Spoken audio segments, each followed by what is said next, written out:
Welcome back, one and all, to the Mediterranean poker party taking place right here at that beautiful Merit complex you see in front of us. It is, of course, the Mystery Bounty, the PokerOK Mystery Bounty taking place today. Day 1C, we saw Day 1A's play yesterday. Day 1B took place a little later in the day. And just like yesterday, kicking things off, it is myself, James Dempsey, alongside the one and only man they call Picasso, Mr. Andrew Headley. How are we doing, my man? Good afternoon, James, and very good afternoon to everybody watching at home. Quick look at the schedule for you guys throughout the week. We have 9 days of streaming. As you can see, Mystery Bounty, Day 1C today. We're going to have the final day of that tomorrow. Open up a bunch of envelopes, give away thousands and thousands and thousands of dollars later in the week. We have the Lux and Pay Grand Final, Day 1C, Day 2, and then the final day of that one.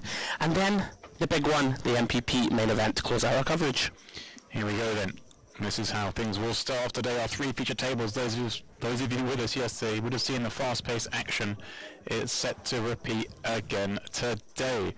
It is the Lux on table being led by Armani with 395k. There's 2 starting stacks. Mark White back in the action. He was with us yesterday. And the man at the bottom of the chip counts on that table, Azamat Lamkov, of course, the MPP main event champion last time out, mixing in again here on DTD live table. Pardon me, that is a mouthful.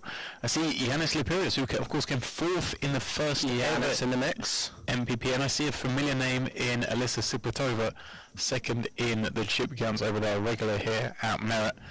And then of course we have the Onyx table, our main table, if you will, the full featured. You know, if you're on the Onyx, Andrew, you've made it. And currently it's Alexei Levchenko, the one making it, with just over 2 starting stacks. We are joining the players just like we did yesterday, 4 levels in, which means there are another 4 levels of Lit Ridge to go, 30 minutes apiece. And it looks like action is about to get back underway on our Onyx table, where things will kick off. We're in, what, just a little over 24 hours? I was thinking a little over, a lot more than 24 hours. Sometime tomorrow we'll be crowning a champion in this, the PokerOK Mystery Bounty. But for now, Day 1C to get through. Whereas of course, not just Day 1D, but also a Day 1E fight tonight taking place, so plenty of time. I mean, we're going to blitz through this guarantee. It's a million guarantee, but I wouldn't be too worried about getting 1,000 players in the mix. Yeah, very likely to smash it. We had just under 500 yesterday alone. So on course to obliterate that 1 million guarantee. Let's pick up the action then. Onyx table, we have a limp-in from +1 from Romaniuk. Ace-7 offsuit, very speculative.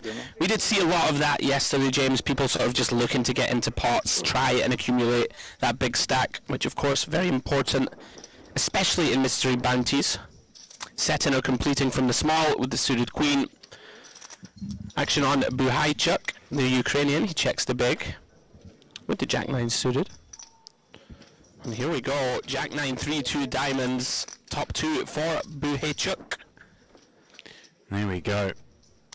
The top 2, but it's never easy in this game. Tina with that working flush draw.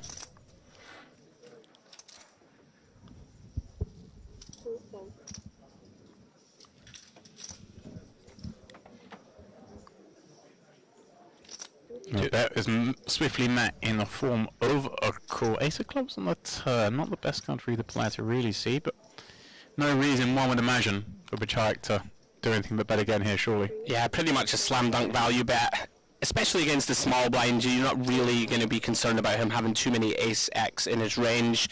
Goes for half pot, quickly called once again by Setina. Looking for a diamond, and boom, 10 of diamonds, drills the river, and finds the very quick check. Interesting decision point now. Yeah. It just feels like so much hand to want to check back, but at the same time, there we go. Recognizing there's not a lot that can call him now with that river, and, well, we'll feel good about checking back, but also a little bit sad about how that one progressed, because he was looking good to pick up that 40k pot.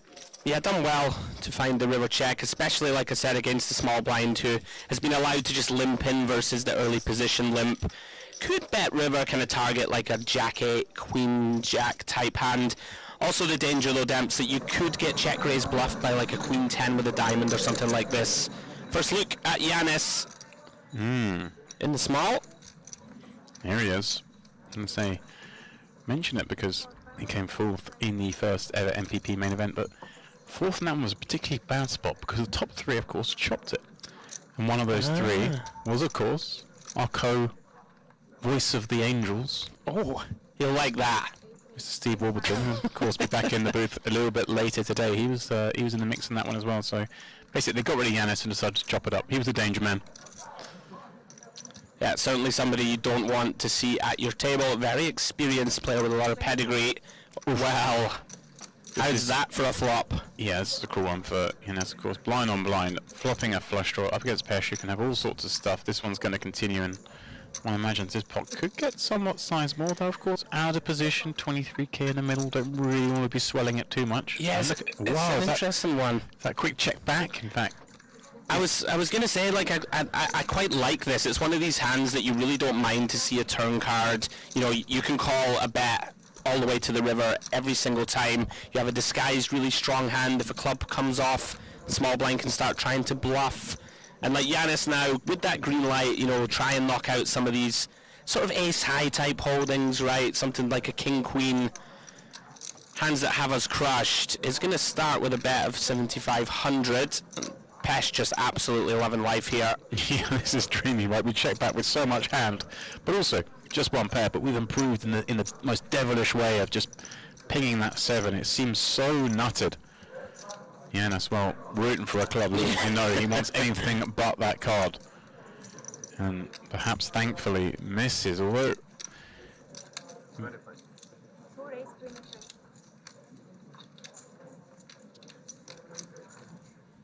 is the guy saying he raised? Pesh is saying he raised to 25k.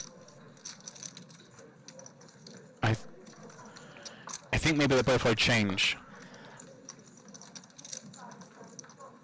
See this. Unfortunately, we don't have sound on this table, but I think the dealer may have thought he raised 25k and just took the chip, and now he is receiving, because he did just call, so he should get 17.5 back, which that looks like 17.5. okay.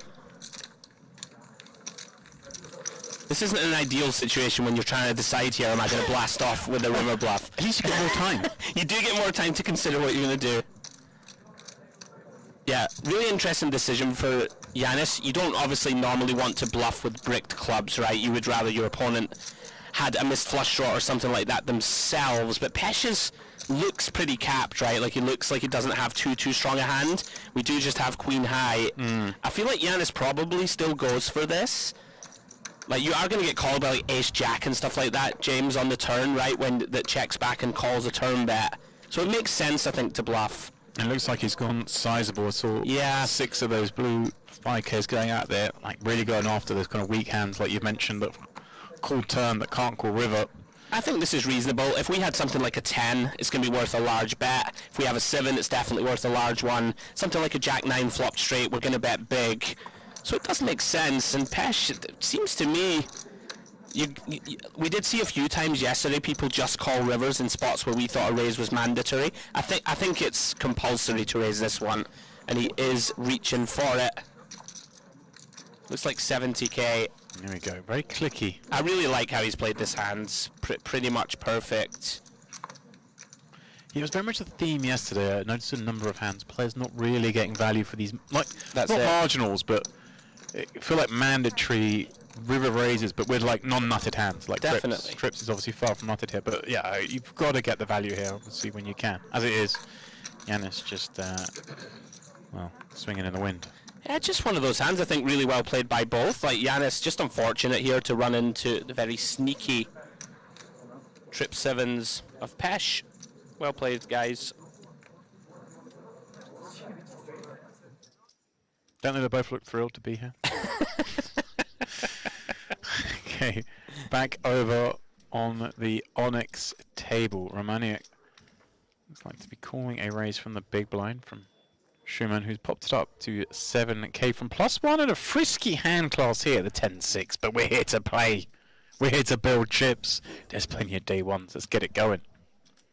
And does check back flop. Actually quite like it. The big blind's going to have a lot of 7x. This is that spot where people kind of over c-bet these boards where the big blind can punish us. Through to the Queen of Hearts turn. Check again. And you would imagine that Romaniuk should seek value. Like, this is one of those spot stamps. I feel like we have to bet our hand. Wow. incredible that he's checked a third time. Wow, he's overbet the 10-6 here on the river. Okay, 15k, sorry. A little bit less. Wow, that pot was kind of odd. Both players checking flop, both players checking turn. Romania checking the river the third time with the 10 when it looks like our man's just checking back, trying to get the showdown. Sure. All the ace highs and whatnot. Yeah, it did work out nicely for him in the end. I think in the long term there, we want to seek a bit of value ourselves. Let's check in on the guys over here on the Luxon table. Got Cabot versus Balaim. Battling out on a 9-4-5-8 2-heart board. This one raised from the A6 pre-flop and defend from the small blind. Queen 8. Just now deciding to activate, having found a pair on the turn. Yeah, this makes a lot of sense. You know, we can bet small here with a variety of hands. Your kind of ace-5 suiteds, pocket 6s, 7s, any 8 or 9. All these hands can plug into a small bet. Improves to 2-pair on the river queen. Yeah. Pop a flush draw, find 2-pair. Yeah, interesting decision point now to decide what to do. You know, do we want to check here and allow Kaba to bluff with some holdings, potentially turn some hands into a bluff? It's just going to seek value round about half pot, 16.5.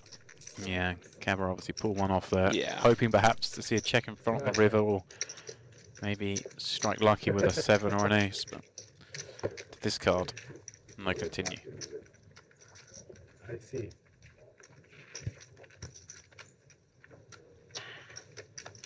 All smiles early doors, as I say. We're joining these guys 2 hours into the day. They've put 4 levels in the books, but these next 4 levels are the crazy hour from what we saw yesterday, Andrew. The last 2 hours of registration. Things move quick. Yeah, very much looking forward to it. We saw a lot of multi-way pots yesterday, lots of action, people speculating. Speaking of speculation, Schumann here, going to complete with 10-4 off, facing the raise from Suloftus and the call from Levchenko. Yeah, Suloftus with the deuce is missing this board, but it's kind of the board that the under the gun, or the +1 at least, can attack against blinds. Got to be slightly wary of Levchenko, though, of course, calling from the small, so you're going to have plenty of hands that maybe have kind of a gut short draw, these kind of holdings. But yeah.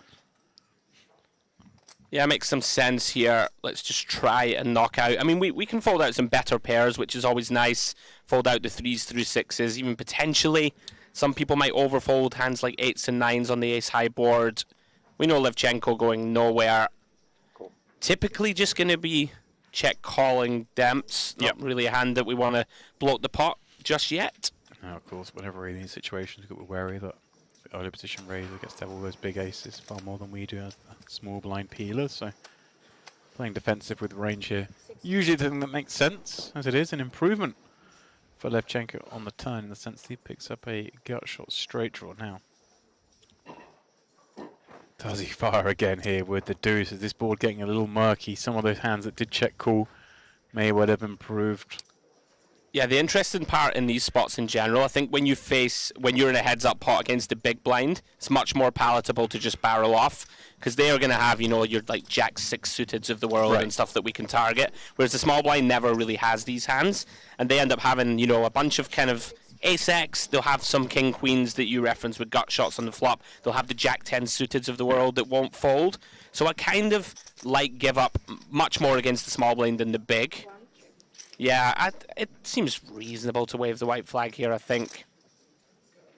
I think you do just get stationed a lot more often against the stronger small blind range than you would against the big blind defend. Andrew, one thing has just caught my attention here that is very different to yesterday's coverage. Go on. Just disappeared from your screen, but when it pops back up again, have a look at the field size in the top right-hand corner when the next hand starts. I'm ready. So yesterday we had, what, 212, 215, something like low 200s. Well, here we go. This is the information you've got for today's event. It is, of course, $1,100 buy-in, $1 million guaranteed. So we need 1,000 entries to hit that number. Everyone's starting, of course, with 200,000 in chips. And as previously mentioned, we are playing at 30-minute levels. I get that does change on day 2. There's an elongation perhaps later on, but we like whittle these guys down nice and quick to start with. Oh, here we go. Sipkatova, mentioned her earlier, finds the aces. 6.5. Yeah, I had the pleasure of playing with Sipkatova in one of the Merit events, and she is after it. Yeah. I will tell you, she is not afraid. No, she's a blaster. She is a blaster, so should be fun. Very easy to blast, of course, when you wake up with aces. Sharkov in the big blind, 6-7 off. He's going to come along with a peel.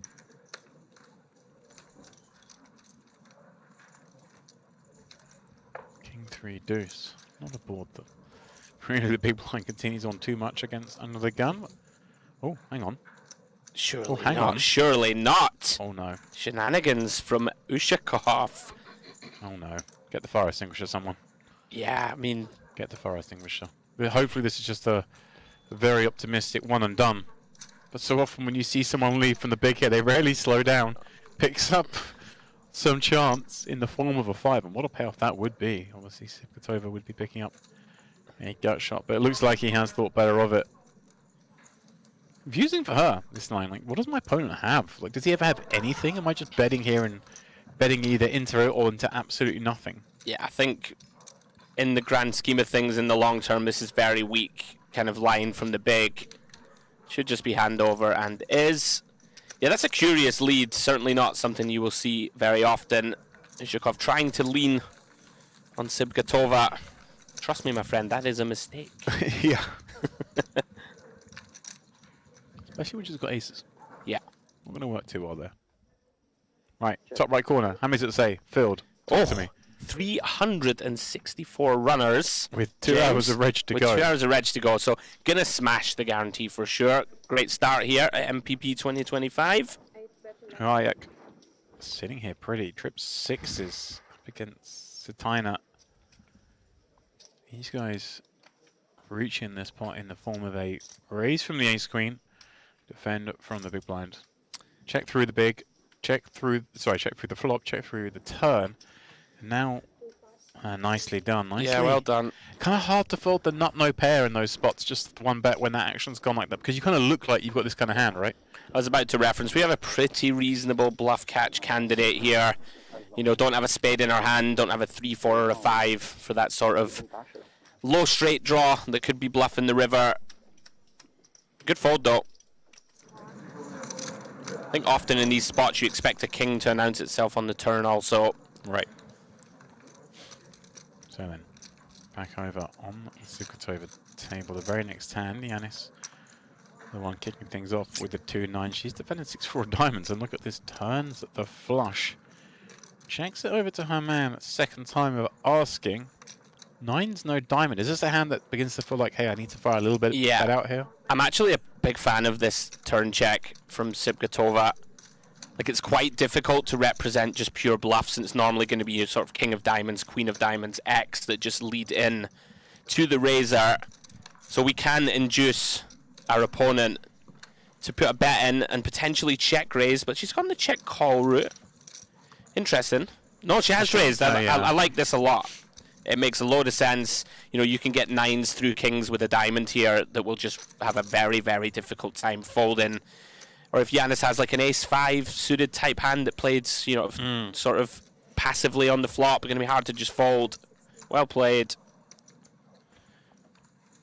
Very quick fold from Yanis. Nicely done. It is quite underbluffed. Like, it's hard to find too many check raise turn bluffs. I think people normally just lead king of diamonds 9 themselves, right? That's what I was going to say. I like the fact that they just obviously pre-decide, hey, I'm betting this, but not expecting to really get match action. Suddenly a check raise, it just always is, isn't it? 7 Sure. accepting. So we've got a 3-bet pot here.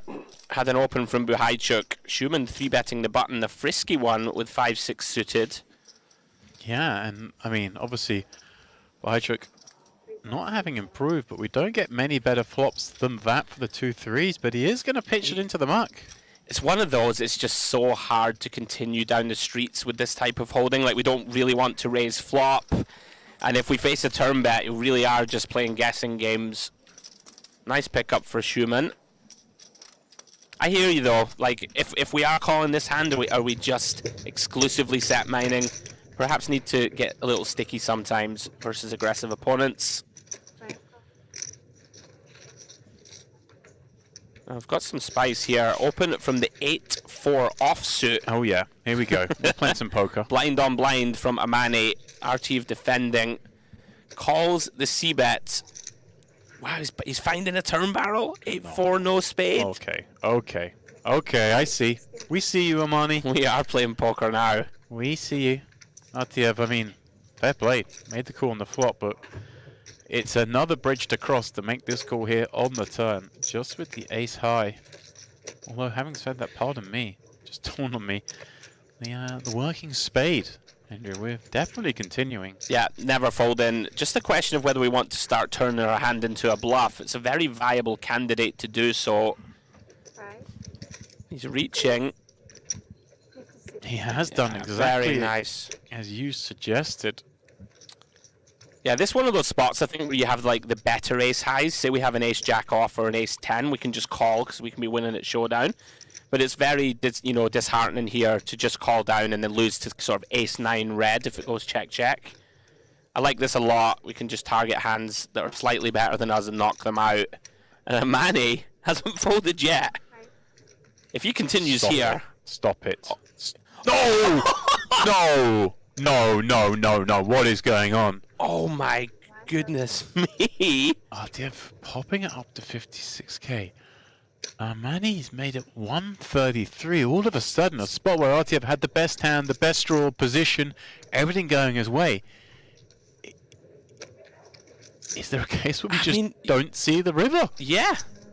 I mean, this is a big bet as well. 133, an additional 77,000 chips. Like, the really interesting thing here is, sorry, James, if Amani has something like a full house, I just don't think he's going to raise. And he can't really have too many deuce X, although having said that, he has raised 8-4 off. But this is it. So, if RTF was pretty sure when he raised the turn, he's even more sure, like, hey, this still doesn't make much sense. He could jam here. He's just not got a queen doing this. He has to have deuce X. And like you say, unlikely to do this with a boat. Is it a case of, hey, you can just have like loads of flushes and maybe he's going for it with them? It's mostly like a jack 10 of spades or a rebluff. So this is a fascinating spot, and Artiev, he might sniff this out, James. And like, Amani's gone really pretty big. Oh, he does get it through. Wow. What a hand. I mean, that situation, Artiev's sitting there with the best hand, the best draw position, money coming in the pot to him, and he's elevated it and then somehow been bet out of it. And but like you said yourself, this is a nice spot to raise with. It's a good bluff to run. You just ran into a man who's willing to go a little bit deeper into the world. I mean, sometimes you just have to tip the cap and say, all right, you have somehow rebluffed me here with 8-4 off.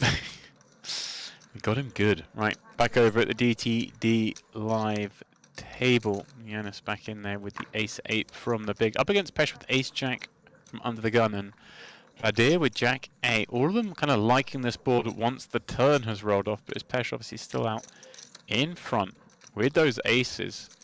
And a tough spot for Giannis. I mean, obviously was going to check fold flop, gets to see a free turn, now connects, but checks to a player who has the range advantage, is always going to bet here, so doesn't necessarily have to have better than ace-8. He's going to have to call one. These are the really uncomfortable spots. Like, I think pre-flop is actually very close to just being a fold. Right. You know, especially against under the gun and +1. Might depend on how you perceive +1 to be playing, for example. Some people are going to be way too wide. But Pesh, we've seen already, knows what he's doing. Very experienced customer. Giannis just praying that this goes check, check. Decision's going to be on Pesh, James. And it's really an interesting one. Like, like, where do we draw the line, right, in terms of betting for value? I'm surprised to see this. This is a little block, a little 6K.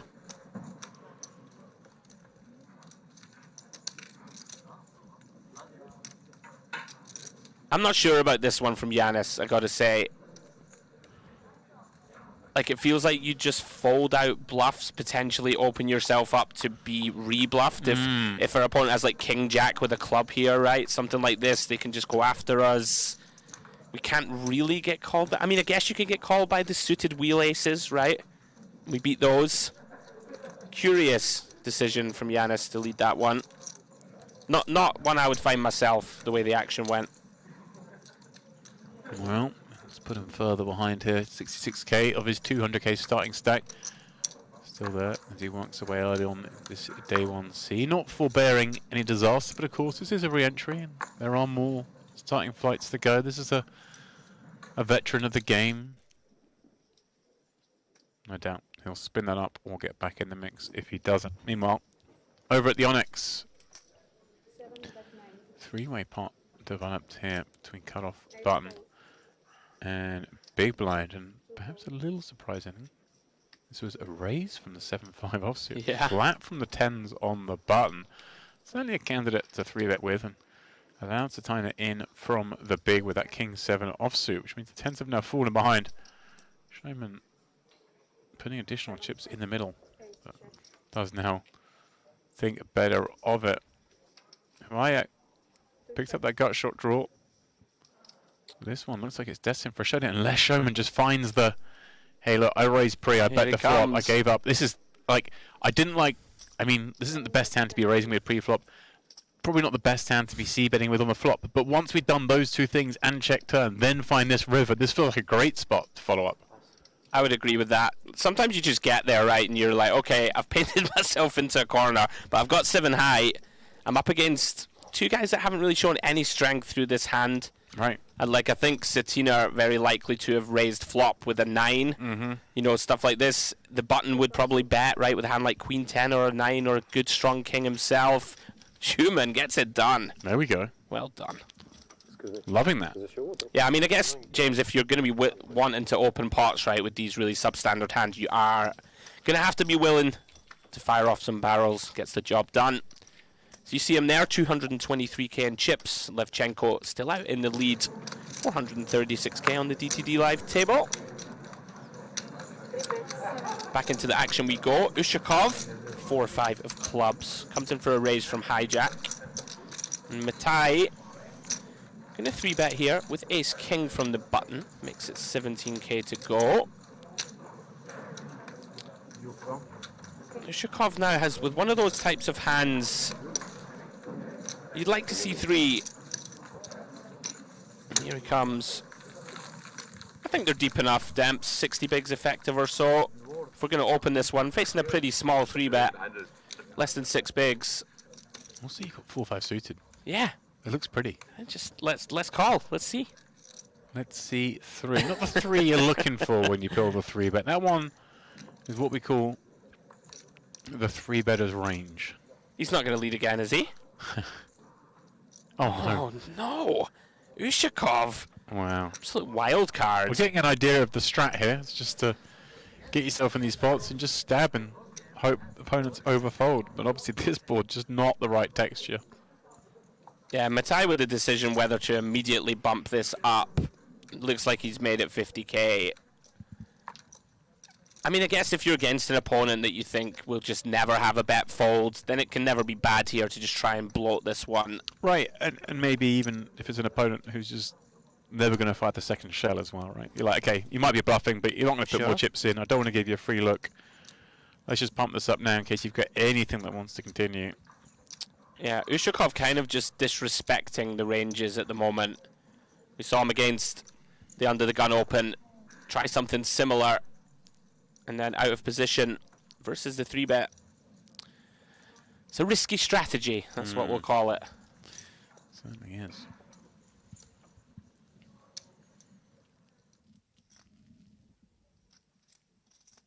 Here we go again then, back at the Onyx. Showman popping up from +2, ace-8 off.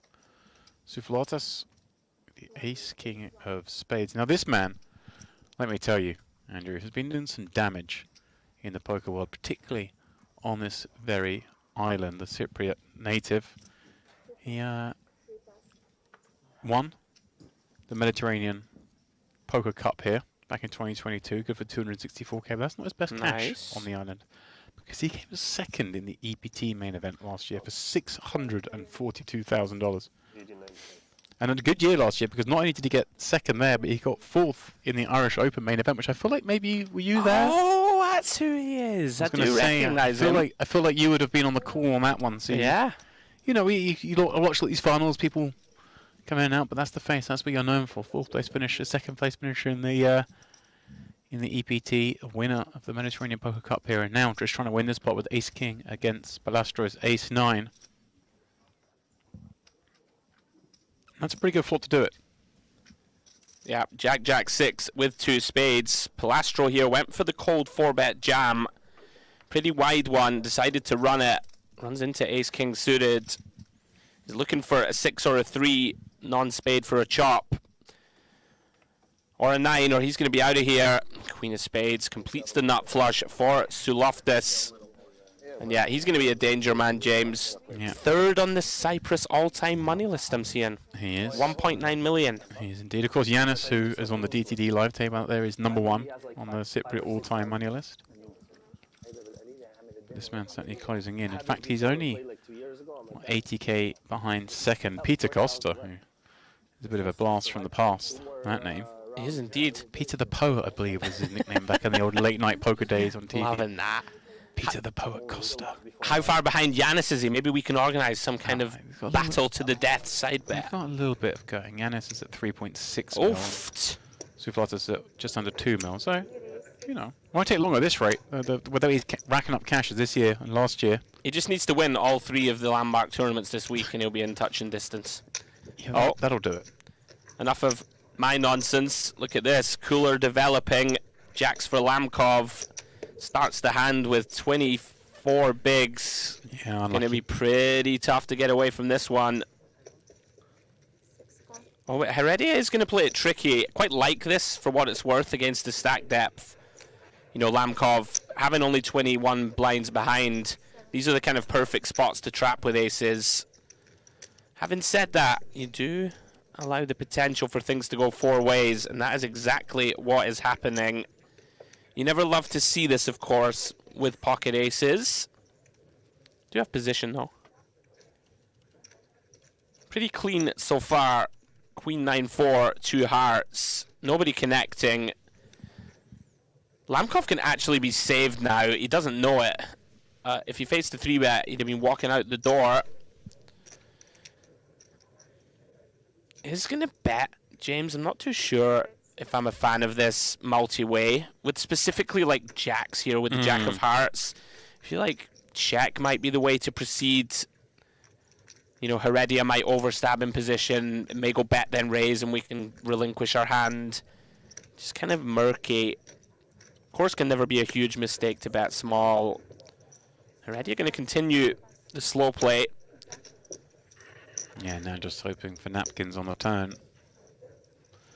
Both players with that working heart. And an ugly card for both to see. Of course, the most likely continues for both players would be some sort of Queen X holding. Both now very fearful. Of course, Lamkov, you know, obviously, if he was losing already, but it just feels like we're up against it at this point. Sure. Yeah, very problematic here to hold exactly 2 jacks with the Jack of Hearts.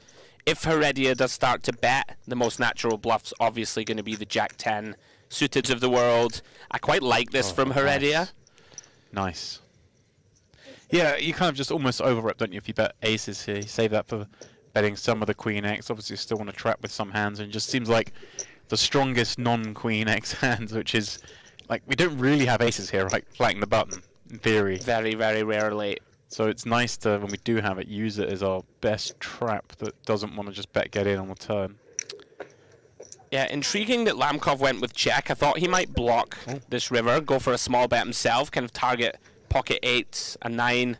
Perhaps to avoid this overbet, you just reach for a stack of whites. Obviously, it's showing 58k as that's the effective step of Lamkov. Now, a real tough spot, right? You expect really Queen tough X now. to bet a lot on the turn. Now, what hand wants to overbet? But look at Wow, well done. this. Well played, sir. Yeah, there should be some traps for Heredia. You know, maybe something like a pocket 9s that turned a bolt. Right. Something like this. Maybe like an ace queen that just thinks, all right, I'm going to play this kind of similarly trappy. Similar idea to the aces. He's done well there, Lamkov, not to get felted. Little did Heredia. Yeah. Facing a 3-bet, it was going in. It was curtains for sure. 20 odd blinds. Hijack, King Jack offsuit from the cutoff up against Souflatus from +2. He's holding the 6-4 clubs and finds 3 to straight flush. And the impetus betting into this one. Yeah, pretty nice combo to start with a bluff. This is pretty tight from Buhaychuk. I think, you know, you're facing tiny 15% pot bet. With some nice backdoors working for you, right? Like, it's obviously not fun to call here with King High, but I think we got to call one against a seasoned professional. Yeah, I can understand that's pretty tough, isn't it? You start calling with King High, no real strong future equity in the pot. You just be drawing dead a lot. But the small price. Yeah. Certainly well engineered by Souflatus, showing his pedigree as Heredia now has... Is that kings? It is. Just had aces, now has kings? What is going on? Romanov, he's going to have a look from the button. Benaim from the big one, assumes he's put chips in there in the form of a call, but is he, he is going to come out with a 3-bet. I wondered, this is one of the things, we saw the ace-8 a minute ago for Yanis, and I was wondering these... Like the ace-8, sometimes we see players utilize that maybe as a 3-bet bluff. But I thought maybe ace-10s was maybe a fraction too strong. But maybe not. Maybe it's like the best hand we bluff with. I think it's okay, actually. Especially versus these positions, sort of like the dealer's button is showing like relatively weak range for the most part. Heredia is going to be like an active, strong player. I actually don't mind this as a hand choice for a squeeze. One thing I wanted though was the bet size. Obviously, it was facing 7k bet, only made it up to 14k. So perhaps decent instincts, but not enough of a size. Although in this case, maybe fortuitous because we're walking into the 2 kings, which have decided to 4-bet, but much healthier size, an additional 28k. But Benaim, does he now maybe level himself into thinking, hey, there's something going on here? I've made it a small bet. Is he taking advantage of me? I think we just let this one go. Just one of those hands that has such poor playability post-flop in an inflated scenario. But yeah, I'm with you. Oh, hang on. He didn't jam, did he? He's called, I think. Okay. Electing to see 3 in an unlikely 4-bet spot. Heredia looking to make a little bit more out of the kings than he did the aces a moment ago. But that's not going to be the case because an ace, deuce, tray, flop spells disaster for the butchers. Always comes, doesn't it? Ace magnets, my friend. Yeah, I'm with you. The Benaim squeeze size is definitely too small. Tricky spot now for the Spaniard. You will typically see lots of very small betting here. You can go as small as sort of 10% if you want here in position. I'd be surprised to see him go any bigger than 20% or so. What are the sort of hands we expect the big blind to kind of 3-bet, call a 4-bet? Is it those sort of the biggest pairs but they don't want to go all in, so like the jacks, queens? I'm with you 100%. At this stack depth, which is what, 80 bigs effective or so to start the hand, 10s, jacks, queens. Although when he makes it this tiny size and pre, it starts to get quite murky. Maybe some ace king in there still. Doesn't want to necessarily go all in. Maybe some ace queen suited. Ace queen suited, stuff like this. Nice size in here, by the way, from Heredia. He did go for the sort of 10% I was suggesting, bet 11k. Benaim, again, one of these hands, it's not strong enough to raise. We're just going to call in game flow. Heredia hating this, obviously. We can still beat some hands, though, when we bet as small as 11k. The ones you suggested, 10s through queens specifically, the normal ones. So he is going to check. But you do expect to lose a lot here. Like, you expect to see a hand that has us pipped. And again, like, if we are worried about that sort of range, suddenly the jack of spades appearing is not an ideal card. Yeah, you don't like it. 3 combos of jacks have just got there. Yeah, I wonder if Benaim knows where he's at. Like, it does look to be reaching for the kind of block size. Looks like 26k. So around about 25% pot. We'll see if Heredia can sniff this one out. We really do only beat a bluff now.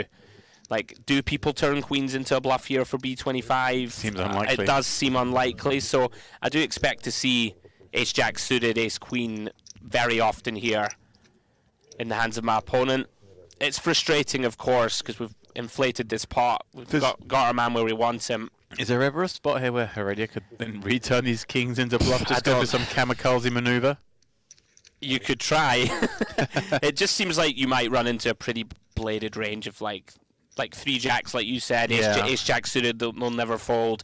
You're basically trying to get ace-queen to fold. on the river. It seems risky, and it's hard for us to credibly rep, I think, really strong hands by river, unless we have specifically pocket aces. There we go, back over at DTD Live. It's Sipkatova kicking things off here from the small blind, looking down at that suited wheel ace. She elects to bump it up to 12k. Blinds are now 2k, 4k. So 3xing there. Matai more than happy to come along with Jack 9 suited, a hand that loves to see flops, loves to be in position, has some great board coverage, although not covering much on that board. The Sipkatova flops pair and a flush draw. Yeah, dreamy developments thus far for the Russian. Immediate decision here on this type of texture, how to proceed. You would imagine she will just c-bet. She's gone with the small size. I think there's an argument to bet large here. There's arguments to do anything here really with a hand as good as this. Just don't fold. Somehow. Just don't fold. And yeah, Matai, very reasonable just to let this one go. No backdoors available.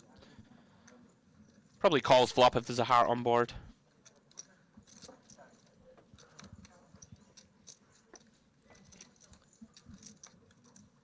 Don't they all look thrilled?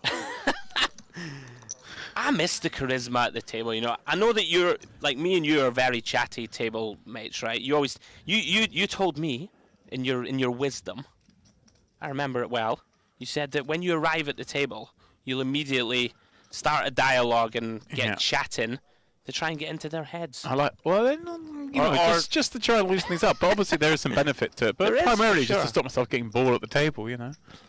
I always like to right behind you. I always like to bowl over to the table, sit down, and look at the guy next to me and go, right, come on. I've just joined. Tell me who's doing all the bluffing. who's up to no good here? That was it. And it usually gets a little crackle out of them, and then someone you're not talking to will go, that guy. Like someone will pull someone up. And I'm like, okay, you guys have been battling. Here we go. Let's get some let's get some information out of these guys. I must admit, it's something that I'm a massive advocate for it. I would like to see a bit more charisma and personality at the tables sometimes.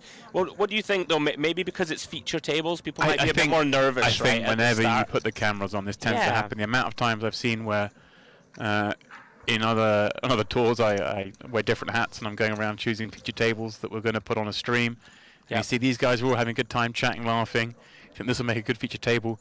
You put them up, silence. You're like, oh, okay.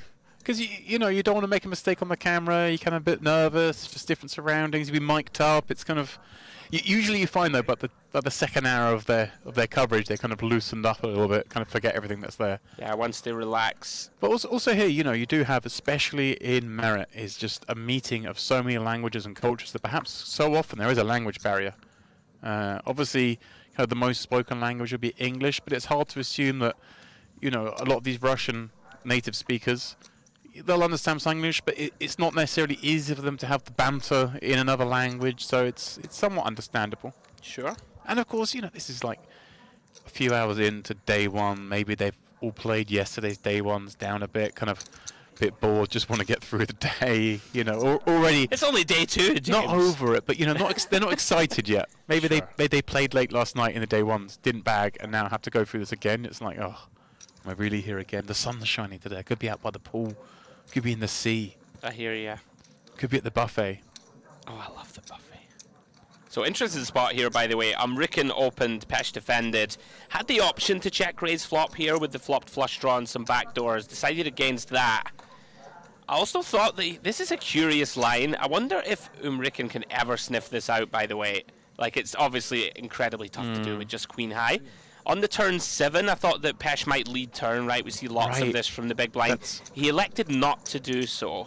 And then on the river, over bets. Like, so we're kind of saying now that like we're polarizing to a 7, or like are all our ace-x just trying to get our opponent off a chop. Seems dangerous when our opponent is an EP, can have all the pocket kings, can have ace-king himself that check on a 7. Intriguing one. Yeah, it's true. You have to discount out some level of 7x, right? Some of them are going to lead. We often see the second card, especially, but sometimes the bottom card pairing. Big blinds do like to lead out on those spots. So yeah, interesting point for sure. Meanwhile, over at the Onyx, action getting underway. Sherman raising up this 8-9 suited. Souflata's calling. Sitaina calling. And then we see this king, queen, 10 flop where Souflatus has got it all. Not the best looking turn card, of course, anytime you flop the straight.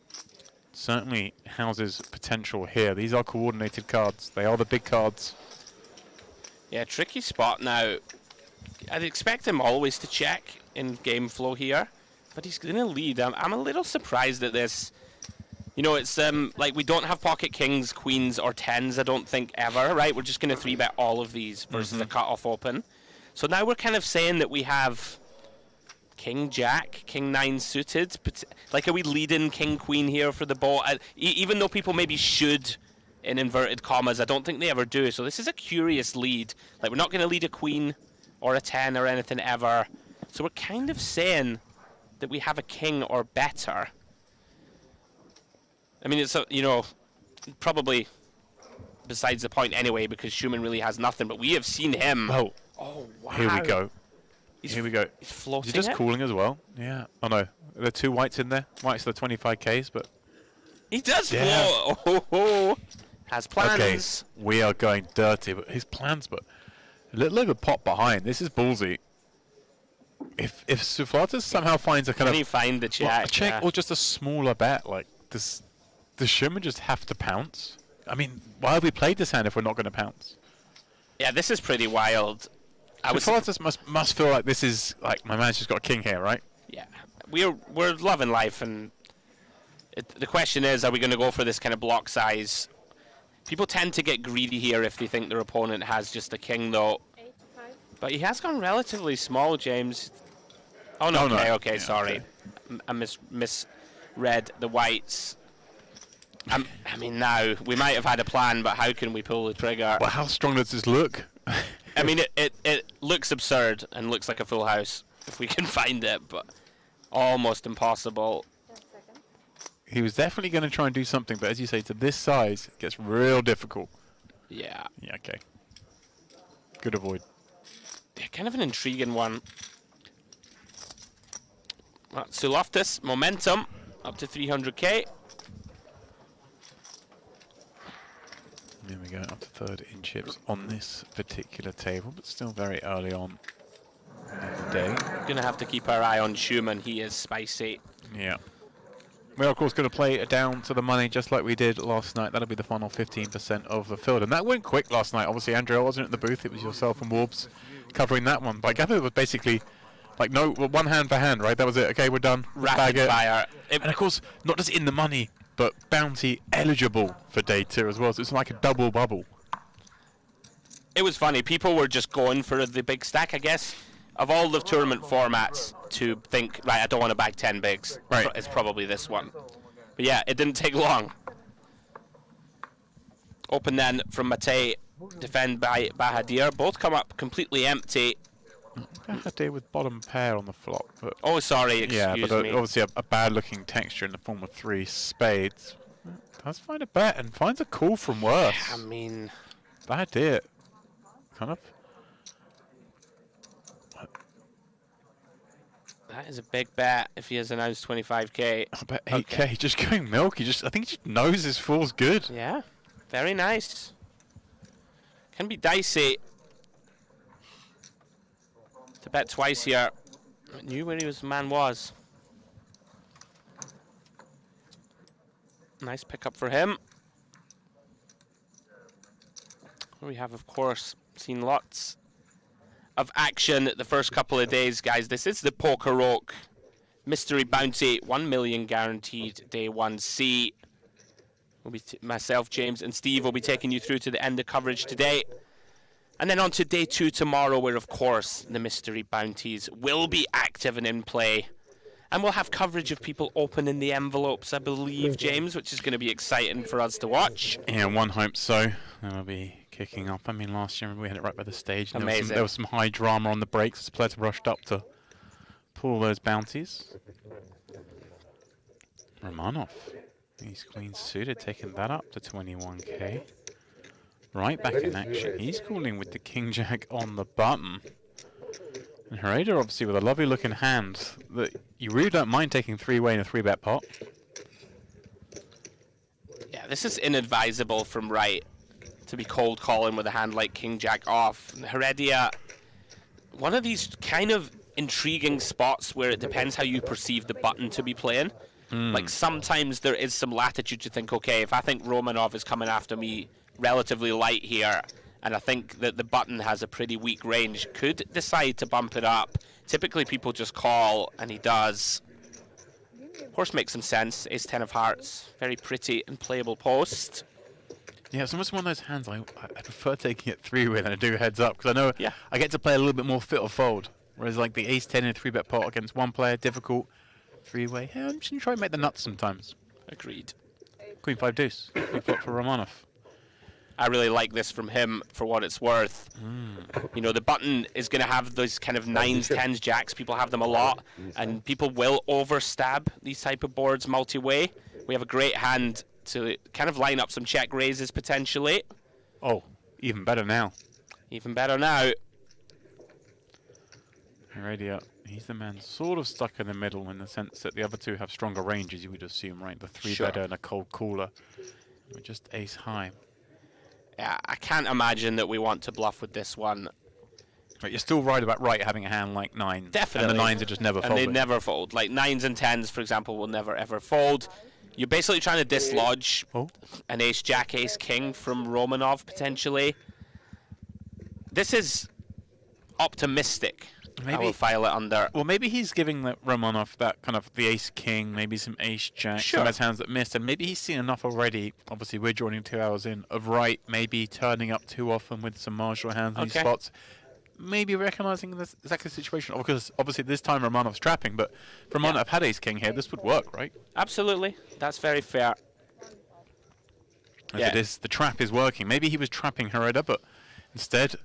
He's pardon me. He was trying to trap right, perhaps, with the jack on the flop, but he's trapping Heredia instead and improves to a boat. Not a great card actually to see, of course, when you're holding the ace queen here. You're really hoping you're cold decking your opponent who's in there with a queen jack suited, king queen suited type holding. Yeah, Heredia now in this very tricky spot, thinking, okay, I was targeting slightly better ace highs on the flop. Do I continue to go ahead and try and target them on the river, on the turn, excuse me. Wow, he's going to jam! Oh my word. Oh. Snapped. Just not giving Romanov credit for having potentially checked back a queen after the 3-bet on that queen 5 deuce board, and that check back getting him all the gold. Balance, ladies and gentlemen. That's when it pays off. Really well played from Romanov. Played his man like a fiddle. Credit to Heredia for like going for it here with the kind of polar sizing. Like I quite like that. We're sort of representing that we have a queen, and it's going to be tough for our opponent to call us down with like ace high or some sort of middling pair.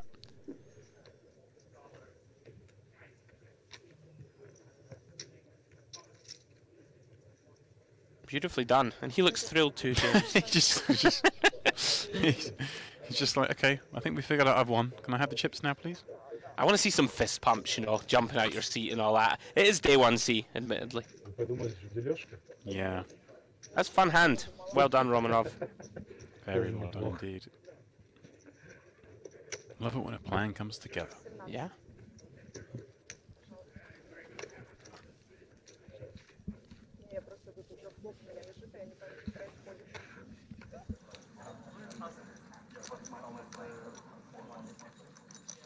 Meanwhile, back over at the DTD live table, pardon me, is Yanis, the #1 Cypriot all-time money leader, battling off against someone with a little less experience, Andrew. But I can tell you that Merkelova here has qualified to the MPP, the full-on party, a 12.5k package, getting a seat to the Mystery Bounty, the Luxembourg final, and the main event, all 3 of the biggest tournaments.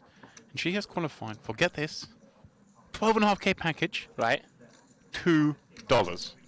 $2. Worst case, you get a holiday. Best case is you just min cash one of these 3 tournaments for thousands, but obviously far better is available. And right now, she has a flush draw, leading, unfortunately, into the turn pair of Yanis, but certainly far from done in this pot. Outs galore. Yeah, $2. That is genuinely unreal. How about that? 12.5k package for less than the price of a Mars bar. Deep You're fried loving it. or deep fried or just regular? Obviously, I'm a man of culture, James. Oh. Oh, Here we go. How about a pot to go with the Mars bar, the holiday? yeah, these spots are always really interesting. When Giannis checks back flop, you sort of remove the really strong ace-x from his range in general. You know, he's going to just c-bet ace-king through ace-jack always, I think. So when he checks back flop, kind of caps himself a little mostly on like an ace-8-9 coordinated board, I think. I love this little use of the time Yeah, bank yeah. card before deciding how much to bet. And it kind of comes down to what we're targeting here. Giannis can, of course, have some strong hands, like a pocket kings that improved to a set. So we can bet big against some parts of his range, but he's going to have also a lot of hands like this. Right. Just kind of one pairs. 36,000 is what sits in there at the moment, and she's come out with a pot size bet. And Giannis seen enough. Called once, won't be calling twice. Yeah, things really not going his way thus far. The deck seems to be stacked against him at the moment. Of course, plenty of time to recover. That is a brilliant story, though. Will be if she manages to build Look up at some that. chips as well. Sofia Mikolova in for $2. What are you waiting for, guys? Next year, Yeah. could be you. Could be you. Hopefully we get a fabulous story as the week develops, so good luck to Sophia. We're supposed to be impartial, right? But I'm massively rooting for her. Man, come on. If someone's in for $2, I'm cheering. $2.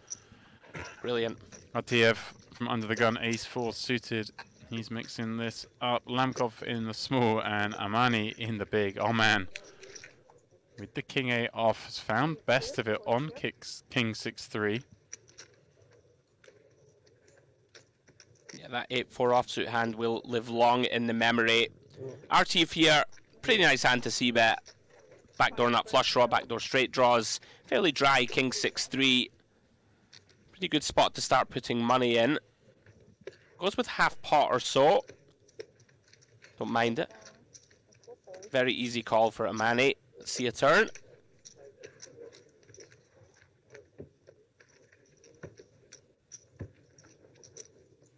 Certainly a bunch of cards available for RTF to want to barrel. Does improve to a gut shot, James, on the deuce.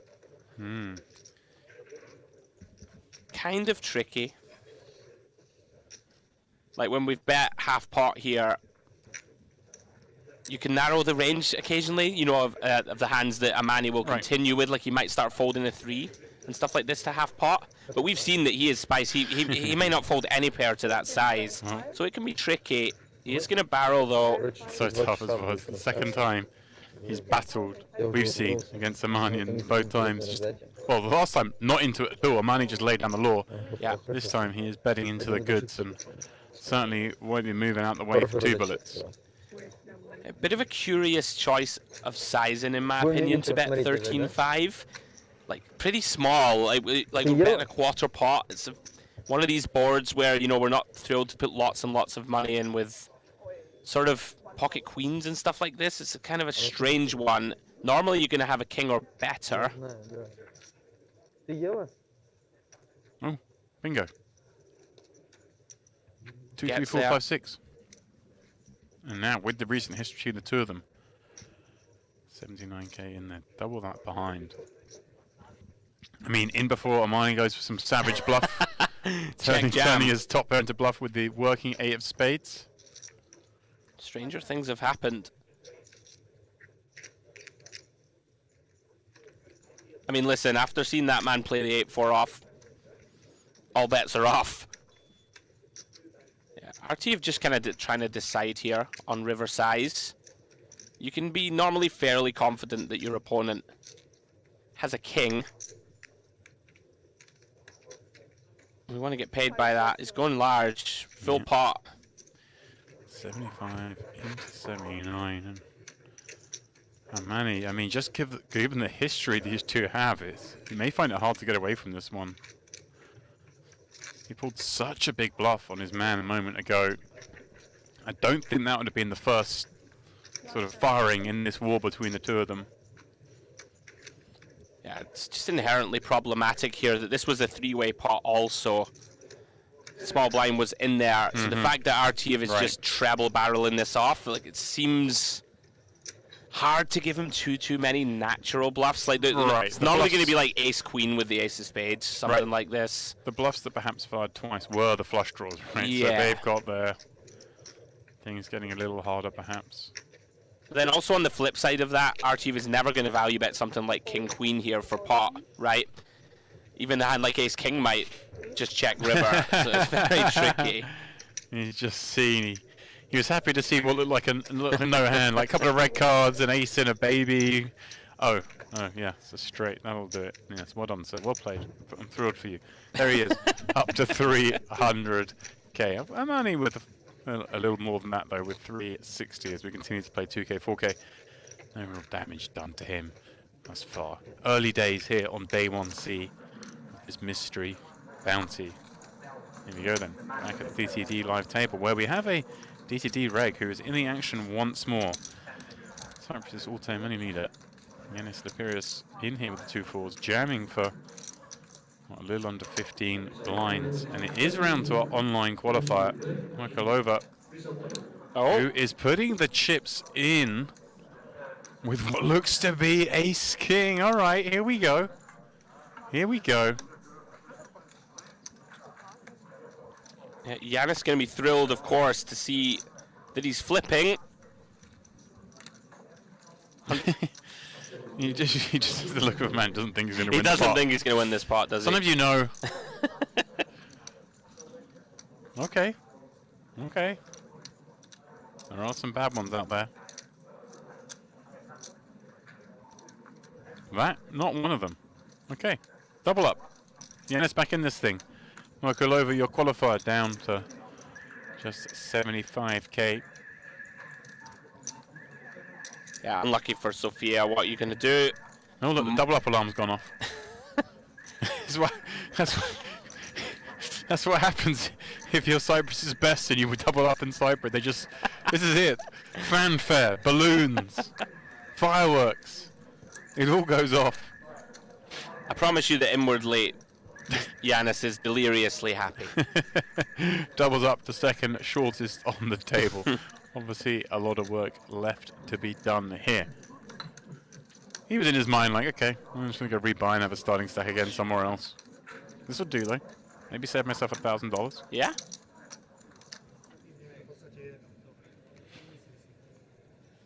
A little reminder of what we got in store for you guys over the next week and a half. It is, of course, day 2 of our coverage here. This, day 1C of the PokerOK Mystery Bounty. Once we're done with this event tomorrow, after the final table, we'll have a little day off, a little R&R, some recovery here. But then we'll be back for the Lux on Pay Grand Final. 3 days of coverage in that one, an actual 3-day event. And then, of course, the biggie, the MPP main event. That one, a 4-dayer. We pick up the action on day 2, although sad to say I won't be there right at the end of that one. I'll be leaving you before the final table with in the capable hands of Mr. J. Harwood. And of course, Warbs will be here. He's kind of like he's our filler. You know, our little substitute player. We bring him in when we need him. Jay, of course, will be picking up the reins during the Lux on Pay, the second event of the series. Those of you watching last year, he was with us then. Ryak. Got some hearts. Couple more on board. No, not for 25k, he says. Board's paired. Non-nut. Yeah, it does just let it go. It's an awkward spot out of position, facing large sizing with just one to come.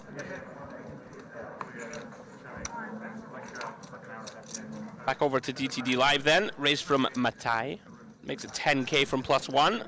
Ushakov, who we've seen with some very non-standard lines, shall we say, out of the big. Defends Jack 9, through to the King 10-9 board, both with a piece. So far I've seen him play 2 hands, and both times he's led the flop with no hand. Yeah. Now he has a hand. We're checking.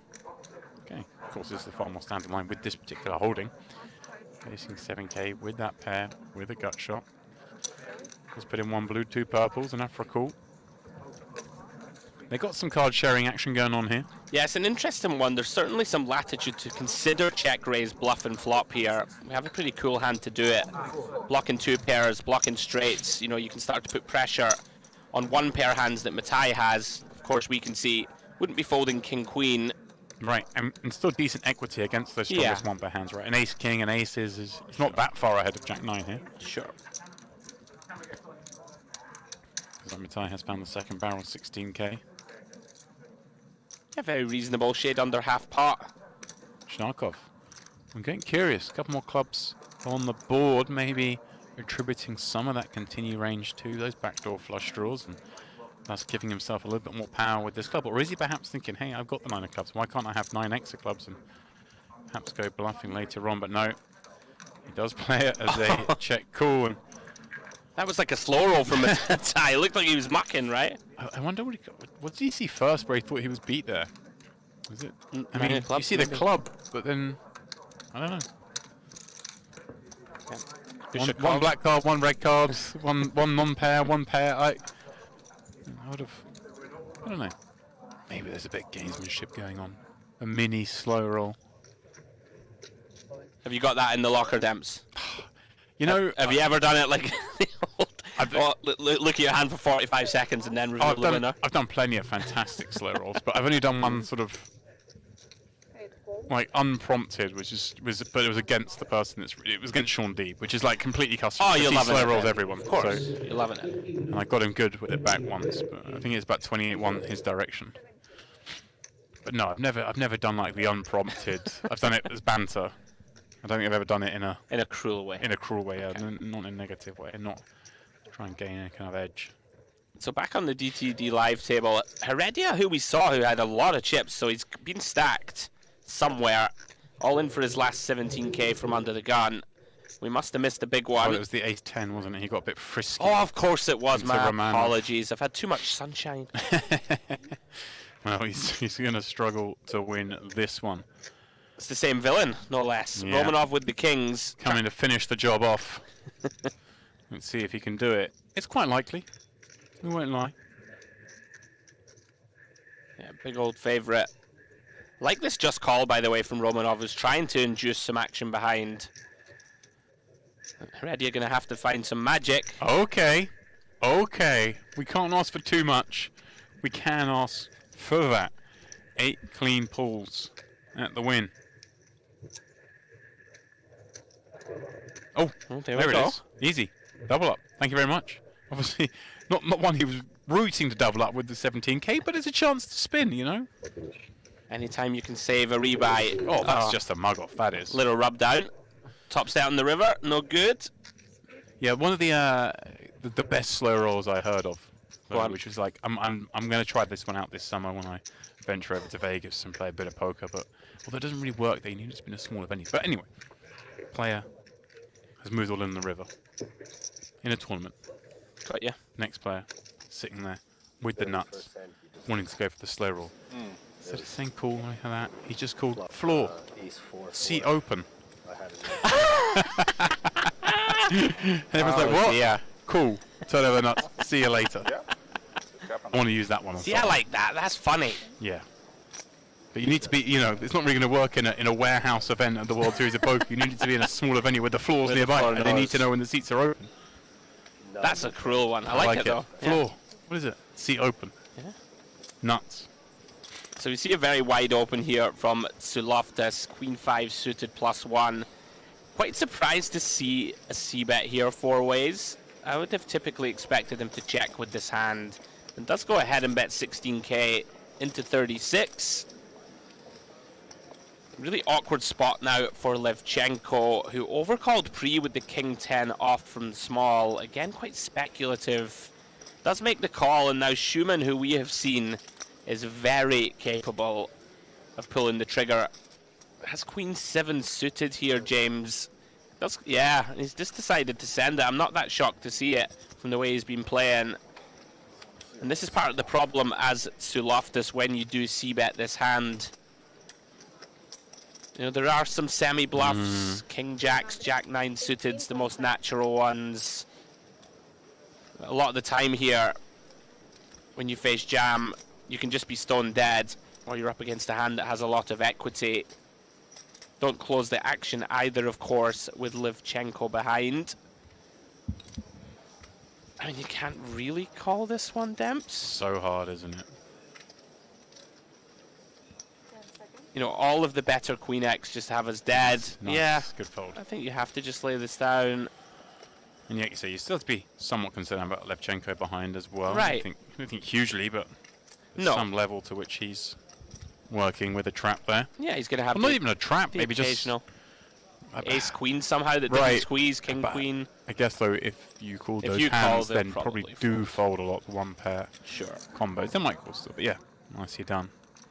Nonetheless, I want to say something, Andrew, as well. Obviously, we didn't really touch on this yesterday. We're getting used to this fast-paced coverage with 3 featured tables. Those of you who weren't here yesterday, welcome. Those of you who were, welcome back. We do ping-pong around. We're seeing a lot of action, but also I do have one eye on the GG Poker YouTube chat. So if you do have any questions or thoughts or letting us know who you're rooting for, please do fire away in there. We'll do our best to answer any questions, or at least furnish maybe some information you guys might have on some of the players on our tables, as we see a monster flop develop here. Yanis, GG, my friend, top pair, top kicker, no good, as Bahadir has flopped a set. Nushakov flopping the flush draw.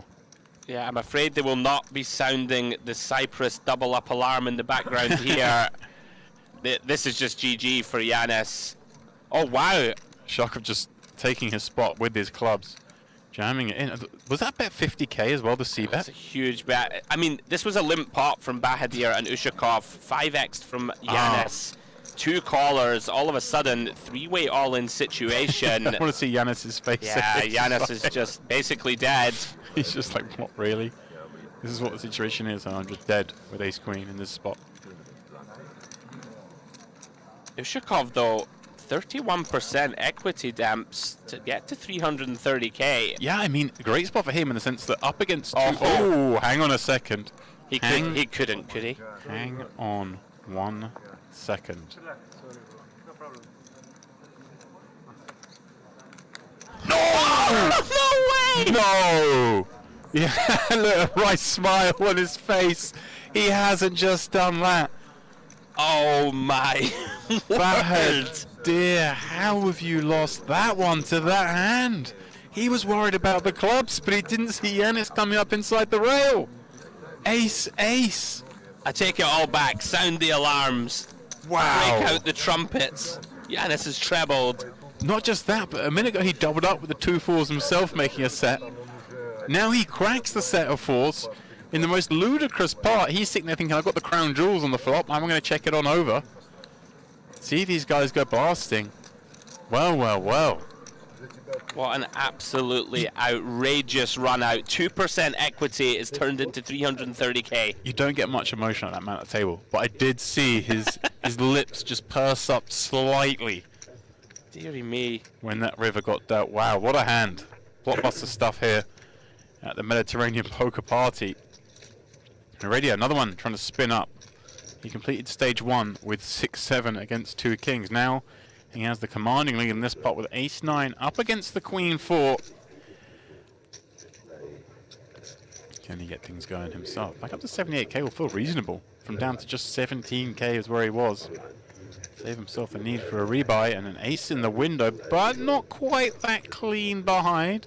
Happy to not see an additional diamond, but Amani now going wheel hunting.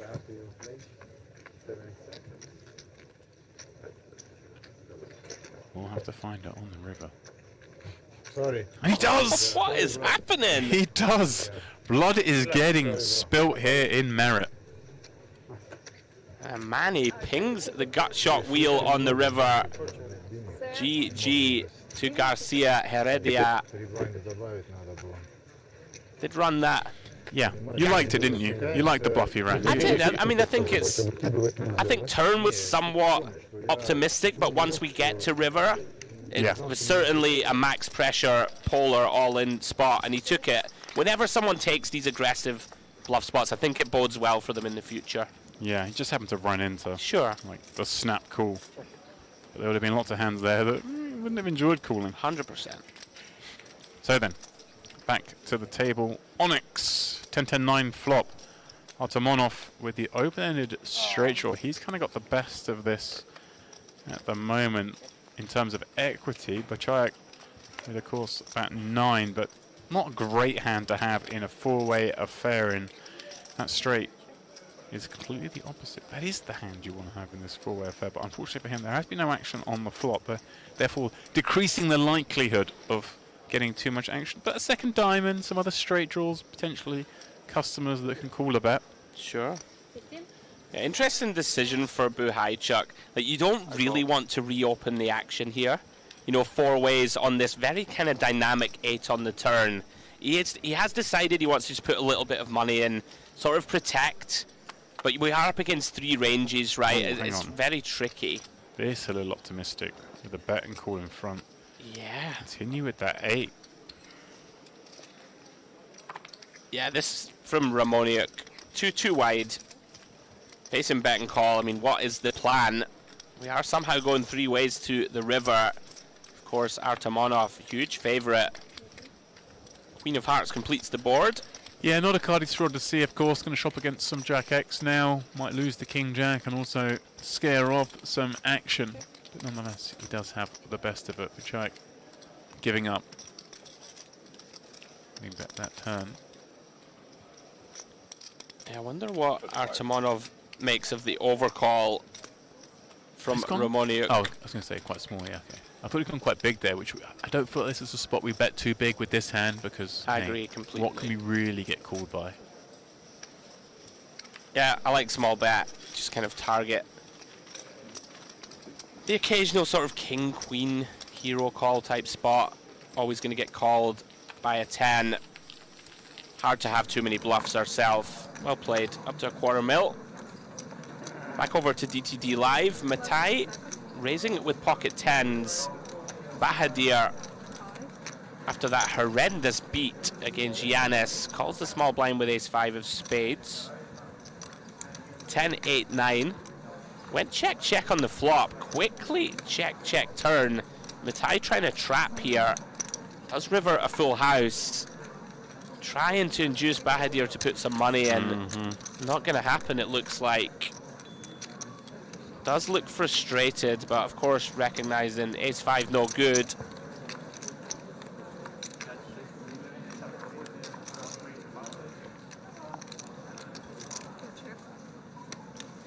Next time you just ping all that one in.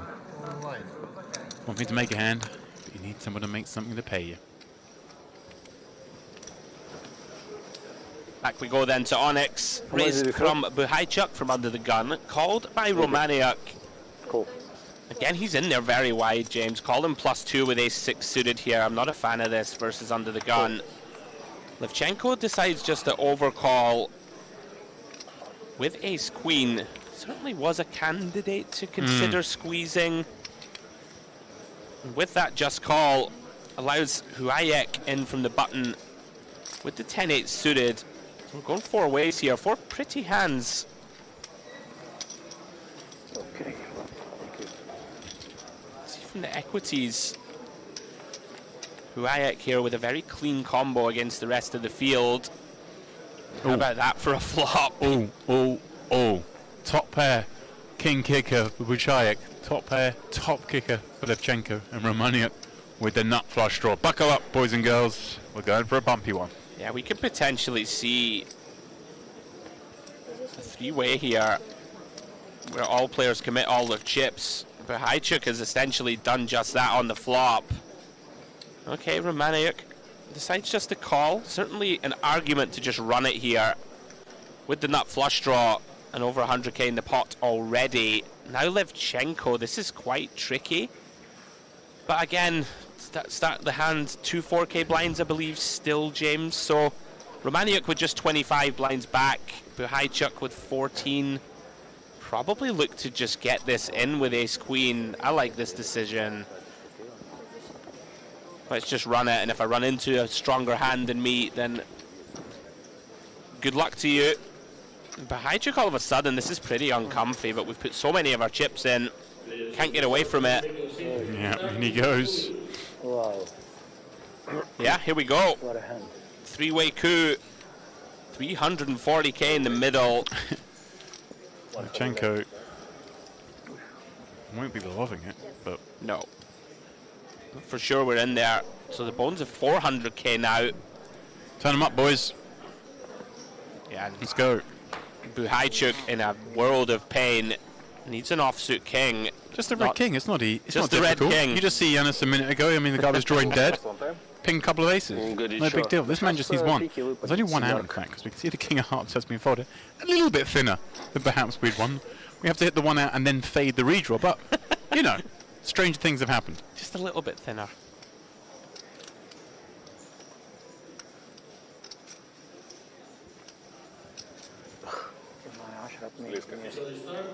Eight of hearts. Nothing additional. Free of club. Maniac needs that spade. Go twice. Three boards. Oh, no! Game! What is happening? The one out. What is going on with these river cards? Buhaichuk just pinged the one out. Obviously, from their point of view, two outs. We could see one of them folded. My word. My word. We are seeing some sensational run-outs, outdraws, the lot here. The PokerOK Mystery Bounty Day 1C picking up traction. Oh, it's delivering. Goodness me. Well. Sukatova, here we go. She's got the boots again. Again from under the gun. She's picked up some action in the form of Matai with the 2-8s. Bahadir with the king-jack of spades, and finding a very lovely broken board for the boots. Yeah, about as good as it gets, three ways. She's just going to seek value immediately. Of course, makes some sense. Matai, very quick call. Bahadir with one of these interesting combos if you want to get frisky. Wrapping around the queen, but does just get out of the way. Yeah, I guess heads up maybe a bit more inclined. Three-way things get difficult. He wishes he was in now. That would have been the gin card for him. As it is, Sukatova. No reason you'd imagine for her to slow down, unless it were to extend some rope to Matai, but having been a three-way pot, oh, look at that, she is. Check. Yeah. She does. Maybe recognizing, hey, he's got these kind of hands that fold, and maybe if I check, he bets a queen anyway. Yeah, don't mind mixing in the occasional check, especially with the ace of spades in hand. Now, though, when Matai just, fist pump checks back, as I like to call it, I just feel like he's never going to reopen the action for us here, so we got to do the betting ourselves. She's gone pretty big, I think, on this bricky-looking river. And I always say the back check bet is just never a bluff, but Matai quickly paying it off. Well done, Sibgatova. Yeah, I feel like if she bet the turn there, he probably just folds. Because she checked, piqued his interest, allowed him into that river, knowing that when he calls this street, he just gets to see the cards. A lot easier to make the call. I think that's very reasonable. Well played, a little bit of deception. Gets an extra 42k paid on the river. Back we go then to the DTD live table. Lamkov has decided to run it here from +1 with 9-10 of clubs. And Amani does make the call with ace-jack suited.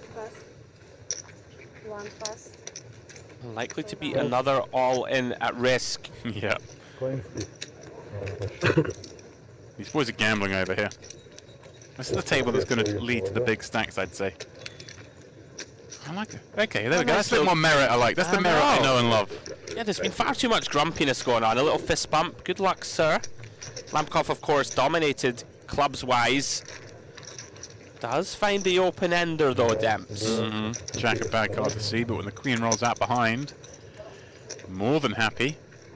Oh, there it is. Again. This is a sensational hour or so of coverage of the worst hand just getting there. Yeah, I felt like yesterday I watched the best hand just hold up all day. Every time. Today, quite the opposite.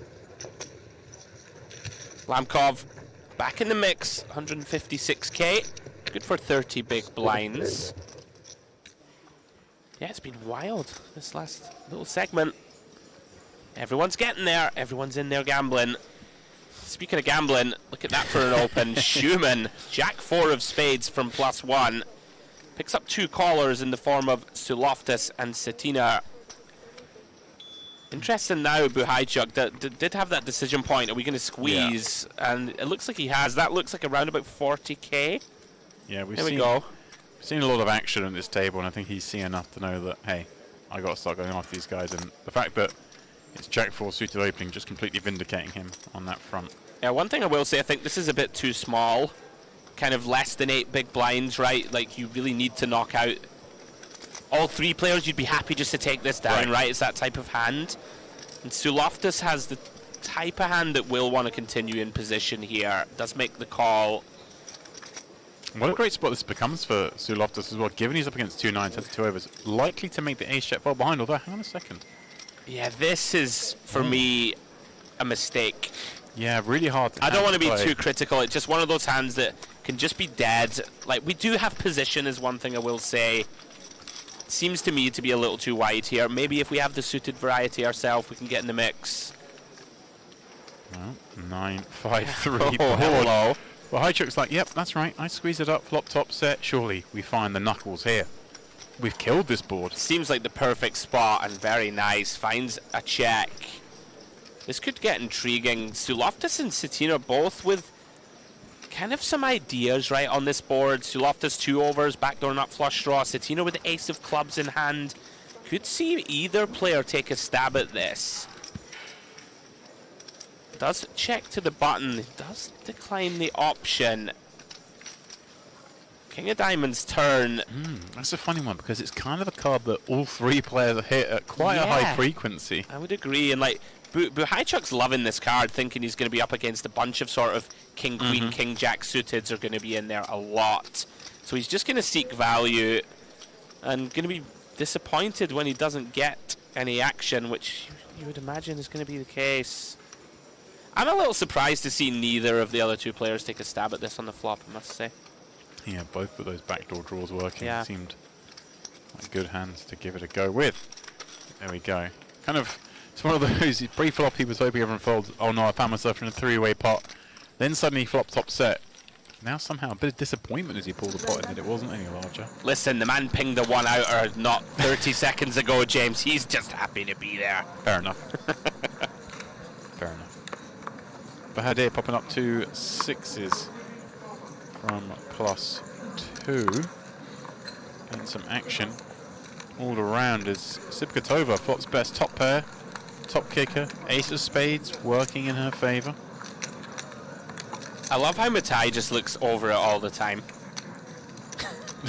It just looks permanently nonplussed. Day 2 of the trip, but there's already some scarring. Yeah.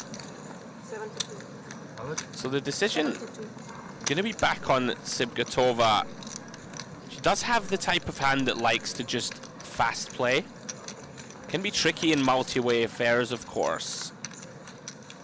Mortazavi does get out of the way. A couple of options here. Of course, never folding. Bahadir with 162k behind. There's certainly an argument to just raise, get this in, but as I say, 4-way pot.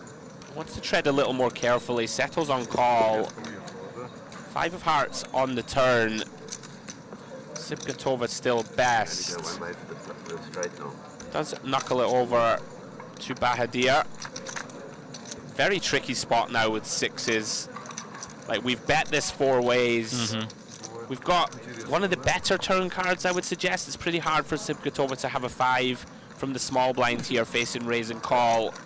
So he is going to go for a turn bet. It's kind of this mergy. Am I bluffing? Am I protection betting? Very awkward. He's gone big. 60k into 93. Kind of just looking to chase out flush draws. Like, you might fold out 7s through 9s with this bet. Right. It's potentially something that it has going for it, but it's pretty dicey. I don't see her going anywhere. Certainly an option to check shove here and just protect yourself against like a bunch of river cards. Does just call 8 of spades river. Does Bahadir have a plan for this hand? Like, has to know that his hand is no good. Right. If check to. And I mean, He it's only has obviously half pot. that 6 of spades, lovely card to have right now on that board. But yeah, that's the thing. He shadowed things down to just half a pot, right? So you're never going to fold any real hand out. This is really interesting. Like, is She's Sibgatova bluffing herself potentially? Like, Yeah, what's going on here? She's just betting 100k. she's basically bluffing here, right? Like, has to be. Maybe thinks she can get jacks, queens to fold, but for half pot. This is a really strange hand, I must say. Answers on a postcard. Yeah, Bahadir out of there. Nice pick up for her nonetheless. Up over 500,000 Can we chips. get a better hand to fold there, Dems, do you think? I guess I think he's saying the jacks or queens, or maybe she just, I don't know. It's kind of like a, I don't want to check and have to call. Kind of could maybe get called by a worse 10 or something. Yeah. It was kind of like both players putting some mergy bets there on turn and river. Intriguing one. Problem is when we bet and just get called by a better hand that would have checked back, and then we just torched 100k, right? Right. That's where I'm landing on that one. Just as a side note, James, by the way, 411 runners now. Huge field. Double where we were yesterday. Yeah. Just catching up with the chat, Andrew, as well, over on the Oh, yeah. GG Poker YouTube channel. And there's a lot of questions like, is this just stage? Is this bad beat highlights? Because It feels like we it. are just seeing a lot of carnage. Of course, it is somewhat highlighted by the fact that we're condensing 3 tables worth of action into a 2-hour frame each time. We're bouncing around between our 3 features. So you are seeing a lot more action, but in terms of the bad beats, no, it's just the way they happen to be rolling out. We're seeing carnage. And here we go once again. Levchenko, ace-4 suited, raising this one up, getting 3-bet by Showman, who has been more than active. And look at this, straight away Levchenko just piles straight into it. He's seen this man open up all sorts from all seats, says, I want to run it. Do we head to another bad beat? Or is like normality going to be restored to the Merit Poker Room? Over to you, GG Poker Chat. Send in the emojis. Nah, best hand's going to hold, James. It's time. Here we go. Come on. Give the man some reprieve. He's been giving us action. Let's keep him around a little longer.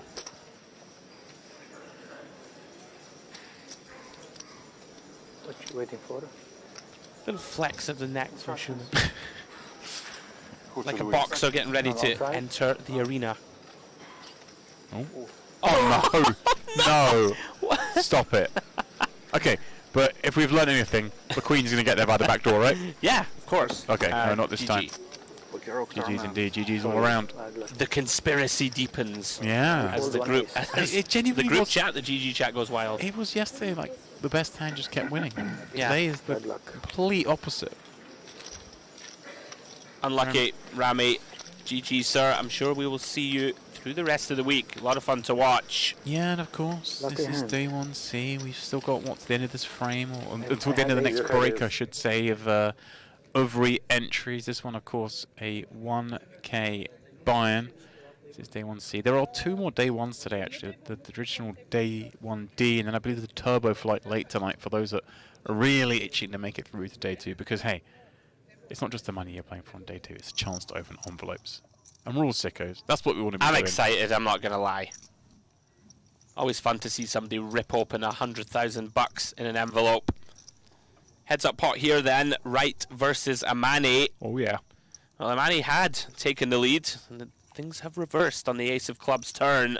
Right now, top pair, nut flush draw. Terrible card, of course, for Amani in the small blind. Just pure bluff catching now, as we see Wright reaching for chips, and he is not bluffing. It's like 40k, 35. We've seen he doesn't like to fold Demps. These ones, this is pretty grim, right?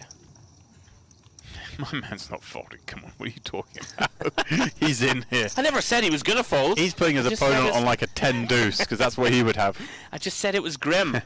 Well, let's hope he doesn't have ideas of turning his own hand into a bluff, as Wright makes the nuts. Yeah, maybe he does. I mean, this man has shown capability up to now, and he's called with a pretty marginal hand. I mean, it's these are the sort of candidates we do want to turn into bluffs. Obviously, we'd rather have maybe a spade in our hand, but oh, what happened there? Did he joke? What? Did Wright put a bet out, but his opponent hadn't? He bet out of turn. He moved all in out of turn. That's unfortunate, because I think Imani was really considering it. Wow. Wow, wow, wow.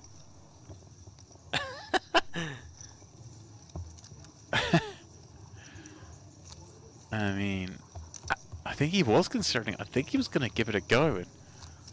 I don't think it would have been that unreasonable either. One of the worst hands we get to the river with is that King 9. Yeah, what can you do? Well, into the muck they go. He was saved. Yeah, he was saved because he was glancing. He was looking at those chips with devilish intentions in mind. As we see Mark Wright up to 326k. Good for 70 bigs, shade under. Plenty to work with.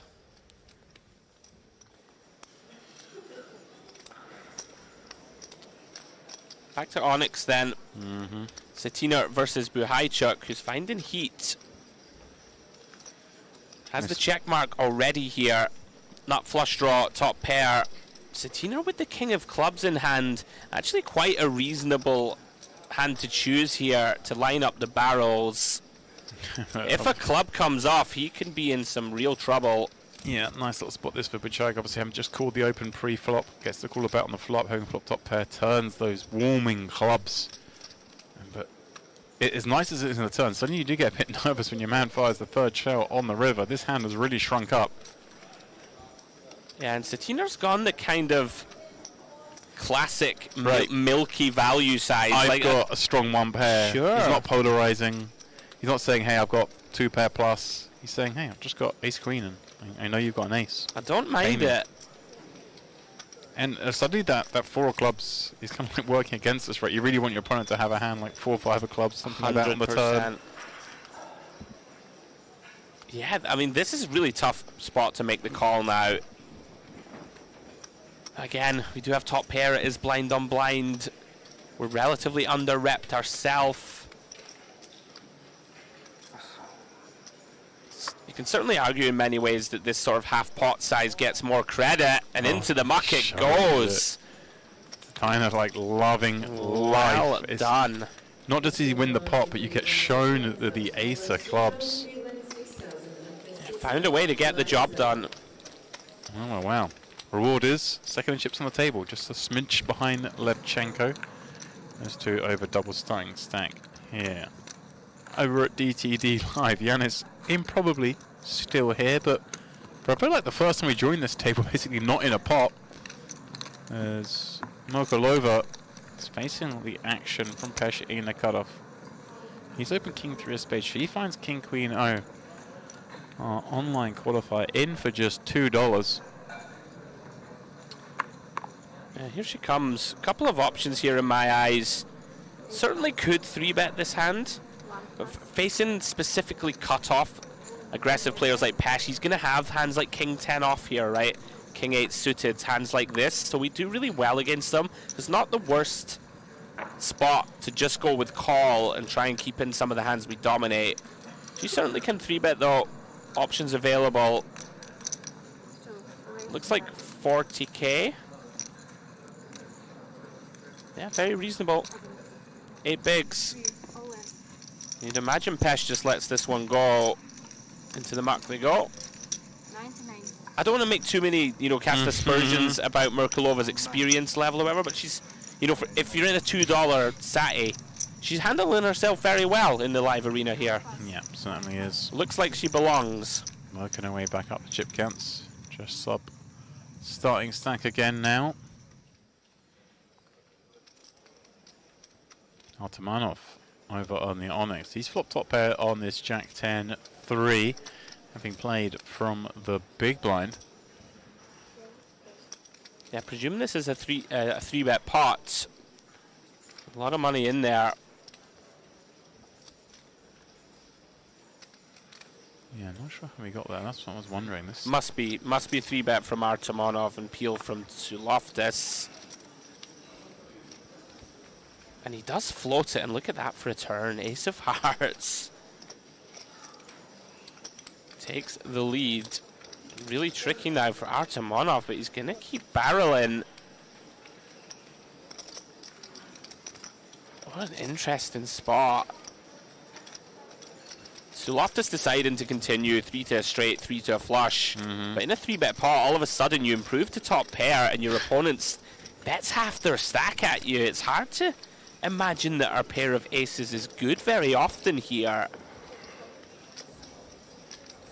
He does make the call. And just around about a third pot remaining for Artemonov on the river. Does have a pretty good hand to turn into a bluff. You know, blocking the 2 pairs, blocking the set of jacks, blocking king, queen. We're sort of trying to get an ace to fold, which is tough to do for a third pot. Maybe trying to get like king, jack suited out, right? A hand that just pips us. This is super tricky. And he did check river. Okay. now kind of hard, right? I mean, we can't see. Oh, we've river 2 pair up. Yeah, I yeah. apologize. But it's still kind of hard, right? Because we're either miles ahead and probably unlikely to get called, or we're just somehow getting trapped. But also, we just have too much hand, right? We have to. I think you got to put this one in because you can get called by ace, queen, ace, king that somehow didn't put it in itself. And it's only like 118k, Yeah. 289k pot. It's no disaster if we do stack off here. But there aren't many hands that he's expecting to get called by that he beats. I agree with that completely. You would expect Artemonov just to put in 118 with ace, king, right? This is the kind of spot on a final table I'd expect him to just check it back because preserving those chips is so important. Agree.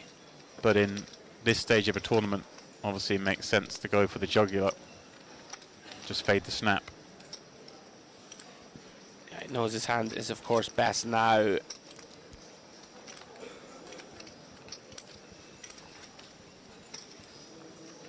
I mean, Artemonov, what do we beat, James? Queen 9 suited, 8-9 suited, maybe a hand like king 10 that's turning itself into a bluff. Seems fanciful to me when things have become so inflated. Yeah, this is a very murky spot. Confusing with the bet sizes. We've kind of painted ourselves into a corner.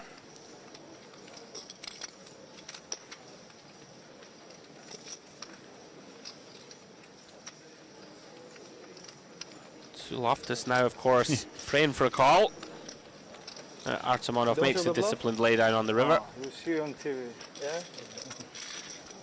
Ah, you will see on TV. The old usual. classic. That's what usually happens when you've got 2 pair and you don't get called. You go, yeah, you'll see on TV. Yeah. There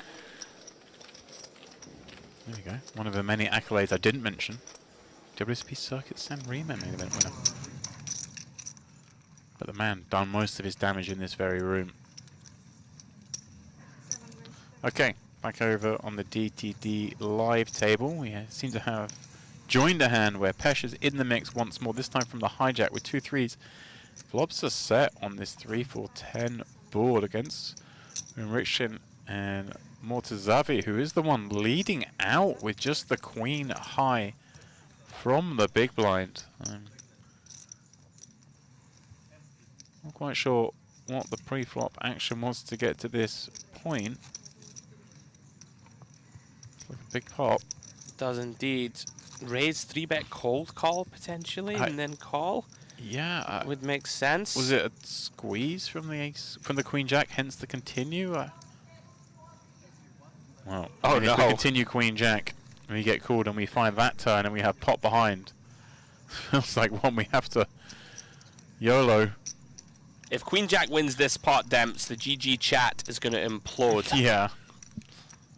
The conspiracy theories are ramping up. Let's bet the same size again. I mean, Pesh has just such a strong hand. No real reason to fast play this, I don't think. You know, if we call Mortazavi's gonna have half pot back. Yeah, is going to continue to extend the rope. Little does he know just how much equity the big blind has. Oh my word! Not again. This can't be real. Not again. No way has this happened. Is this highlights, James? Not again. How does this keep happening? My days. Mortazavi was just swinging away in the dark into a flopped set and has somehow backdoored the goods. And he's going for the Milky now. And he's going to get the dream news. He's not just going to get that bet, but he's going to get raised. Wow. I mean, Pesh is going to be sick to his stomach when these cards are turned on their back. What is going on? We've seen it all. This is insane. This is an outrageous run out. I mean, we just have these stone nuts in our mind's eye. The snap's never great news, is it? I mean, even then, The chuckle. even then, I feel like it is great news, because how can he have Queen Jack? Well, we don't know what the pre-flop action was, but I guess he's thinking, oh, I've already run into like a set of kings here or something. Maybe he was the one who 3-bet. Sorry, guys, we didn't get the pre-flop action on that one. But, I mean, I guess he was the squeezer, hence he was in there with Queen Jack off. But either way, Saeed Mortazavi does the dirty. Wow. One absolutely filthy, filthy run out. Body blow to Pesh.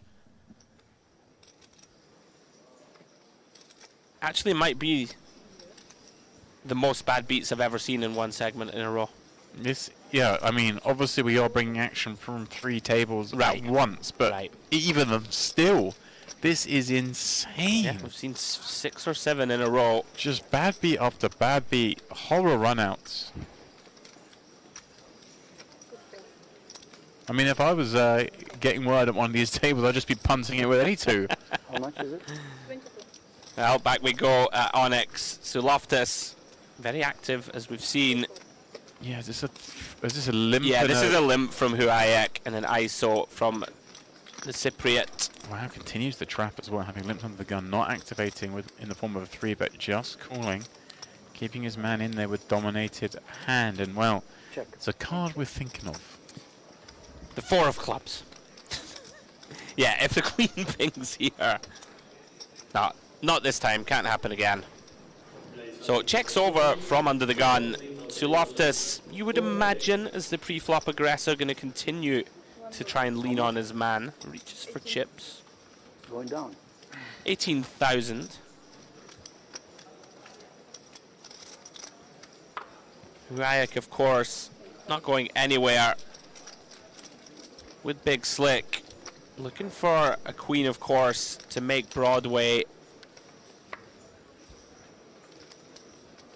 Isn't a queen, but it is the king of clubs, and this is tricky for Suloftus. One of those spots where we think we likely have the best hand a good amount of the time, but it is a bit of a disaster if we do get check raised. Yeah, I don't mind this size and choice. Just keeping some hands. So if you the point of the nod. Okay, 25k, my friend. 25k, this reasonable price. Keep reasonable price, I'm in. Right, would happily pay another reasonable price here as he checks once more. So Loftus now, you know. Like, it gets pretty thin, right? Like, it's one of these kind of interesting spots. Yeah. Like, you don't normally see under the gun. Yeah, oh, nice. I like this a lot. Nice. Well played. I think not necessarily thinking that he was behind, but so much like, what really is likely to call? It's like, okay, I could be beaten, I don't think I am, but sure. Obviously you look at genius in the times when you are beaten. He made the raise I want to make. I want to raise 22. He made it for me. So I was hoping. Oh, he queen misclick limped. He threw one white chip in. He wanted to make it 22 and was held to a call, I believe. Or he was joking and saying. Yeah, I think there's some nonsense going on there, yeah. Like, I don't think you it's all going on. A white and claim you meaning to make it 22k, but I'm liking it. My friend, he always raise when I made a call. All the time. Sometimes maybe he has a good hand too. But this time, I think I was better. I did it twice since I said. Yeah. Huyak, I'm loving him. What a character. One to watch. Gentleman. He loves just getting shot He to the likes to table. play how he likes. That's his business. As a person, he's very gentleman. But as a player, he's very aggressive. Alright, there's the smile. In fun Cyprus, games. the other way, when they know he's participating in a tournament, too many players drop out. Yeah. I heard that, yeah. This is great. He is crushing it on the island lately. They say winner of that Merit Poker Cup, second place in the EPT here. Arguably kind of like the biggest event they've hosted here. Obviously there have been some monster buy-ins and the former Triton series, but the biggest sort of main event and biggest successful field would have been that EPT. Yeah, we'll see how Suloftus wants to... I just like the fact he's getting told he's a very aggressive player, whilst he looks down at King 10 offsuit under the gun and goes, yeah, let's give this a go. This would be ambitious in the extreme. I think especially against these positions. Under the gun versus +2. Surely not continuing with this one. Could be some leveling going on though with all that talk about... He's going for it! He is! All the chat. Yeah, all this talk about aggression, maybe trying to show, well, I've got it, boys. He's picked a terrible time to go for it. Buhaychuk now, with 40 big blinds behind, surely only has one Yes, 70. course of action. Oh, yeah. Yeah, I mean, what a great spot to just pick up. This is going to be great when he folds, because they're going to be, the chat's going to be immense. Is Huyak going to give him a massive rub down here? Oh, it's got to come. It's got to come. Buhaychuk loving life when he's not been snapped here. You're never that fuzzy about jamming the ace-king here. No. But once you don't get snapped, you know you've made the right move, and you know you're probably up against the bluff. Oh, he's saving face. He's counting out the stack. Yeah. I think he might start giggling to himself. Here we go. I would find it really hard not to start laughing.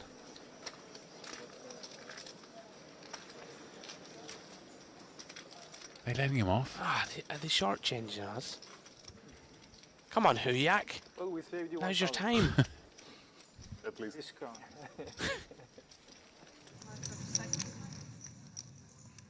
Ah, they're too nice. These guys are just too nice to each other. Hate to see it. Bring back poker beefs and war. Back to DTD live table then. Sibgatova, she's on the move. 550k. Blinds now 3 and 6k. Of course, now round 2, our online qualifier. Sofia Merkulova, 154k, 25 blinds, demps. I mean, you are facing Under the Gun Open, which of course isn't always the most palatable of places to find yourself. But Sibgatova, super aggressive. We have a hand, pocket jacks, sub 25 bigs. People would tend to fast play, yeah. A couple of ways you could have played it. Could 3-bet call. Can't really falter just for sending it in either. 25 bigs. It's one of those. If we bust out here 3-bet jamming here, we sleep okay tonight. Absolutely we do. Now more to savvy, we've seen. This Queen Jack hand was very, very non-standard. It's given this Ace-9 of clubs a lot of thought. Does he want to gamble? Bit of a wild card, Surely we're not this playing man. a time chip, but this might be our playing it. He's genuinely thinking about this. I think he's thinking about riding the rush. Someone got to tell him the bounties don't come in till tomorrow. This is... The great thing about this event, people seem to just not really care. They're just going for the huge stack. Is Sibgatova opening under the gun? He's He's still got to worry gonna about put it in, behind you us. know. No. He is. No, he's not. He is, Demps. Come on. He's still got Sibgatova behind. Under the gun opener. We know she's capable. We've got to show Okay. some respect. Yeah, she's too experienced to flick this one in, I would say. Pretty easy fold. Facing all in. Merkulova still in the mixer. Very much hoping that she gives us a Cinderella story. $2 qualifier, people, to remind you. 12.5k package. Yeah, for those just joining us, Sophia not just winning a $2 satellite to this tournament, she won the whole package. So she wins a seat to the main, to the Luxon Pay, and to this PokerOK event, as well as, of course, all the hotel, all the benefits, all the some trimmings, spending money, flights, all sorts. Down here, 12.5k package just for $2. Worst way, free holiday. Lovely. Yeah. Yanis, improbably still here. On a flip. Got in with top pair against a set. Caught the running boat to survive. Now popping up here with King 10 suited. Michael over. She just 3-bet the last hand in the form of a jam. This one, what, 30 bigs deep in the cutoff against +1. A little different. But she does, once again, kind of work her way to a nice sizing. You're nodding in here. Love it. Really like it. Good hand. If I'm being pernickety, might go just a little bigger, like against a capable opponent, but I like it. There's no, this can never be bad. And we are only starting with 30 blinds, right? So we can downsize, yeah. Yeah, it makes it hard for hands like this, but Yanis is going to continue. Take things to the streets. Michael over with double pot behind, and wow, what a flop. Top 2 for the aggressor. Royal flush draw for Cyprus's #1. I mean, pick your flops for us in the comms booth. I like this little down bet. This is perfect. 25k. I mean, obviously Yanis with so much hand, but also just king high. I like this, just the cool kind of... Feels like we're just never getting it through if we raise. And he's found the flush on the turn. He's doing her dirty. Yeah, this is just a bit of a disaster. Really not too many flushes that we can even be against. It's just king, queen of diamonds, king, 10 of diamonds.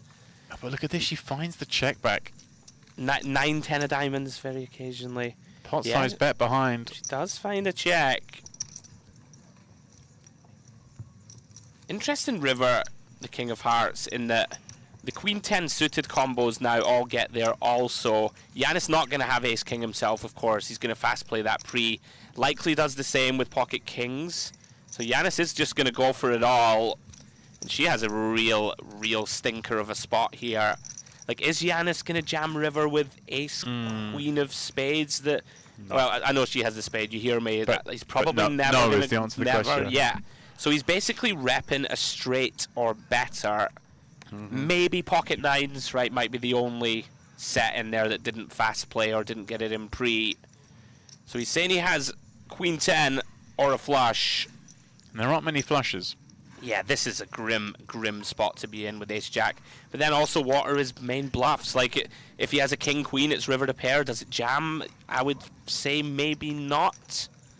It could. I guess that's probably the best bluff candidate, right? Like yeah. The king queen, because you block ace king, the most likely calling hand. Yeah. Pocket kings. If you think that she is going to, pot control all her ace X, then it becomes a pretty nice bluff. But there aren't too many. What an absolutely brilliant fold from Merkelova. Wow, they're trying to deal her out, but she's staying around. Great fold. Very nice. And he can have some queen jack suited, I think. They make a decent bluff. Jack 10, queen 10, queen jack suited, right? Want to fold out an ace or a king. Very well done. Great hand. Yanis all of a sudden up to 342k. Had 2% when he was all in with that ace queen, James. 2%. That's insane. He was going to walk over. Well, he wouldn't even walk over. He would just get his phone out and press rebuy on Luxon. Be back in the mix, but no need. That's how lazy we have all become. Save your 1100.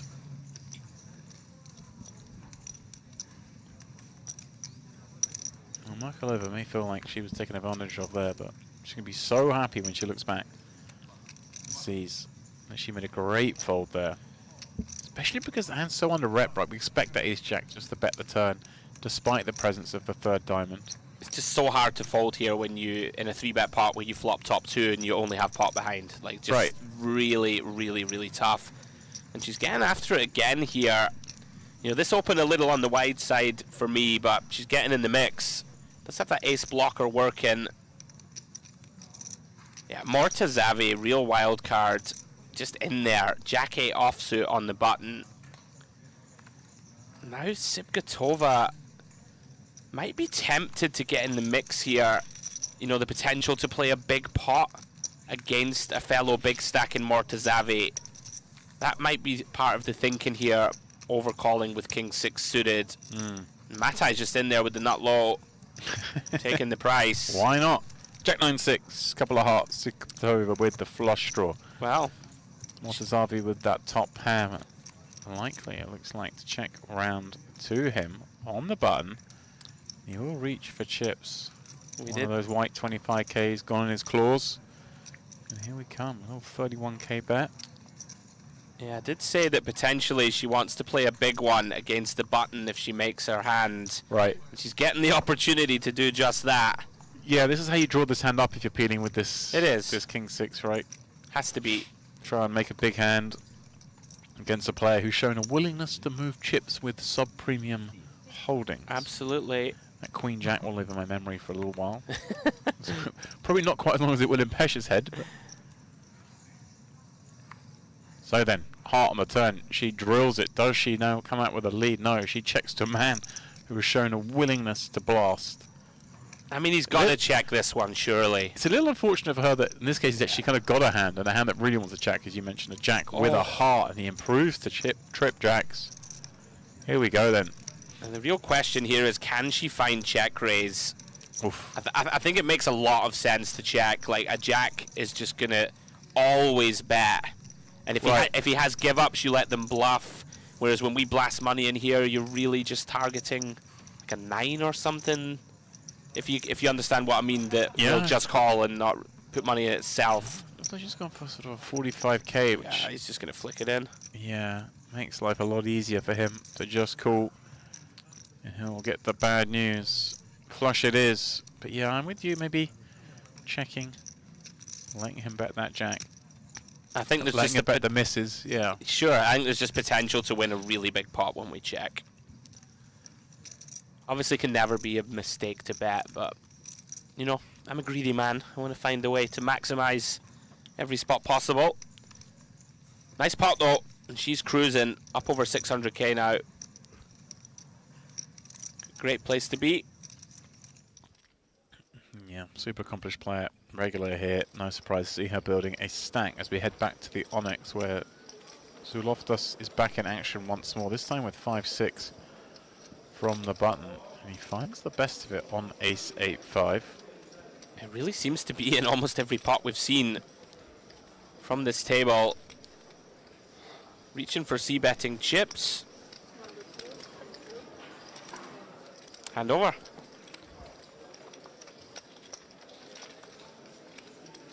Field swelling. Yeah. 450. Oh, there we go. We keep going up. 450, 451. That's massive, right? That's almost the size of one A and B combined. Yeah. It is. It's pretty close. I guess a lot of people sort of making their way in yesterday, arriving yesterday, playing today as their first day. Going to shorten the trip by 1 day, perhaps. Mystery Bounty's pretty decent tournament still late, Reg, right? Also. Yeah. And with 3 starting days today as well, you've got a very good chance of getting through if you really put your mind to it. Put your little bit of elbow grease. / wallet. Or purse, you know.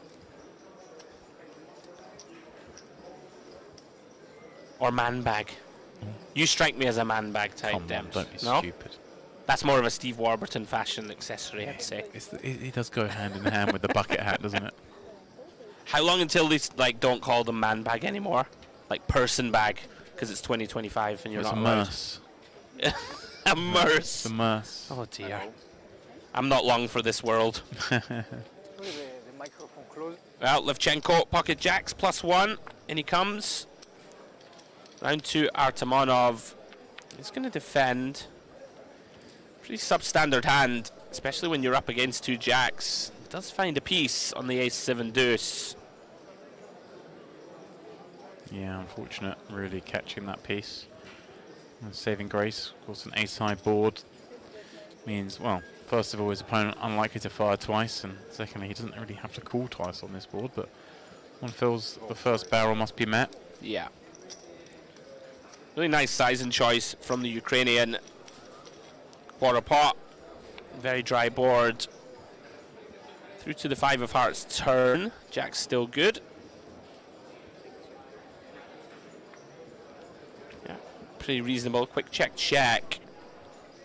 One of these spots now, Demps, that we saw people check back too quickly on rivers, where we were encouraging them to go for value.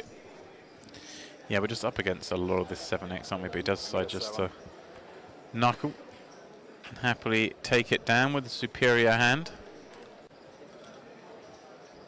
It's interesting, the more and more commentating we do together, or the times I'm in the booth, I do notice these tendencies now, like the snap river checks and stuff. It just all generally tends to be pretty honest. Yeah, it's hard to have processed that river quickly enough if you come out with some devious check raise. Sure. To check instantly. I think, you know, I encourage people to play in a timely manner, but also you're allowed to have a little think. Oh, Yeah. it looks like we may be heading to a break as the table vacates.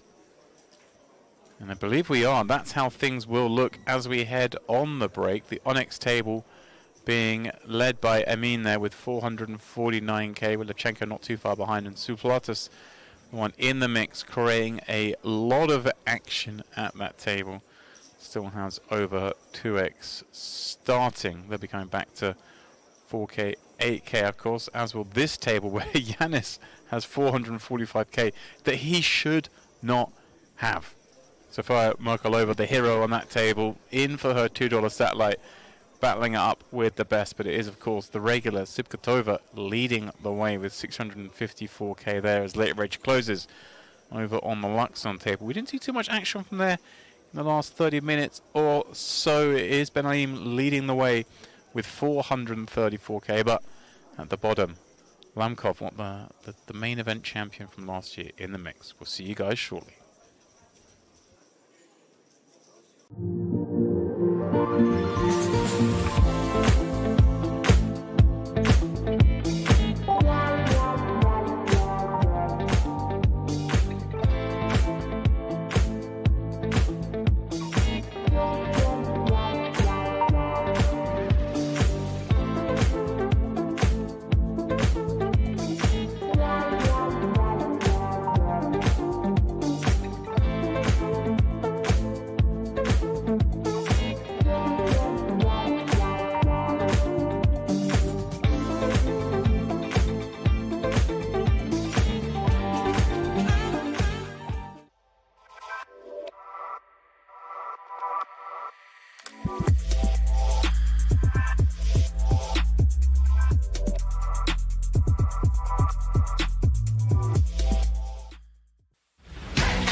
25.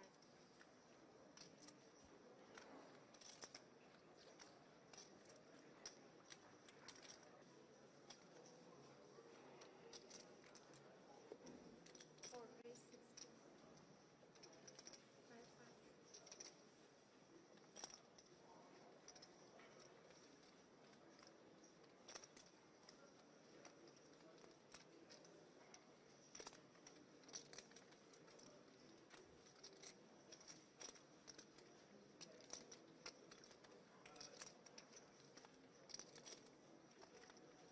Raise. 6 raise 65,000. 7 pass.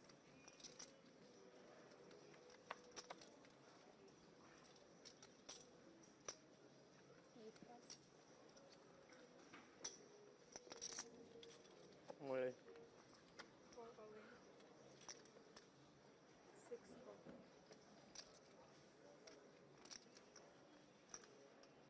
Can I count? A little more. Yeah, yeah.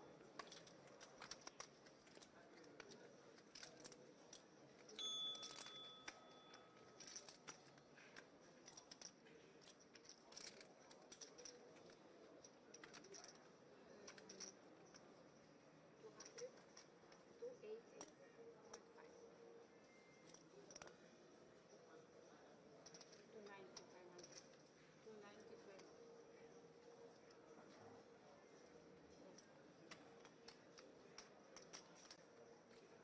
235.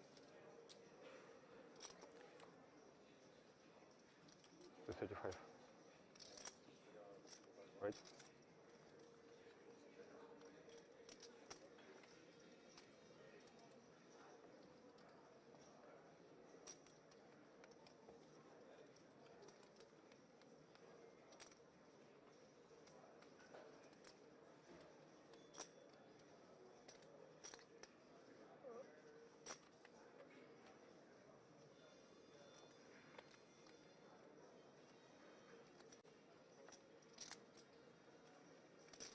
No pair, both of us. No pair, both of us. Let's go.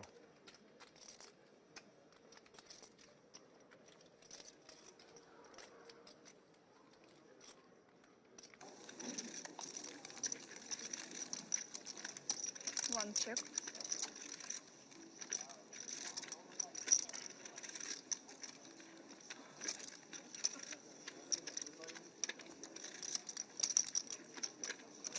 Four bet 7,500.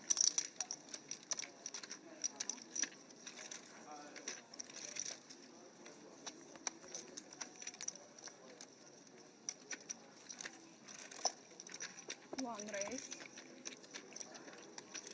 15,000.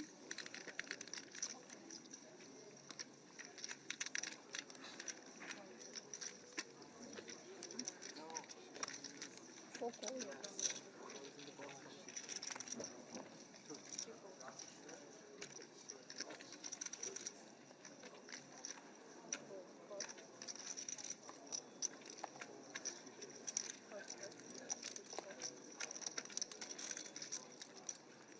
One check.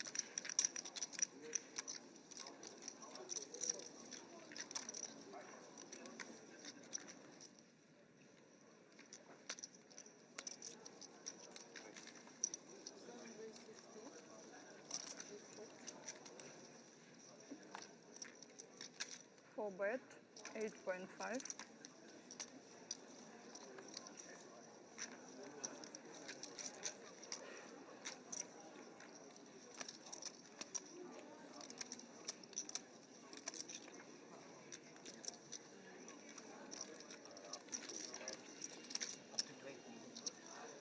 Last 10 seconds.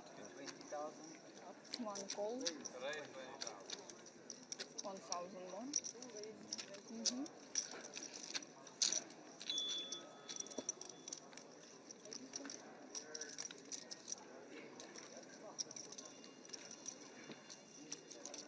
One check.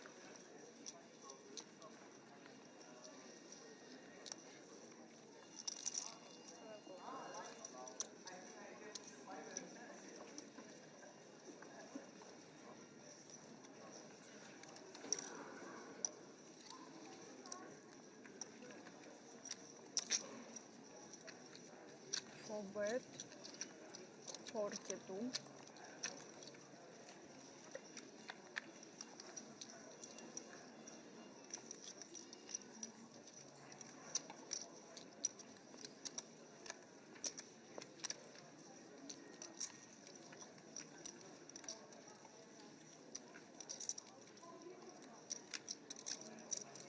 Last 10 seconds.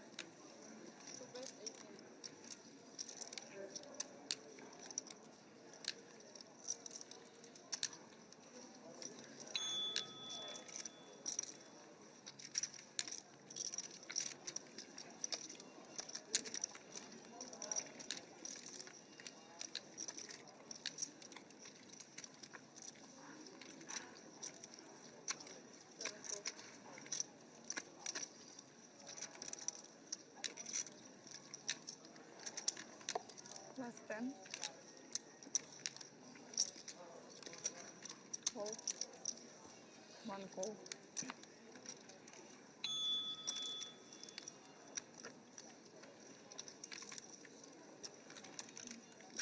Win or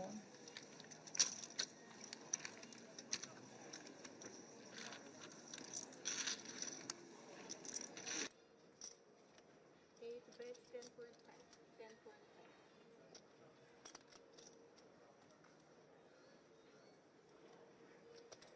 Call.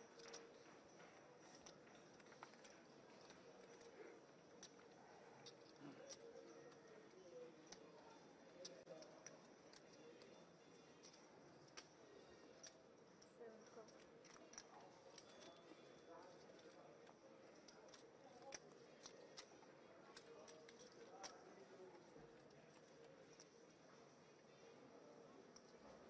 Seven check.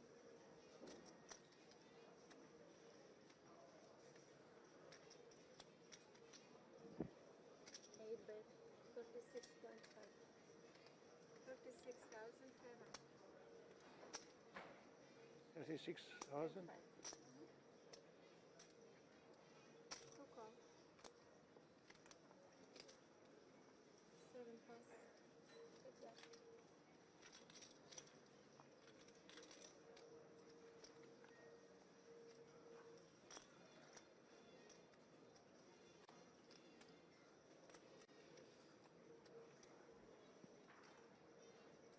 Eight bet. 62,000.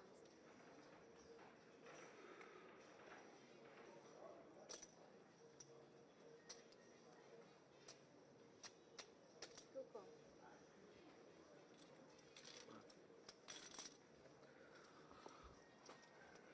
9 high.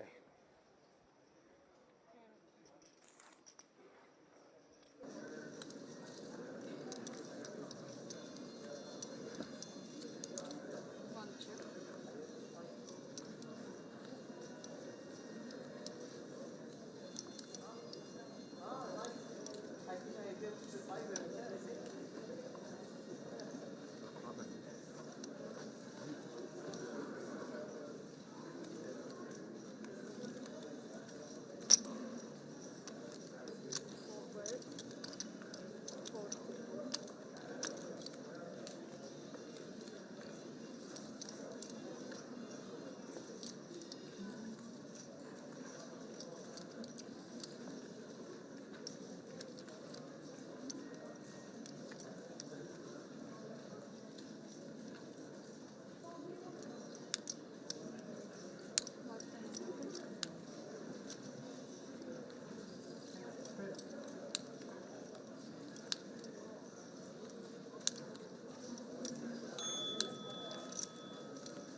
Welcome back, one and all, to the Mediterranean poker party here for the PokerOK Mystery Bounty Day 1C.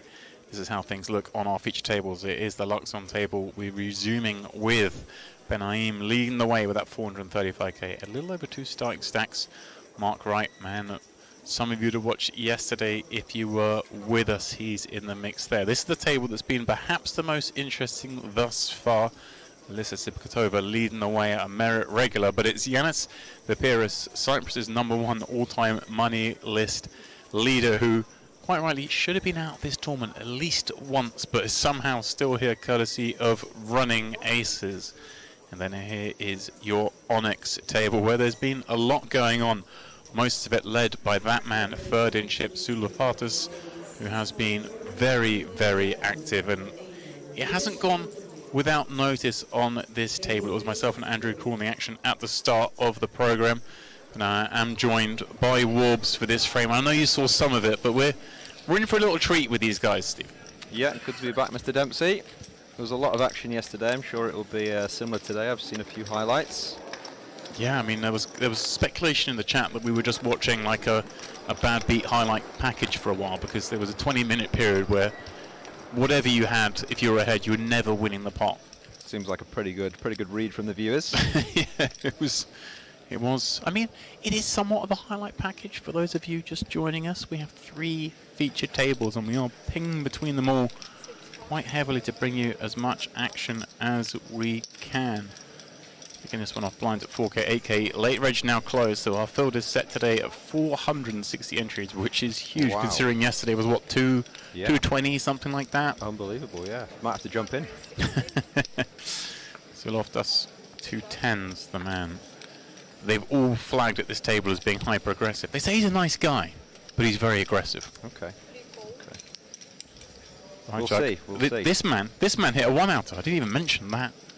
Right, Chuck, he was all in with King Queen against Ace Queen on a Queen high board, and someone else had the flush draw. He had to catch like the King of Diamonds, his only way out. Sure enough, out she pops. Well, we didn't have too much drama yesterday. We had a lot of action, but no drama. So clearly it was all being saved for today. But look at this right off the bat. Yeah, and this is going to look sus as Kanar finds kings in the squeeze spot, playing at 20 blinds. This is just a dream spot. So that's an absolute dream. Yeah. For now, anyway. I feel like on this table, maybe it's not gonna work out like that. But yeah, these are the spots you're after when you're down to the old 20 bigs. Yeah, see Loftus obviously will be aware that Kanar is more than capable of squeezing up here light. Finds such a big hand like this, does understandably just move it in. More than good enough. Kind of a no-brainer, really. You're just not getting away from this, and we'll see if the kings hold or not. I mean, at this point, I feel like it's no more than a flip. From what you said, yeah. The way things have been going. 51.49 maybe. I mean, if you're offering a bet, I'll take the kings, but yeah, I'm sure you would as well. I'm not putting much on it. So we still have Yanis on one of the tables. We do. Good to commentate on Yanis. Very, very solid player. He's Played with him for years in the UK. Ironically, he's out in the DTD live table, which is where he's done a lot of damage in the past. He's got a ludicrously good record here at Merit as well, hasn't he? He does. Here we go then. 6, 5, 3. Couple of diamonds working. But other than that, the door is closing. Oof. Here we go. Always a sweat, eh? Here we go. Feels compulsory now in 2025 for someone to say. Never easy. Always a sweat. Red on the river. Into the wrong variety. Kanar with the full double. Yeah, obviously in the first frame we'll see Yanis, and we were referencing the fact that he came 4th here in the MPP, the first iteration, which of course as soon as he busted, the 3 of you chopped it up. So obviously some respect for his game there. You're like, okay, we got him out. Yeah, he was the man to beat at the start of that final table, I remember. Yeah. Which is why I got a little swap in. I was like, I feel like this guy's chopping at least. But no, yeah, very, very strong, aggressive player. Lovely new haircut, I don't know if you've seen. Well, I mean, looking very suave these days. Yes. I don't pay too much attention to haircuts because yeah, true, I'm like, okay. I'm totally jealous of all hair. Yeah. try and work out in my mind how much I've saved in haircut fees. There was some To raise 18. some very like strong sunglasses game yesterday from people, and I feel like that guy's is up there as well. All right. Little bucket hat as well. You love a bucket hat, I'm a don't huge you? fan of a bucket hat. Yeah. Levchenko in the small ace-9. Steiner's open with the 2 6s from +2.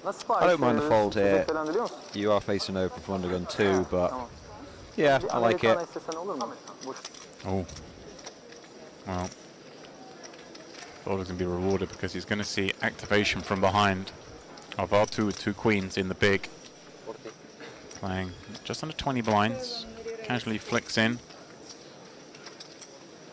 Kind of small, but he's not playing a lot. He's trying to keep in. Oh, he's just snapped gone for it. It's worked out well.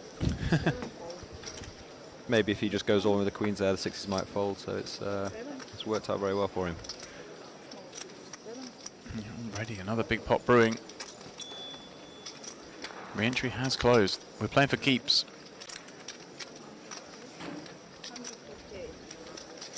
Yeah, I got a feeling like a man with those kind of glasses can hit a 6. They are reflective though, so he has to be a little bit careful when he's looking at his whole cards. Like that famous one with one of the Kardashians. You remember when she played poker for the first time and she had the most reflective sunglasses on you can imagine. King, Queen, 5, all but ends this one. It's gonna kill. I mean, I'm going to go out on a limb and say this one's done. I know we've seen some stuff today. Never know. This one's done. Might come another king of spades.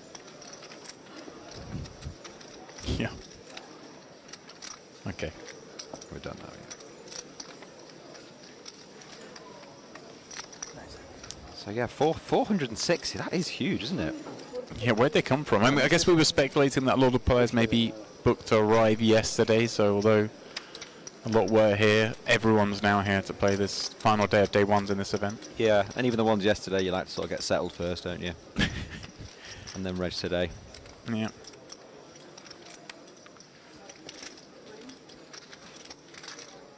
I've just seen Feraldo. He's about to reg the event. Finally going to jump in this though. Yeah. Maybe we'll get him on one of our features later today. Would love to see that. Tight. He's wagered it all from the cutoff. Looks like 3-bet jamming over a Mortazavi open for. Yeah. No, I think the queen actually limped, and then the a6 off There went we for go. it, which You're right. I think that's all right. Yeah. You are quite right. Calling the additional 74k at the 8k big blind level. 10-4-3 board. Clubs working. He obviously just thinks once Mortazavi limps that any ace is good, really, and he's gone with it and he's right. Unfortunately, he's been a bit unlucky. Second path to victory. He's got the receipt ready. That's like the equivalent of the stand-up here at Merit. Yeah. So it is. Mortazavi, this is a man that did some serious damage before the break, just going ballistic with Queen Jack on a 10-4-3 board against a set of 3s and finding a backdoor straight. Oh, nice. He's yeah, he's out there. Sounds brutal.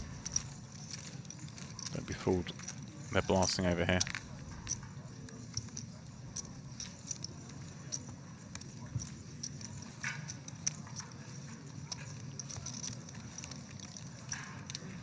Yeah, I guess Friday, one of those players who was saying, you know, people who weren't here yesterday, getting in yesterday, whatever, coming in today, maybe getting in the mix, bumping this field up. I mean, we need 1,000 players to hit the guarantee. It's pretty clear at this point. It's going to sail past that number.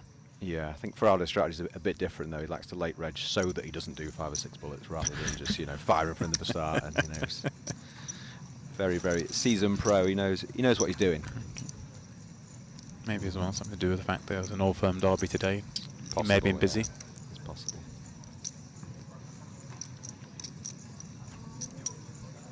Zipkatova leading the way on the DTD live table.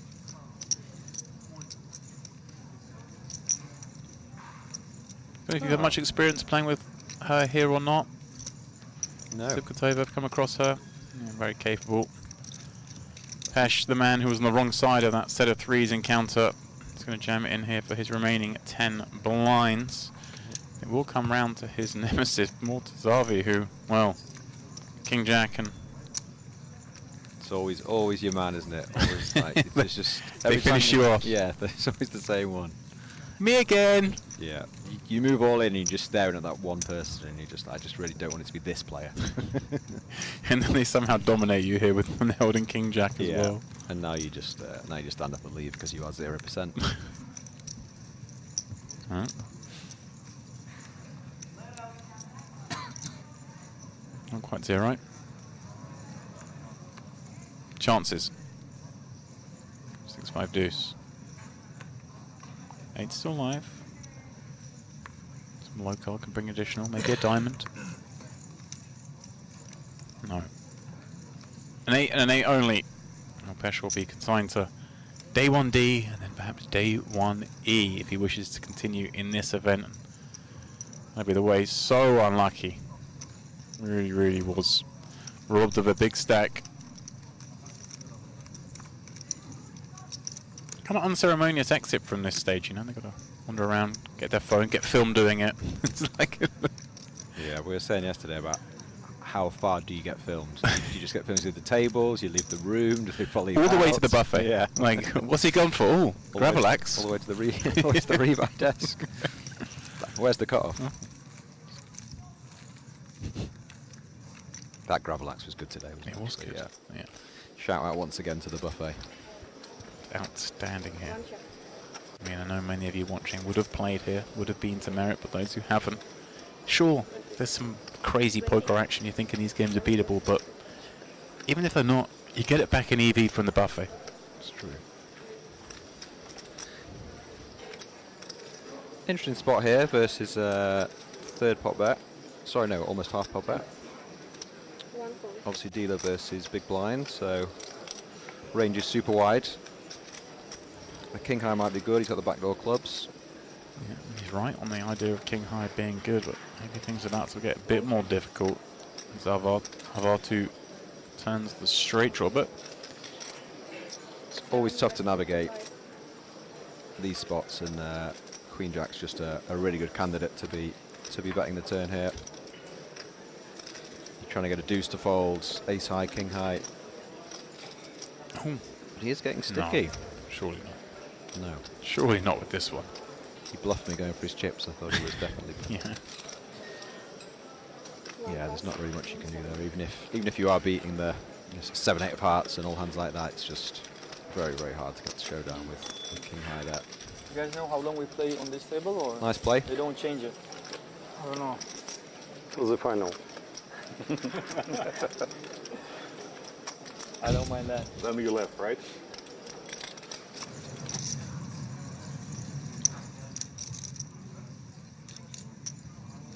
Sivkatova from the button, pulling this one against Giannis.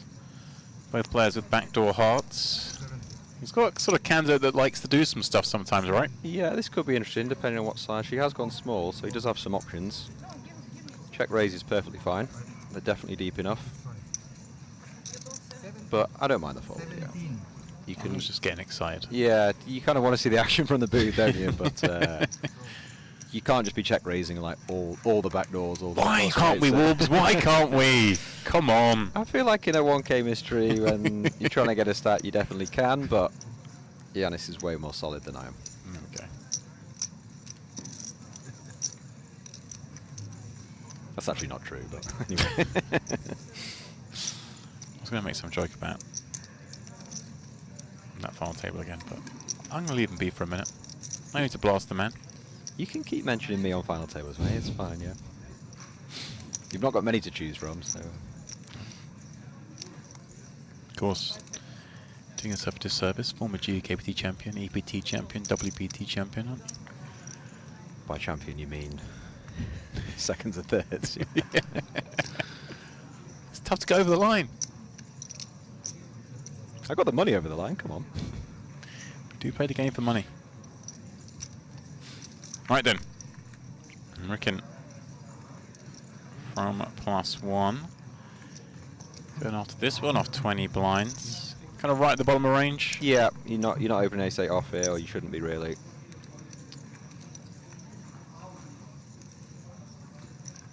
Tough hand to play from early position, but it's definitely good enough to open.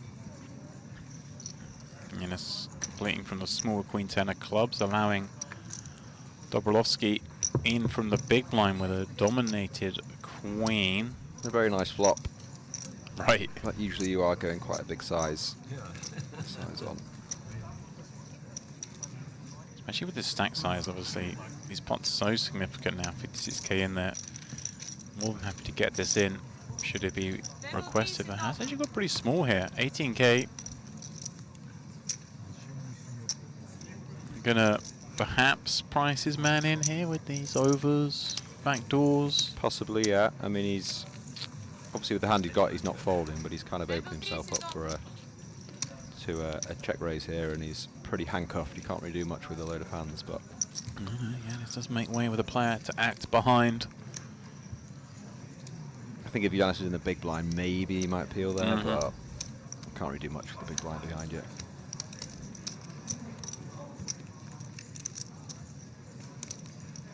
Rich can back up to a starting stack over here on the DTD live table.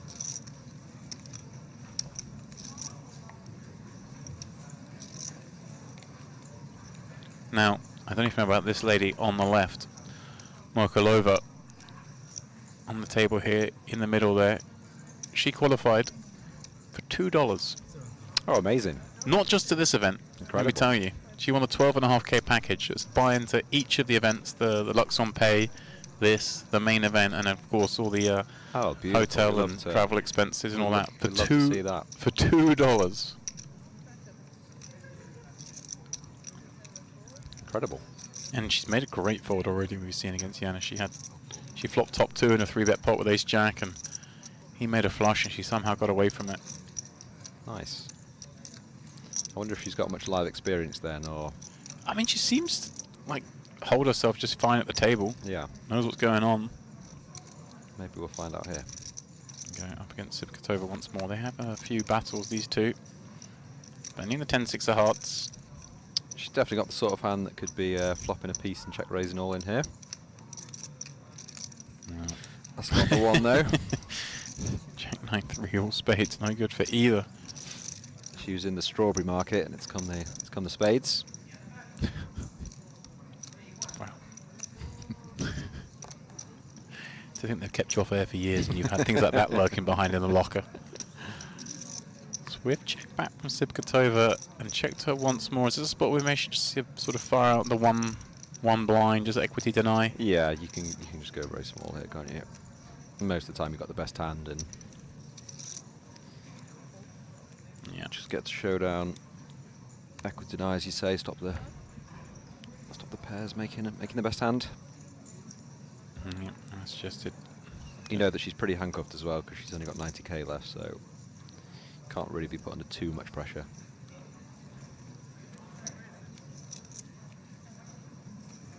So we're going to stay here for one more on the DTD live table, one of our 3 tables of coverage.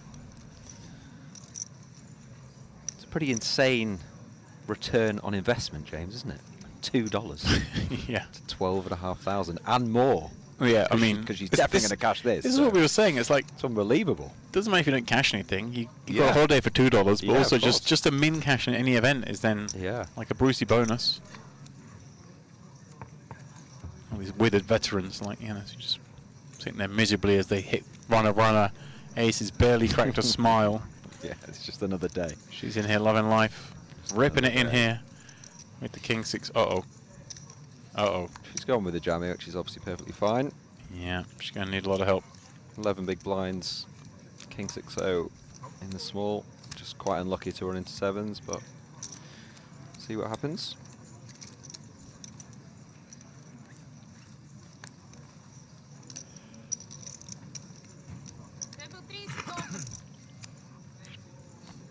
Well, King on the flop. She finds it. That's how you do it. Can she fade 2 more to keep the dream alive?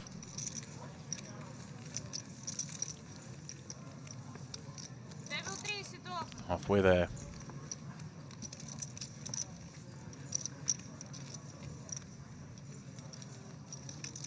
She does just that. Okay, back in the game, just Yeah, under a nice. starting stack. Nice. I feel like you've always got to root for the $2 qualifier. Of course. Here. It's just such an amazing story. It's like you just want to win every hand. Totally unbiased here in the comms box. You see her composure at the table. She doesn't strike you as, you know, she's clearly got experience. Yeah, definitely, yeah.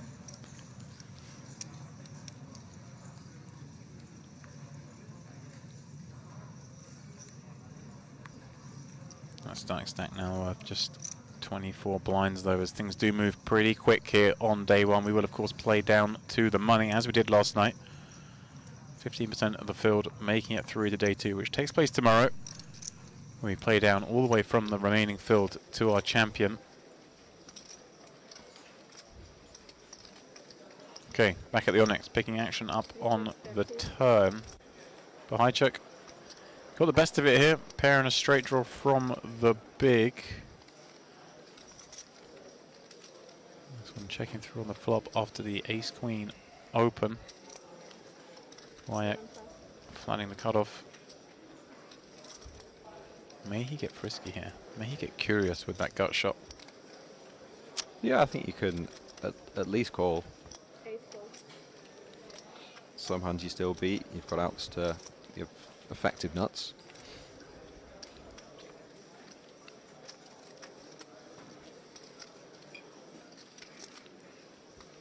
There's 2 overcards, of course, as you just called. Yeah. He has indeed. King rolling off on the end. You also have the chance to bluff as well. You know, he might just take his showdown, but Yeah. That's what he's done by high check.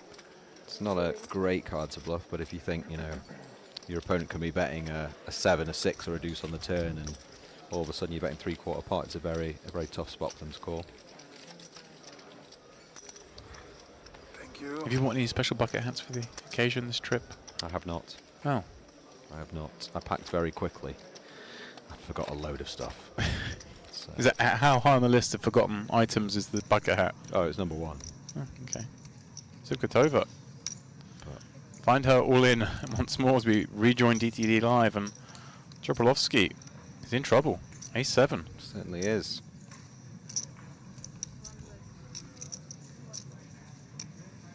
Check 10-4. He's drawing thin.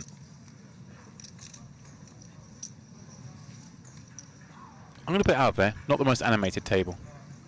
She drills the nuts. No, but it's early days. I feel like people get more animated the closer they make to day 2, don't they? So. She was saying, like, let's not get excited yet. He's got a chance to split, but come on. Yeah, so come on.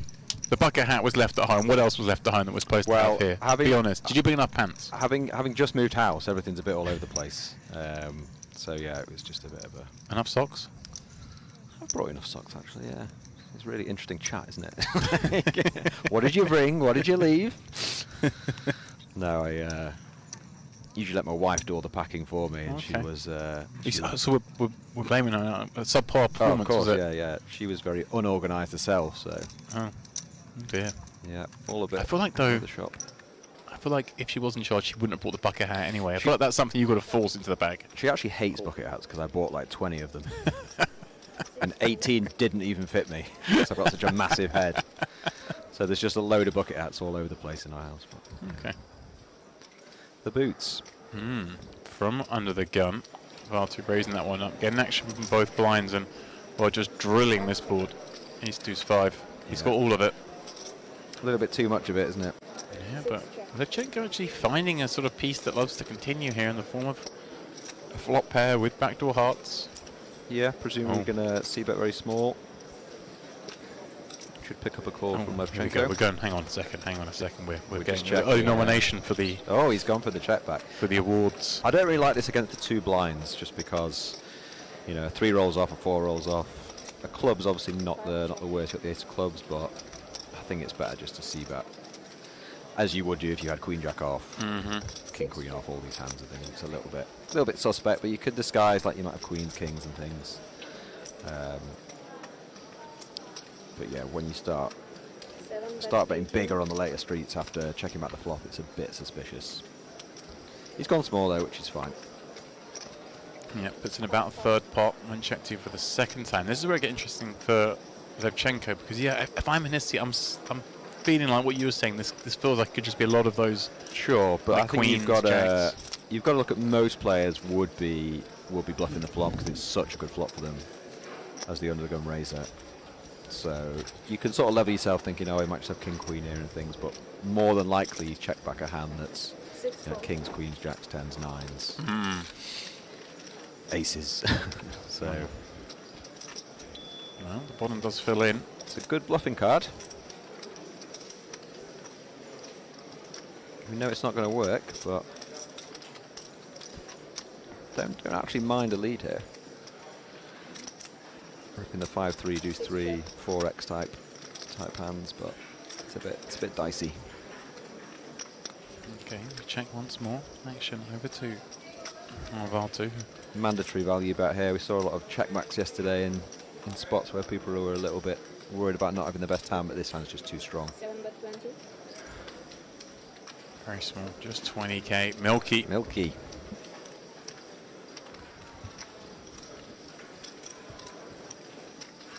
Spot where Levchenko just like almost knows he's just getting abused here. But again, it's, you know, if your opponent has got like the king, queen, queen, jack, is he going to bet 20k on the river? It's Is he going to check back flop, bet turn, yeah.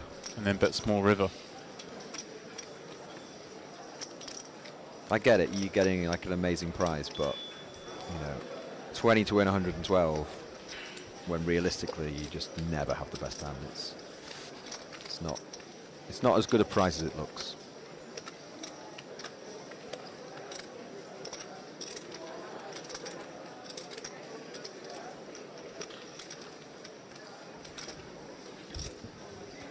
I was going to ask. Oh, is he going for it? It is the kind of card There that's we supposed to suit go. us. There we go. And he I like comes it. out with the bomb I check like it. raise. It's not going to work, I don't think, but I like it. He's almost recognising he's trying to get thin value, Right. which he kind of is. Yeah. But his hands, you know, he's gone for it. Love it. Yeah, Love to see it. I really like it. He's just a bit unlucky that, you know, he's obviously trying to get maybe ace jack to fold or something like that.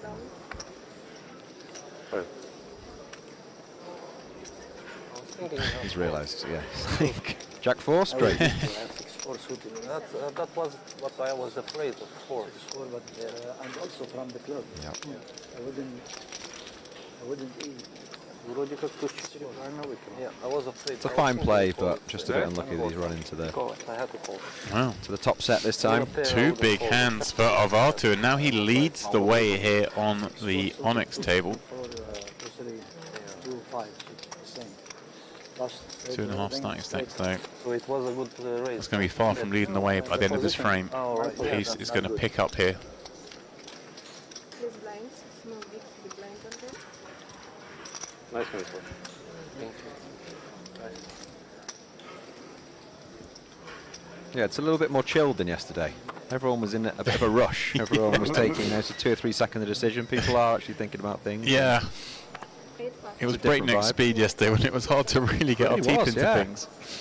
I don't know if it's sort of, if you're on a table and everyone else is doing it, you're kind of more inclined to... Right, monkey see, monkey do. Exactly, yeah. Well, I wouldn't call them monkeys, James, but yeah. A little bit contagious, isn't it? A little bit Thanks, contagious. Wolves. 4 all in. It's a pleasure working with you. That's always. Artomanov understandably jamming this one 96. for Second 12. time. Yeah, Second Kennard time just like wakes up this, with it. Yeah. Okay. Peruse what's behind him. This you just have to flat. Oh no. He has decided to go all in. Yeah, surprising because considering the stacks behind are both quite sizable. Yeah.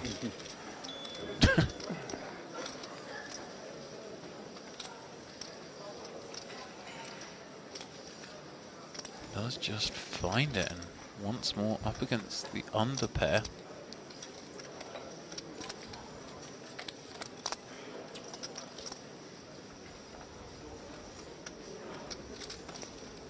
Queen 4 deuce. The hearts are covered by the bigger pair. Artomanov. He's actually just looking for the 7 of diamonds. 7 of clubs already in the mark. Okay, we're going for the stand-up.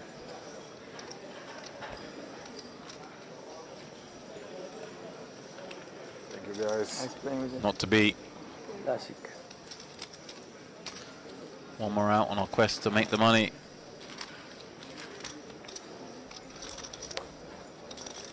So we're 15% the money, right? That's right, yeah. So fast maths, what, 69 is it?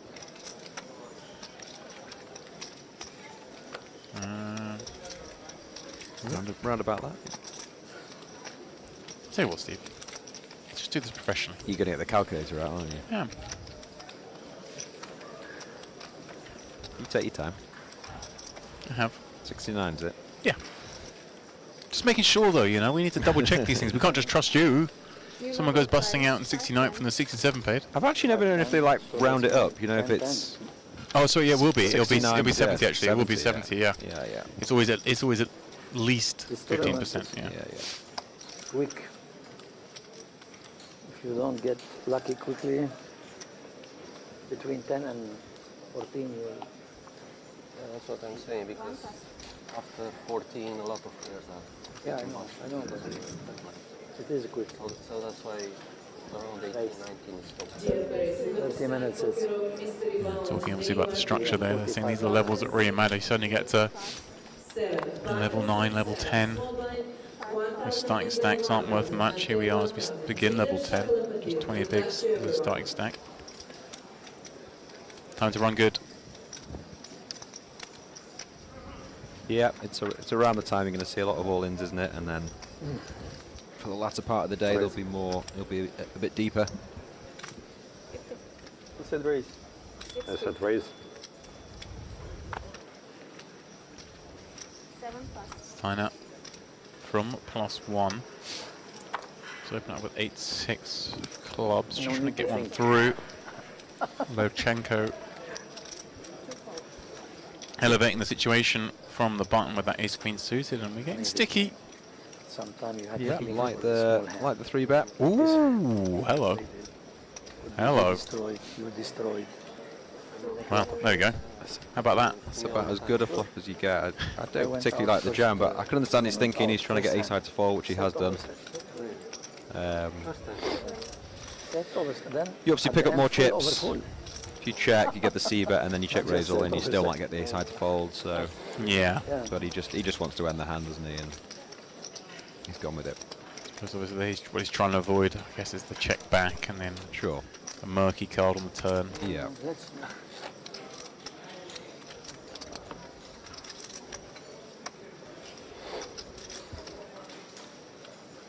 Touchy toes, in it goes. What's going in when you touch your toes? Sir? Touchy toes, in it goes. All in. Okay. Yeah. Every time I've said that and gone away, I've never won, by the way, so I had to stop saying it. Thanks for saving it for now. Can't believe you never heard that one. You're so old. You just like not down with the kids anymore, are you? They're all saying it. The idea that you're down with the kids. They're all saying it. Yeah, I'm not actually. But used to be. 7+. 8+. Standard open here from Levchenko. Nice little hand, the ace-9 suit in the cutoff. You'd expect Loftus to defend the 10-7-0 from the big blind. That's exactly what he's done for now. That stack diminishing somewhat, courtesy of running those 10s into the kings. And wow, what a flop for Levchenko. Just seeing the flop gut shot straight flush draw. Now we see top pair and not flush draw. Overkill. Yeah. A board that I guess we get to bet pretty small on, right? Yeah, for sure. 6.15. Trying to extend some rope.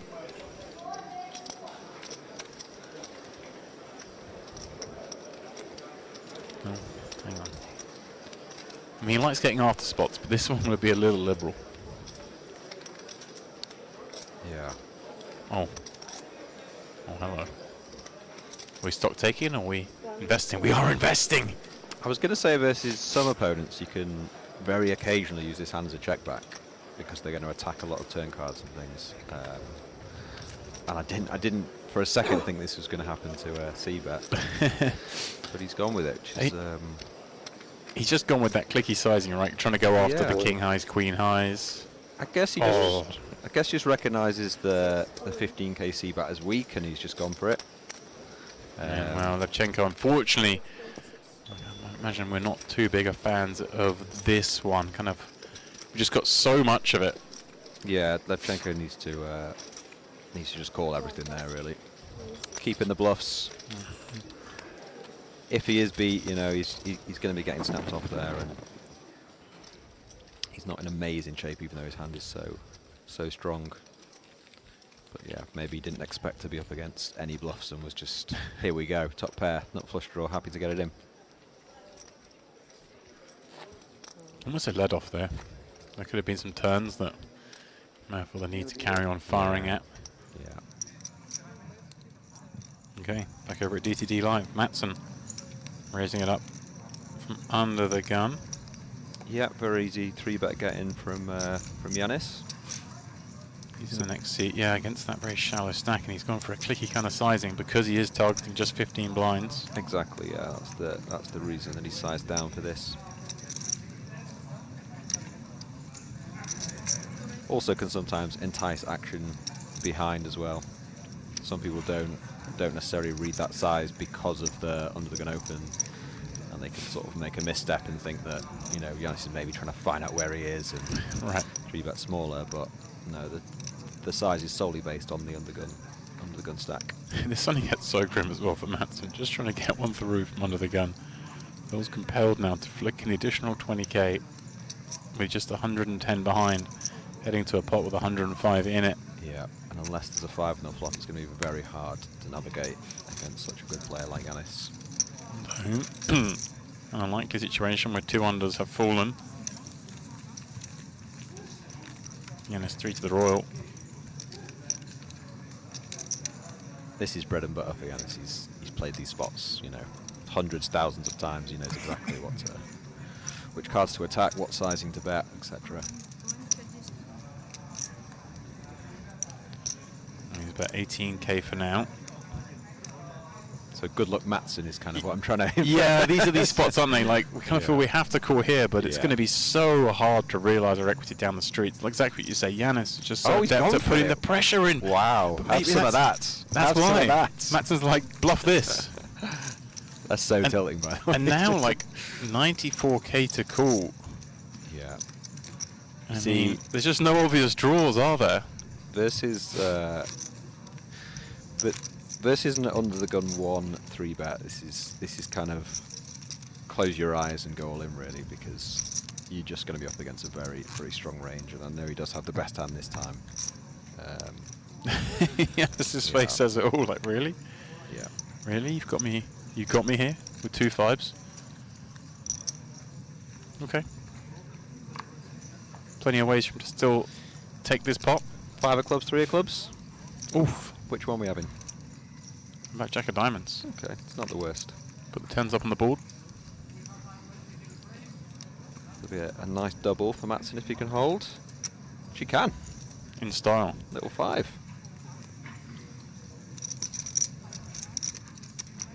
Looks thrilled. Yanis fuming because he was excited to barrel that turn card and didn't get a chance. Yeah. But this is it, right? So Matson say, let's calls at 18k, sees that turn card. He just check folds every time, right? Sure. Found a way to win. He did. Puts himself in the middle of the pack here over at DTD Live. But again, a lot of movement going to happen in the next couple of levels. These blinds race up.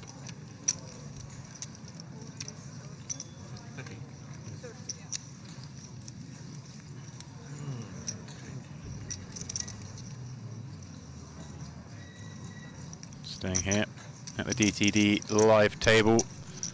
Yanis licking his wounds. Makes way from under the gun. And make her way all the way around here to Ricken from the cutoff. He's going to fold the Queen 10 and maybe picked up on something behind, because Motazavi very much excited about this hand on the button. Oof. Here we go. Yeah, a bit of a clash here, isn't it? Can't see any of these hands really folding.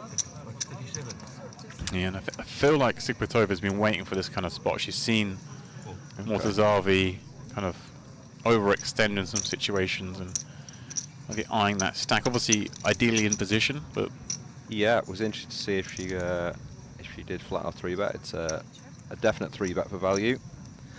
And a very interesting spot for Matson, who's obviously just doubled. He's just got those chips.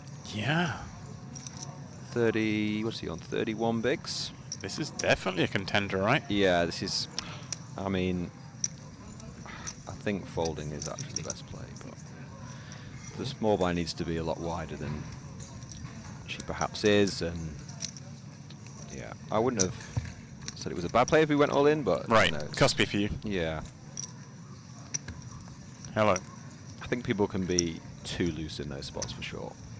You know, most of the time small blind will actually have a very good hand, even though it's bottom versus small blind. Alright, in this case, she has got to the Broadway. Let's continue the aggression. Mortazavi out flopping out with that king. Backdoor diamonds to go with it.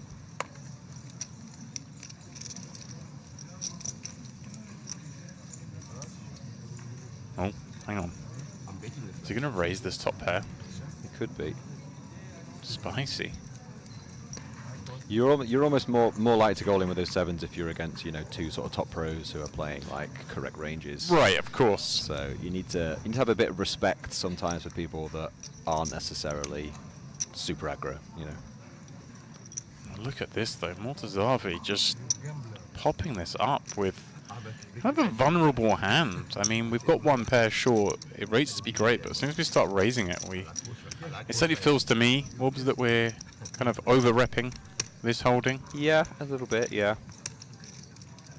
There's certainly a lot of players here that would just think this is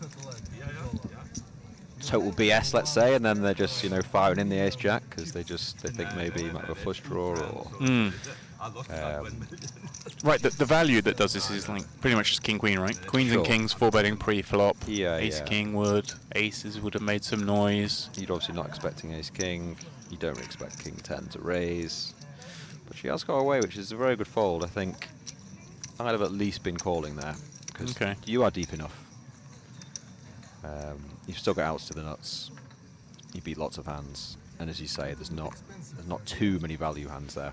But when they start mixing in there, these top pairs of value, this is where things get murky. Sure. We call it MPO, Merit Poker Optimal. You have to deviate here, my friends. It's like you have to decide, are you going to give him the king-6 suited for the raise? Are you going to give him the king-9 suited and things like that? Or but, you know, even versus that hand, you've still got 10 outs. And right. I think that versus that price, it's fine, even though you're out position to just call and see what happens on the turn. Well, welcome all of you tuning in from wherever you are. Please do say hello over on the GG Poker YouTube channel. We have the chat open. The other thing is with those top pair hands, you know, it's probably going to go check on the turn a lot because they're not sure. So you kind of buy in a turn card for free as well, which you can think about. On to the next one. Harsh +1. Pops it out. Rickon just calling with this ace 4 times, I guess, just trying to get kind of max value. Yeah, it is just kind of max value, right? It's like, oh, if I hit something, I'm going to get paid. And yeah. I mean, you should just put it in, but. Well, look at this. Mortazavi calls, and now Matson with a squeeze spot. He didn't take the last one a moment ago with the 2 7s, but these 2 10s, a very different candidate, especially with the stack depths involved. And yeah, he does this time move it in, which of course we're fans of, but unfortunately for him, he's going to run into the goods. Totally mandatory jam. Playing 30 there. 100 calls. We'll do a little acting, but like to get some additional customers behind. Feels like Ricken's just kind of compelled to with the 50k, but he wants Mortazavi's money too.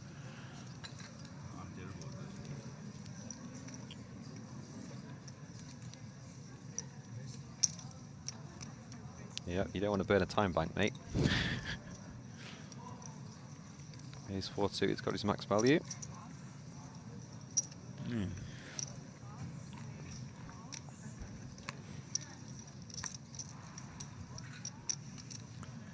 Mortazavi does make way.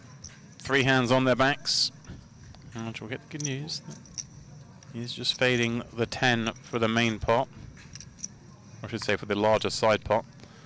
And Ricken, the one with the liver hand. I'll take the 10s on the ace-4 suited. You can have the queens. All right. That's a flip, isn't it? It's a flip. Ooh. Not anymore. The Queen of Hearts. A very crucial card here. And Ricken can only win this. The ace of clubs. Matson. He's 2 10s alive. Needs the Barry. Needs it fast.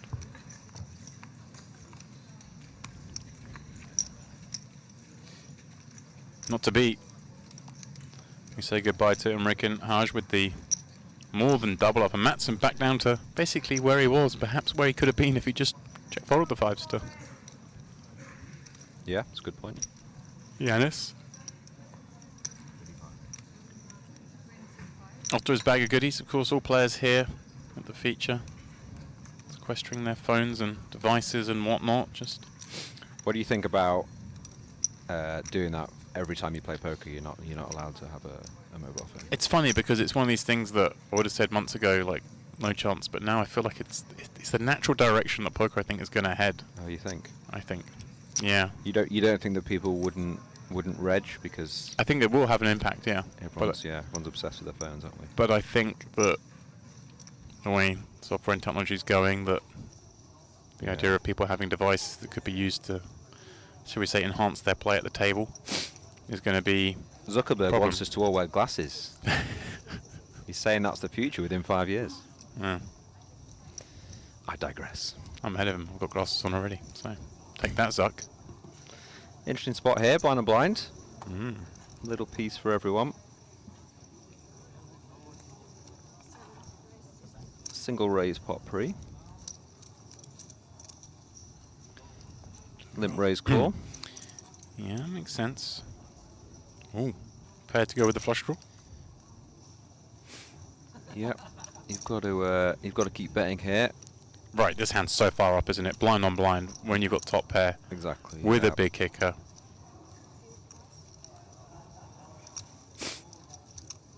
Benim He does bet. should be going quite big. He's gone just less than half pot and right with absolutely no decision. You don't really want to be check raising here. Oh wow, what a river card. Top 2 for Benim. Right, improving to the flush. Let's see if we come with a lead here. Let's see, 264 out there. He is going to reach for some chips. I'd like to see a check in these spots. Yeah, he already knows. Benim is like, really? Yeah. I mean, he can just be betting 2 pairs. So you're not loving it. Right. There's not much you can do. It's to call. He has gone quite big though in terms. Yeah, you tell yourself you can bet 2 pair, but is he ever? Let's see. Yeah. And the speech as well. It's tough. Yeah, right doesn't look like a man who's concerned, but like, how can you fold? Very proudly shows the Yeah. flush. Wow, there we go. Right up to 735k. Now I believe leading the way over on table Luxon. Man, we saw in the action yesterday, of course, in day 1A, so obviously, spoiler alert, didn't make it through, but thriving today. Seemed to be enjoying himself at the table. Yeah, That is refreshing, Steve. We got some enjoyment at the table. Come on. I like it, yeah. This is kind of the same as yesterday. As people go on, they get more into it, more comfortable and more chatty and things. So much more entertaining to watch. Kennard on the button, looking down at ace 8. He raises things up, but Levchenko waiting behind. Wow, look at this. With the ace 9 takes this spot, and once more, Alberto finds the goods behind. Yeah, three big hands for the positions here. 65. I think it's a pretty mandatory 4-bet, but he has gone with flat, Is he? which means Wow. could keep in the button. With ace 8, oh, Yeah, I I'd mean, be it's surprised if Kennard continues here. the sort of spot you're thinking, oh, I'm getting 4-1, but it's just a hand that's dominated so often But he is in. to a small blind 3-bet and of the big blind overcall as well. The big blind overcall can just have so many different aces. Wow, you were right though. I didn't think for a chance he'd stay around, but Yeah. meanwhile, they both flopped this 8. Somehow Levchenko, his ace is the best of those in this pot, despite the fact that it's been an opener 3-bet, a cold call. From Kenar's point of view, you know, he's thinking, I've got position, I am getting 4-1, so I can understand the thinking. Right, but now he's hit. Exactly, yeah. He's still not enjoying life, is he? Right? Yeah. But you know, if it does go back call, it is quite an easy fold, so... Okay. Avatu getting trappy pre-flop, just cold calling. Well, sometimes plans don't work out, but look at this, he's just getting sticky. Makes the call, and let's see, as you say, now Kenar, surely, to this action, has to recognize that ace. So unlikely to be good, although here we can see it almost is. Yeah. 10 seconds. Just 45k. Yeah, the price so tantalizing. I mean, it's not impossible he has the best hand, you know. The small blind could just 3-bet the ace-5 suited. Right. And the queen's call, and he does have the best hand, but... Oh my word. You can also just do that as well, you know. Wow. Finds aces up. In fact, that's the full dead man's hand. There, whoops. Aces and 8s with a king kicker. Yeah, and there's only a pot to stack of only 1 now, so this is going to be a nice pot for him. Levchenko. That hand shrunk up. 10 seconds. Yeah, interesting to see if the ace-9 just goes with it or checks to see what's happening behind him. Surely the I do ace-9 prefer the taking check. life. Yeah. Now. Yeah, of course. Called in 2 spots. This one a 3-bet from the small and overcall. You've got to think, like, could Avatu even be going super trappy pre-flop? We saw he's trapping queens. Can certainly therefore have kings and aces. I mean, aces obviously unlikely when we hold one. Yeah. This is actually a really good spot to trap check, but I don't think many people take it. Right, because if Levchenko does have a hand, say, as strong as ace-queen, he's just hating facing a bet, right? Of course, yeah. And I don't blame him for betting, you know, there's hearts there and things. You want to protect your hand, and the pot's already quite big. But it is quite nice to represent you have hearts maybe, or a king, or a worse ace. You can still get your value on the river. Very tough spot now for the ace-9 off. It's you're literally stuck between a rock and a hard place. You could be behind to both of them. You could be behind to neither of them. It's very, very hard to know what to do, especially with so much money in there and you have 191k. Right, what are the hands we beat here? We're giving Kenar some of those hot combos, right, that just realise they can leverage? Yeah. Yeah, I guess so. But then you have to think, against 2 opponents, is he just going to check back and take his equity? So maybe some hand like Queen Jack of clubs, something like that. possibly, yeah.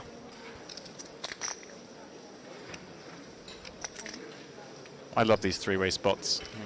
Yeah, Oh wow, look at this. He's finding the cool. it's definitely more fun.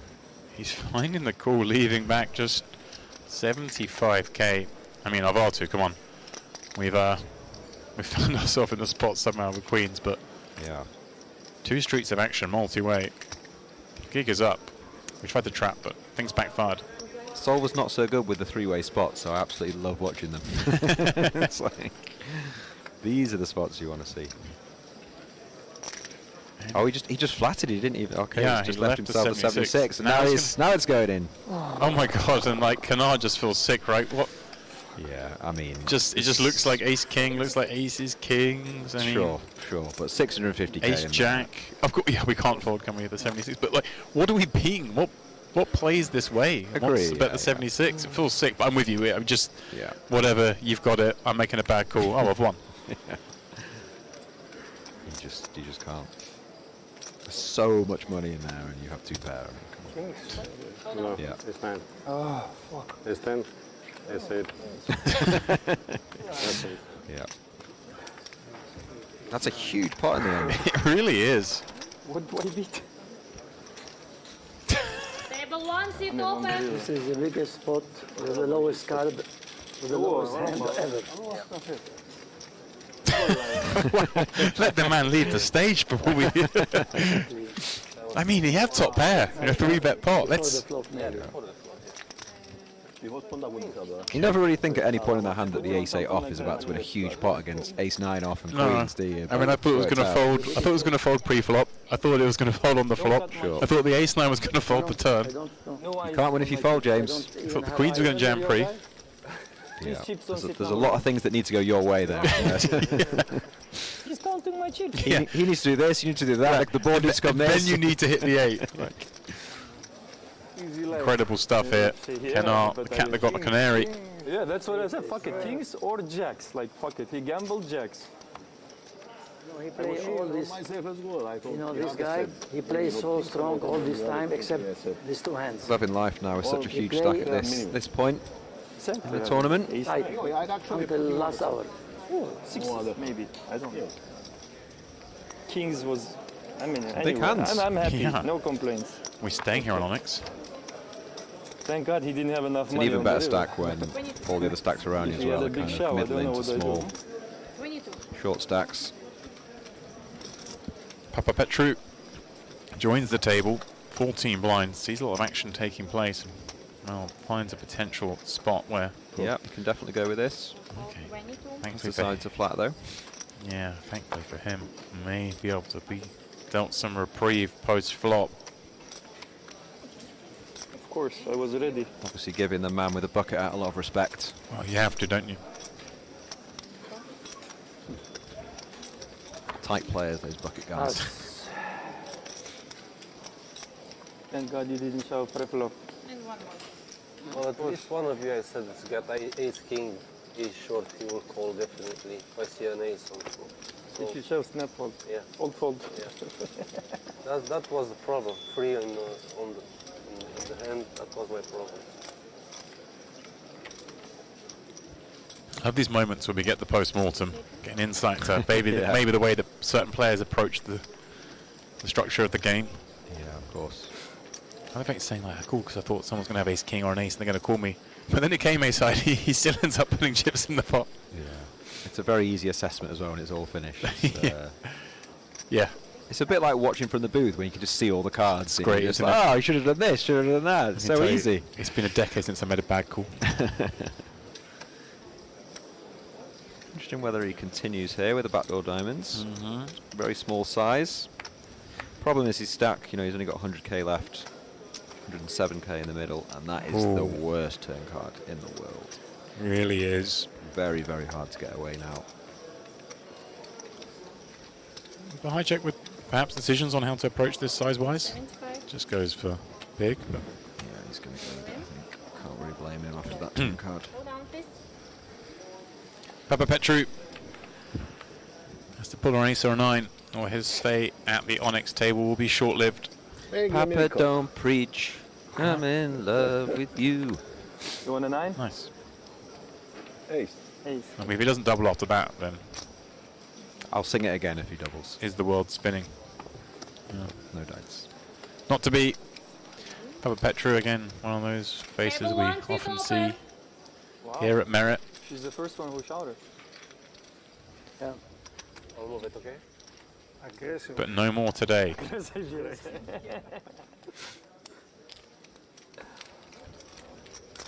Chike, the man who pinged that one out on the river earlier, Excuse me. Can I get 2 times? and up to 500k. Thank you.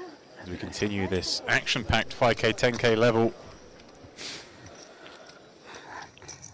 where blood has flown. All right, Mike's on table. See what's going on over here. We haven't seen too much of these guys. Focus been mostly on the Onyx and DTD live, but these guys are battling away. Loving that neon green. It's a very nice table. What's the Lux on table? Orbs and what's the colour of money? Green. There we go. A wise man told me that. Very wise man. Standard open here. Yeah, Atikoglu with the ace-9, opening off what, just around 20 blinds. UK flag. Certainly a more local name though. Agreed.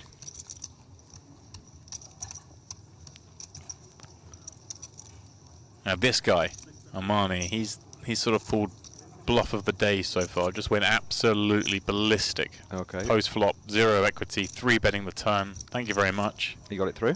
Oh yeah, Nice. against this man, RTF, who has prospered since. See there with 540k. Defending this king 8 of clubs. This guy's looking very suave. He is, doesn't he? Yeah. 4-leaf clovers all over him. Hmm. He's had a piece. Got 4 clovers on the board. Well, Yeah. 2 in his hand, 2 on the board. You know what I mean?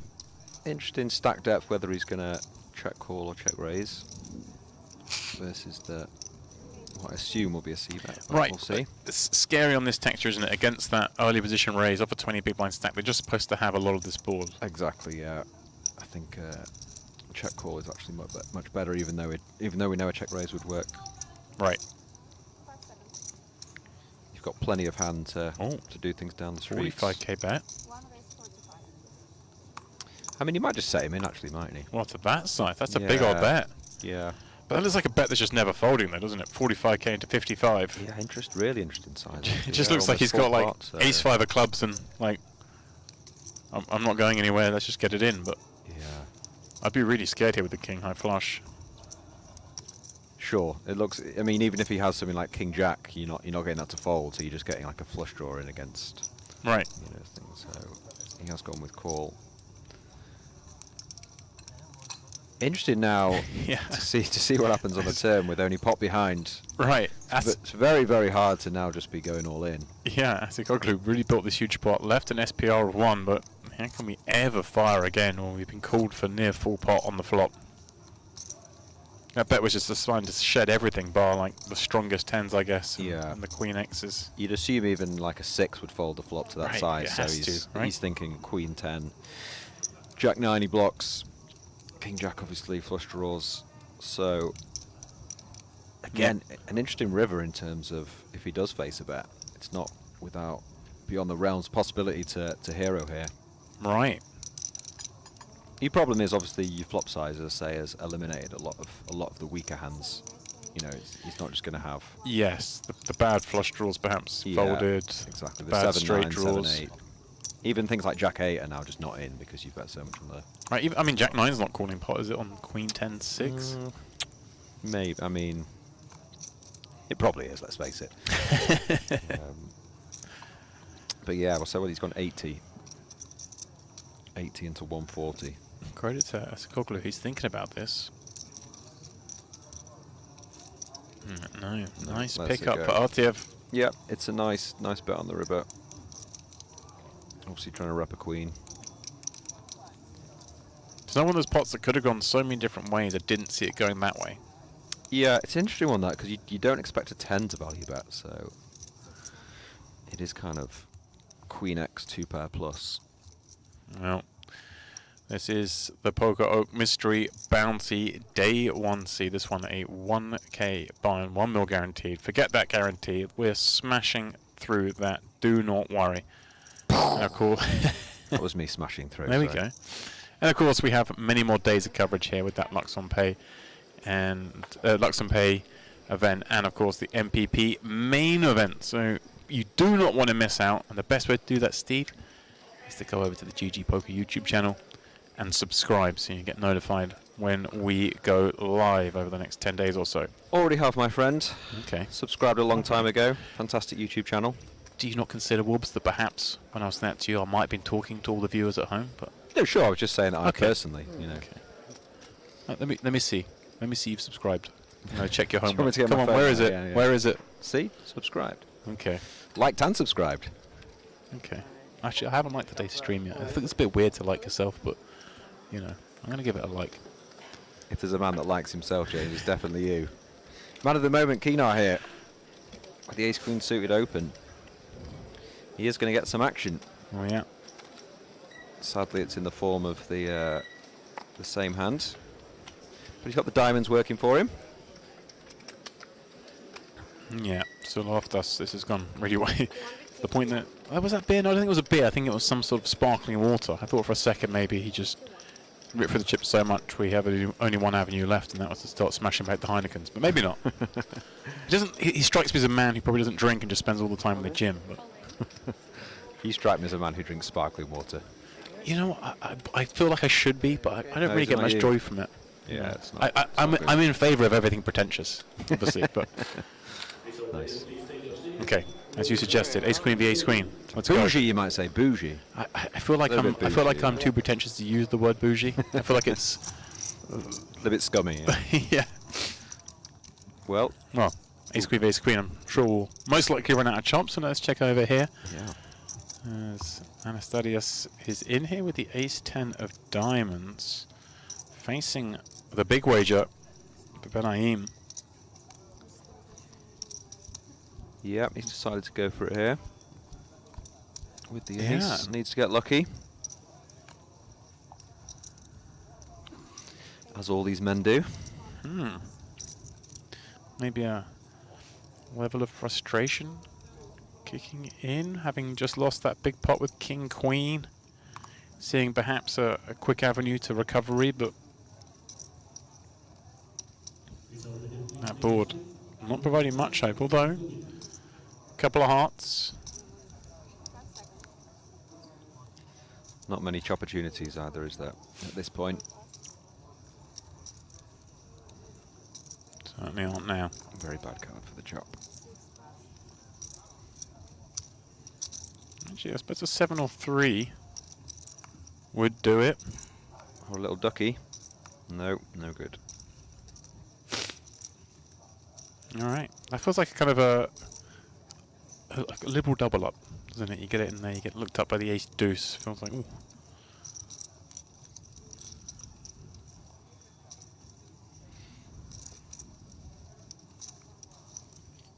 All right. Not quite gift level, but Not far you off. know, it's a card. Not far off. You very rarely do see the ace deuce off all in pre. I remember Ronaldo had a great hand with ace deuce off pre. Did he? Yeah. Which one? Uh, Not which hand, which Ronaldo? Can I say the larger one of the two? Oh, okay. Yeah. Big famous hand ace deuce off versus ace king. Hit a deuce on the river. He wasn't surprised. A bit of a legend, actually. Larger Ronaldo, we'll call him. Okay. Those Brazilians do like their poker. You haven't seen that Brazilian flag here yet, though. A little bit of a long journey. Yeah, we've not, have we? No. A great flag. A fantastic flag. Yeah. As flags go, that's up there, right? Oh, it really is. It was always my number one when I was a kid as well. I think this is a great flag. South African flag. Always a lot going on with it. Meh. He's mayoring the South Africa flag. Yeah, I mean, Wow. nothing compares to the Brazil flag, is it? Come at him, chat. Come at him. You can't talk to him about the Brazil flag and then, you know, chime in with the South African flag. Brazil flag are number 1. Did you think today when you woke up you'd be talking about your favourite flags? Yeah, to be honest. Okay, fair I enough. think it's a huge talking point when you're when you're doing the stream. Lamkov, well, he's putting in with 2 8s here, and Armani, a man who needs far less than this to get involved, finds the butchers. Yeah, just run into it here. And he does genuinely... I always like when I look at this, when you know what they've got, like looking sort of live read-wise, and it looked genuine that he was kind of inspecting what's behind. It's like probably going to play, but it wasn't like a slam dunk, is how I felt that. Yeah, it's a bit of a sort of underrated thing, looking at your opponent as they're looking at their cards, because people do give things away. Mm-hmm.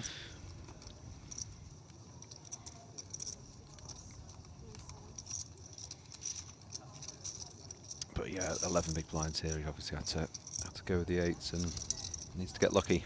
Needs a snowman. Okay. Sort of not the season nor the part of the world where snowmen are often found. No. Not sure the last time it snowed here at Merritt. The weather was back today, wasn't it? It was fantastic. It was back today. It was lovely, but okay. Semi-sweat here. Obviously queen no good, but 7 will get things done. But no. Fist pumps. GG's. dropping like flies now. Certainly are. 461 whittled down to 238. So we're approaching that sort of 400k average stack, half the field gone scenario.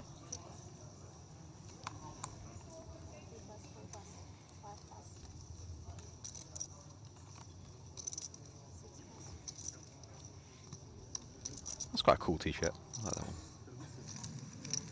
Like subtly poker related. Need to Google it. How much is it? How much is it worth? I mean, it's not like I can just easily find all these t-shirts. Orbs. I need a bit more information to go on. Sipatova is going to find herself giving Matson a spin, and will be a little upset to find out that Ace Queen is no good against that rejam. But the good news is the severity of the pot not being too much. Matson's been very up and down, hasn't he? He's Yeah. few tough spots, double with the fives. Obviously looking for the hold here. Get himself back in the game.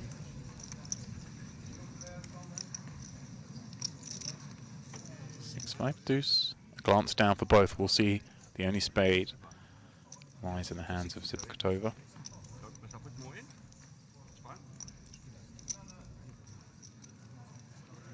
Oh, that's a bit of overkill. Case queen. Yeah, that'll do it.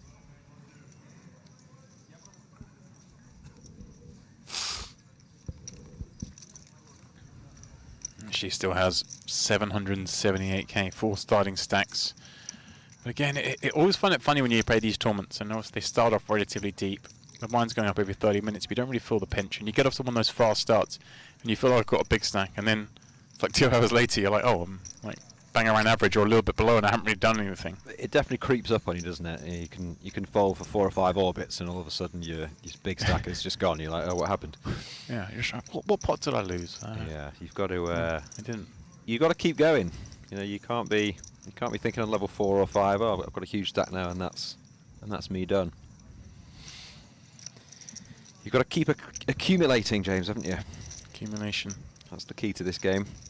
It is the key to the game. We're going to stay here at DTE Live and perhaps see if Miss Sipatova can have, well, she is going to have a chance of accumulating. Nice little Again hot here. spell. I think this is the 3rd time I've seen her have aces today. And she's not someone who needs aces to get in the mix. I feel like she's wearing like almost like a gun vest as well. I could see some pistols holstered in that. There was some man bag chat earlier, and my name was mentioned. My ears were burning. I thought, what's all this? What's all this about? You know, I don't know. I didn't bring your name into it. You have to It bring wasn't. that Yeah, up. it was. You have to bring that up with Picasso. The bearded comms man. Oh, yeah, nice. 25 bigs, deuces on the button. Yeah, interesting here. So we're going to have a peek. You have to be quite trusting of the players behind in this situation, don't you? Making these kind of peels. I think at a tougher table, you'd see Giannis. Mm-hmm. You see Giannis throw this away.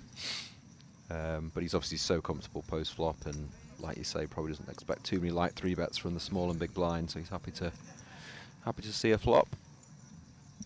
Harsh will come along as well from the big blind, and well, it's Sipatova, the one who flops the set on a very broken board. Can she ever sort of start to sneak in some checks here, just given the fact that Giannis is in the mix here? Yes, it's obviously a very different board to the one we saw before, and that was against 2 blinds, against a button range and big blind. You could be doing that, but I think you better just a c-bet really and see what develops. Personally, I'd definitely have been checking out to Giannis, because he just goes after you, yeah? it'd be the first time I'd ever had a good hand against him. So.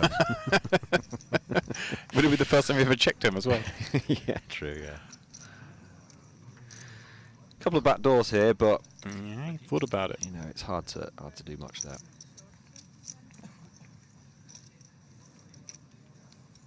So then, she recovers basically most of those chips she lost the hand before.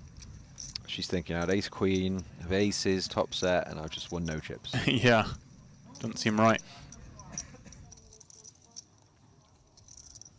As we switch things back over to the Luxon table, we find Mark Wright in the mix with this ace-6 from under the gun. Romanov having defended and flopping a jack on the king-jack-10. C-bet with that gut shot, and just, I mean, huge board advantage here, right? Yeah, for sure. This pot seems very big. It does seem very big. 338k. I think it was just an open and a call pre-flop. Yeah. So maybe just a bit of a graphical error, but I think that's more likely, yeah. yeah. Especially when you bet 35k on the flop, I can't see. And I think there's bet size as well being... Yeah, this is a great turn card to keep barreling. You've made a pair, which is kind of irrelevant. You've got the nut flush draw, you block the straight as well, and you can put so much pressure on 10x, Jack X, just like he has here. Even King X here, you know, like the King 3 suited, King 4 suited, is not loving it.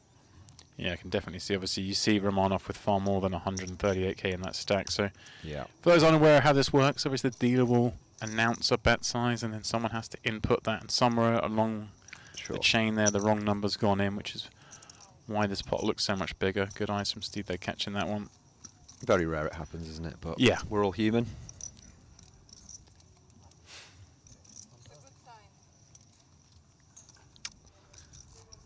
Yeah. He's kind of thinking to this size, you know, I've got a bit of a hand. Is my flush draw good? And versus under the gun, you know, I think that's... Right. That should be He the just deciding factor. Just you know has what I mean? everything Like, here, doesn't he? I know he does have a6 off, but you're not really expecting him to have too many hands like that. So yeah, I think it's a very good fold, even though he had the best hand. Nicely done, Mr. Right.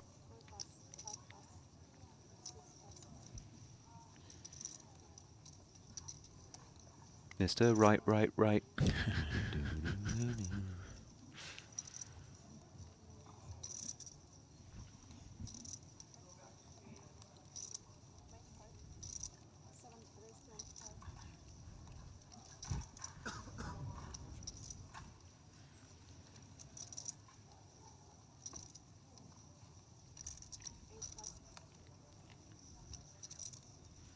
So then, we stay here at Luxon. Benaim has really begun to unravel here. I think very unfortunate with the King-Queen, but the Ace-Deuce certainly, in my opinion, an unforced error. See if he perhaps continues to maybe overextend here with the Ace-4 off from under the gun. He is. Yeah, I was going to say, you're going to see what mood he's in based on this hand, but they are seven-handed. Mm-hmm. So you know you have to be a little bit looser. I prefer to be much later position to be opening the Ace-4 off, but he's decided to go with it. Okay. Up against, well, his power and also the one who kick-started this spiral. So. Yeah, exactly. Nice little hand to peel. Okay. We find the ace sideboard. Ace-9 deuce, rainbow.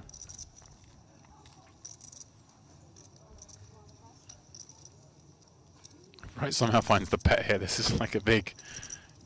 Yeah, may just go check. You've got to have some aces in your range to check back here. You know, for the times you do check back the kings, queens, etc. So, oh, it looks like he might lead. I just had the instinct. He felt like he was going to go for a bet. He's just like really going after his man. He's feeling frisky. This is purely opponent dependent, I think. But I love this. He gives a little smile to my pal. Like, we're all pals. I'll play you honest. Here we go. Plot comes ace high and I'll lead into you. You can do this on some boards, but I think the ace deuce 9 is under the gun. Yeah. Who's supposed to be opening quite tight. You know, it's going to be hard to do anything. Maybe he thought he had some good backdoors as well. He could bet, you know, 3-5 heart, etc. This would be so rough if Benaim was just sitting there with like the sort of the pocket tens, right? Sure. Yeah. I mean, it's not great when you're sitting there with ace-4 because you just believe your man, but at the same time, we have an ace. We're in. If you got it, you got it. There's definitely an argument to think, you know, as a similar sort of hand, like the ace-5 off, ace-6 off or something. Well, that's a warming sight. Yeah. Kicker wouldn't play. I think you've just got to shut down as right now, haven't you? You've been called twice. It's very hard to rep quad 9s. So, you know, you've got to knuckle it, unfortunately. But he might have other ideas.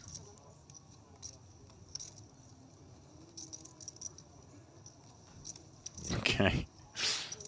And the smile as well. The double smile.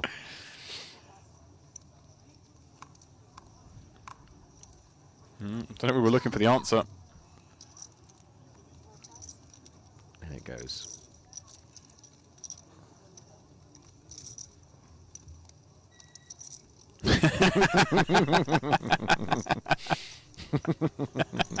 He's thinking 50k, there's 250 in there, come on. This is so great. I was if I was in game here, I'm never thinking, right, it's just leading to me with nothing. Yeah, like, yeah, you're just sure. all pally-pree, smiley, laughing. Sure, yeah. Love it. Capability on display. The high check back over on the Onyx table. Let's find this King 10 on a King Queen 4-9 board, having defended up against a Vartu, and wow, that's a grim river. Proves the 2 pair, but the latter making Broadway. Yeah, tough river. All going to depend on the sizings. Yeah, check called flop. Turn went check, check. Like, Is he going to block? Oh, he's gone bigger than block. Yeah, I think that's a bit too big. any jack a straight. Even though it's gone check check on the turn, the hijack, you know, can have so many hands that interact with this board. I think it's just a bit too thin to be betting King 10 here. And I feel like for the first time in the last 2 days, we do find finally a bit of a value raise with a non-nut. Like the raise, yeah. Hand. We have seen, as you say, a lot of people just calling here, you know, worried about the flush and things, but I think obviously having ace jack as well is just way better than having just a jack X. You can definitely get looked up by jack X. Real tough spot now with this King 10. I mean, yeah, it's once you've gone this big on the river though, I think it's quite an easy fold. Right, much more perplexing, I guess, if you go with the small bet and then get raised. Yeah, exactly. No flush, huh? No flush. No flash. Oh, the other one. Aha. Vartu. It's my card.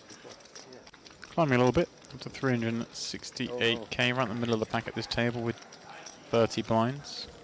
Oh no. No flash. I was afraid of flash. I took a risk. I said if it's flash, it's flash. What can you do? Just call him. Yeah. Call him.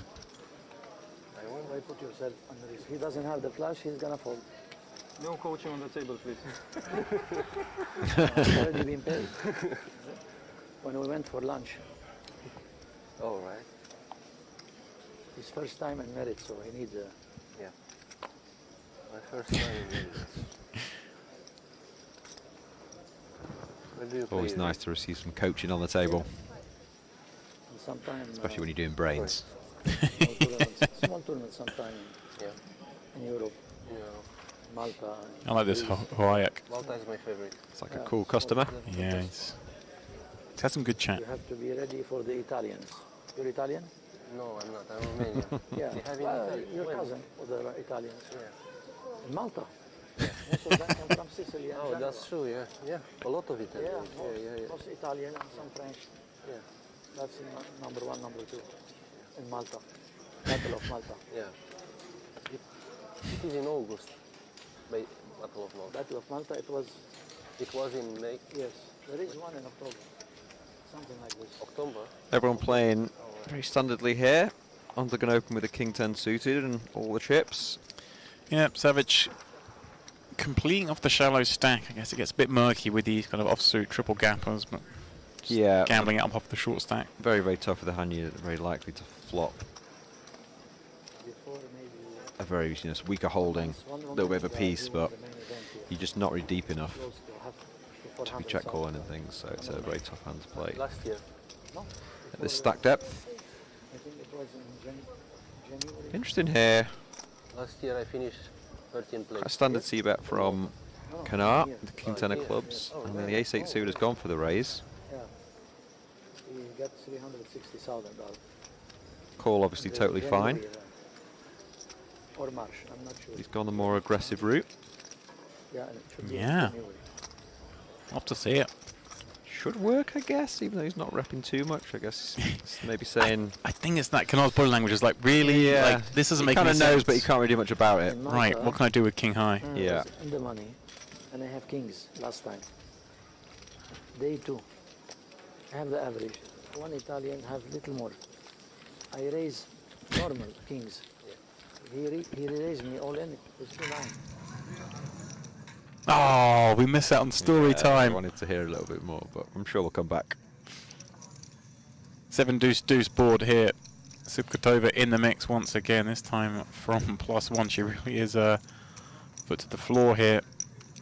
Trying to run this table over. Sipis with the best hand. Okay, it's tricky 3-way, but oh, there we go. That's one way to play it. Just pump it up. Try and like, maybe rep a hand like 8s, 9s, something like that. Yeah. I think his hand's good enough to just call though. You wanna keep in all the worst aces. She's not going to fold over any pairs or anything. But he's raised with the best hand and he's won. Easy game.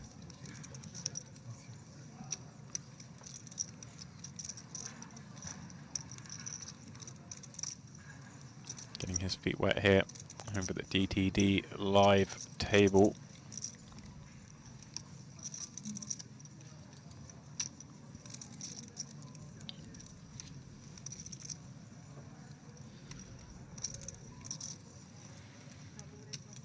Taking that seat to the left of Yanis.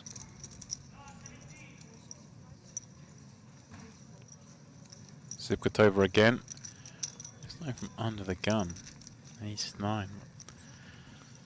She's raising the ace-8, she's raising the ace-9. Yeah, I mean she has so many chips on the table, doesn't she? She's probably got like a third of the chips on this table, so maybe that's in her thinking. Yep. Basically getting after it, because nobody can cause her much damage at all. Especially when, you know, ace queen off isn't sorry, 3-betting yet. It's just calling.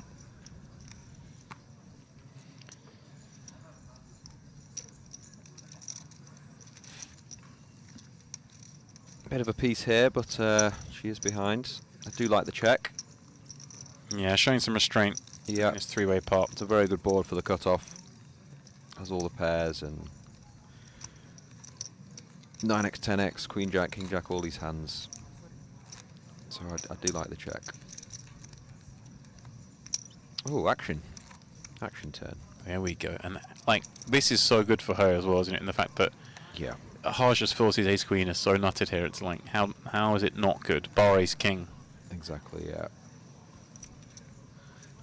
Occasionally, you know, the ace-6 suited, but you know, you are going to have the best hand here a lot, and she's also going to rep the card a lot. So Right. She's going to rep the card. You've under-repped your hand pre-flop. Yeah. Kind of got the not one pair situation against someone who is she's going to be inclined to blast and also is capable of blasting. Sure. Subkotova always gives it a go. She's gone quite small as well, so there is an argument for value raising here. Right. A little bit of protection. Yeah.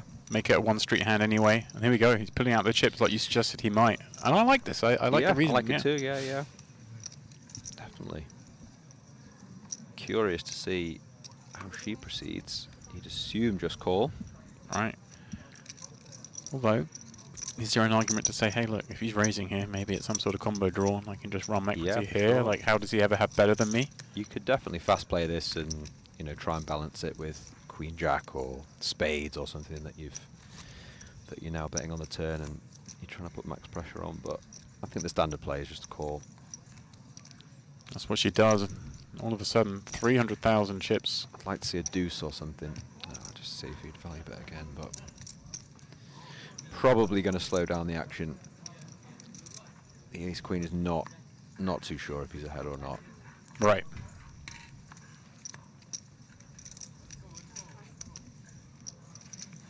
And you know, there's not too many hands he can get called by. It's like he's looking at ace 7, ace 8, ace jack. I'm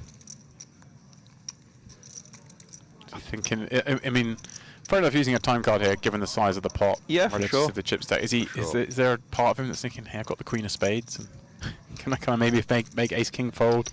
Maybe. I think he'll just be more than happy just to knuckle this and take the 300k pot.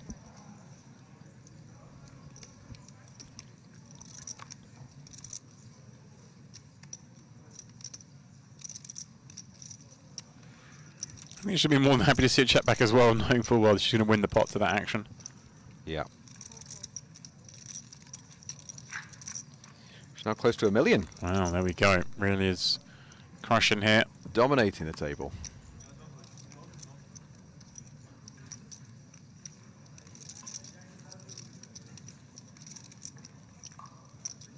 There you go, yeah. I was close. I said a third of the chips. You did. 32%, 1% off. I think you said it before she won that pot, though, so you were miles off before there. It's a very good point, yeah. Yeah. Yeah, someone who's had great success here. She won a side event for EPT last year in this very room. Same last year. She got 11th in the Carmen Series main event. One of Merit's in-house festivals. Some deep runs, some other events as well. 27th in that Carmen Series the year before. As an example. So she's been knocking on the door in this room.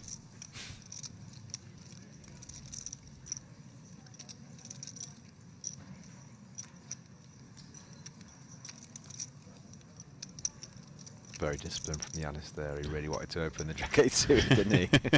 Itching, but I think this is a table where people have been playing some pots. Exactly, yeah. Aj, Queen 10 of Hearts. He takes it up to 25k. Playing 6k, 12k. More than good enough to open, and the Ace-8 suited just has to fire this in, playing only 46k. Maybe another good reason why Yanis is going to be restrained in opening pots here when you've got Lukovic with just 4 blinds. Exactly.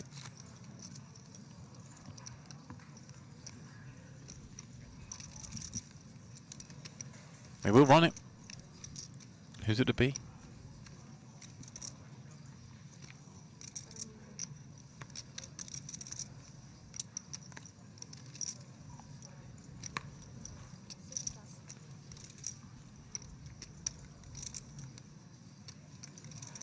Wow. There we go. Red versus black, red wins. That'll do it. Very low morale when you just get totally dead on the flop. Not even a sweat.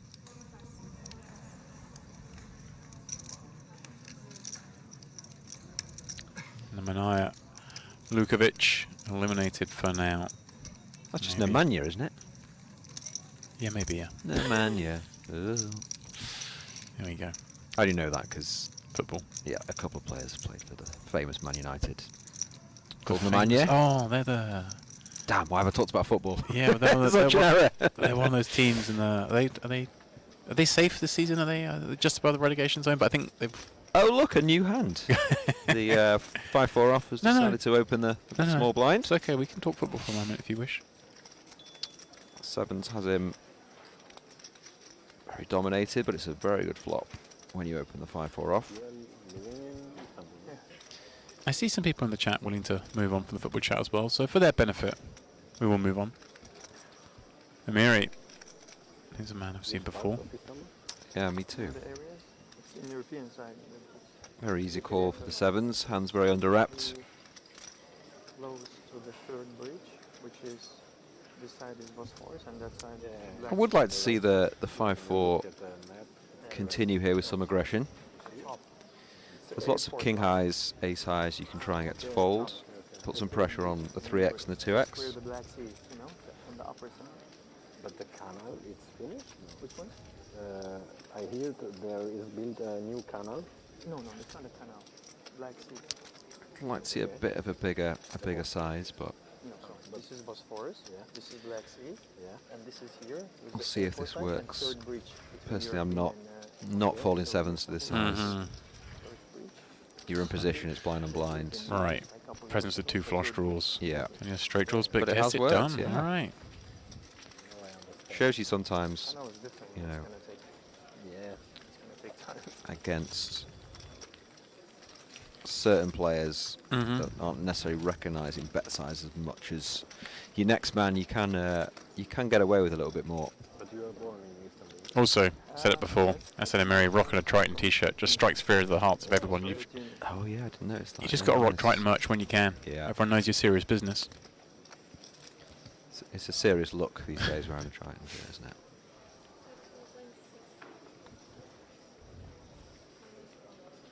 Sorry? 6. Oh, she saved you 1. Yeah, thank you. She's a saver. Mary had a deep run in the World Series of Poker main event back in 2021, the November series, finishing 59th. Not as big as Cash, but probably the most exciting. At least I've heard it's exciting if you go deep in the main event. I've yet to experience it, but it seems like a good time, good tournament to be in. Yeah, can't imagine you ever will experience that, but we'll see what happens. There's still time. Showers. I think. Wait, you've had a. Have you had a decent?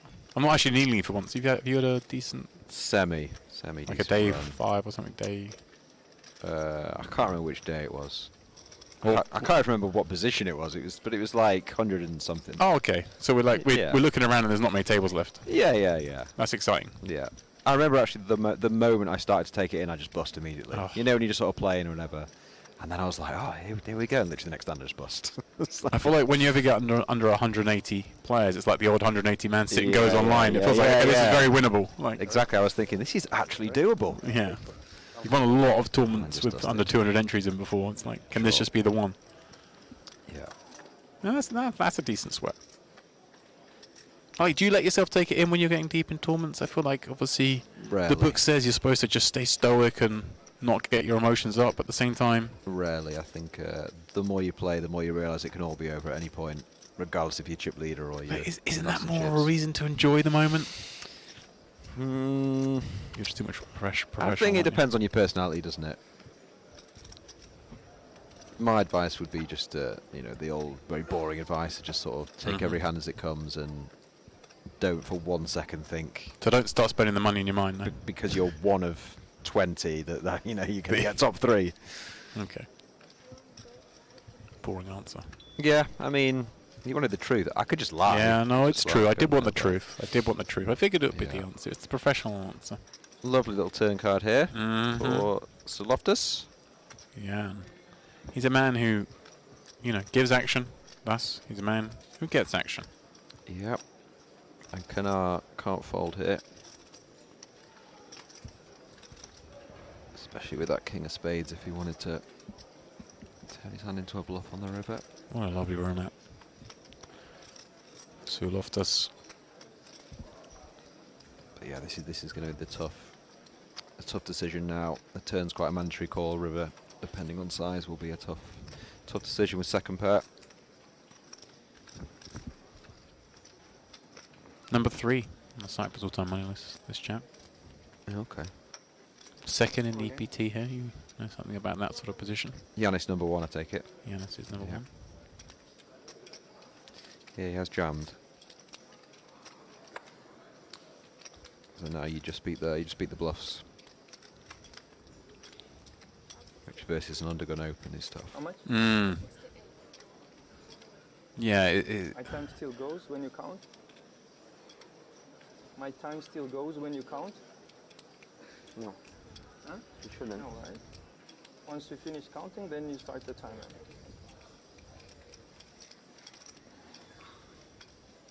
yeah. What are the bluffs here? I mean, it obviously depends how wide he's open under the gun. Some players are obviously a lot looser than they should be. So you can put in things like 9-8 of spades at c-bet, and then he carried on 6-7 of spades, things like that. But yeah, there's not many because a lot of players aren't bluffing the 10-jack, for example. That was my Queen question. Is jack, like, yeah. do those hands ever become bluffs? It seems unlikely. Yeah. So when Yeah. you're counting, stop the time.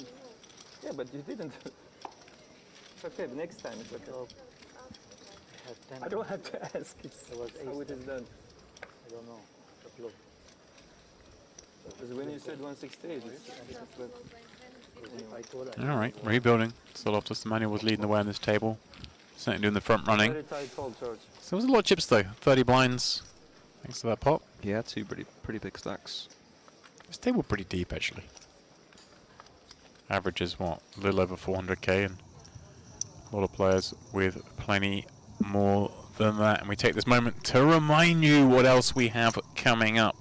Of course, we're covering day 1C today. Tomorrow we play this one down to a champion. We're going to have a day off and 3 days at the Luxon Pay Grand Final. And then another day off, followed by 3 days of the main event. And guys, we don't want you to miss a single moment of it. So please do subscribe to the YouTube channel so you get notified when we get live. And you get to watch all these tournaments play out. And we're going to see some fun, that's for damn sure. 5 million guarantees, incredible. Hang on a second, what's going on here? Mortazavi finally has it. The nuts. Flopping a boat, I guess. Yeah, not much else. Not much else for anyone else. He limped in this hand, Pre. Okay, I was going to say, I'm trying to work out how Haja's found his way to the flop. That would explain it. Sadly, nothing else for anyone to give him some action. Just limping in with the King 10-0, go 3-way, have it come King 10. Yeah. Life's good.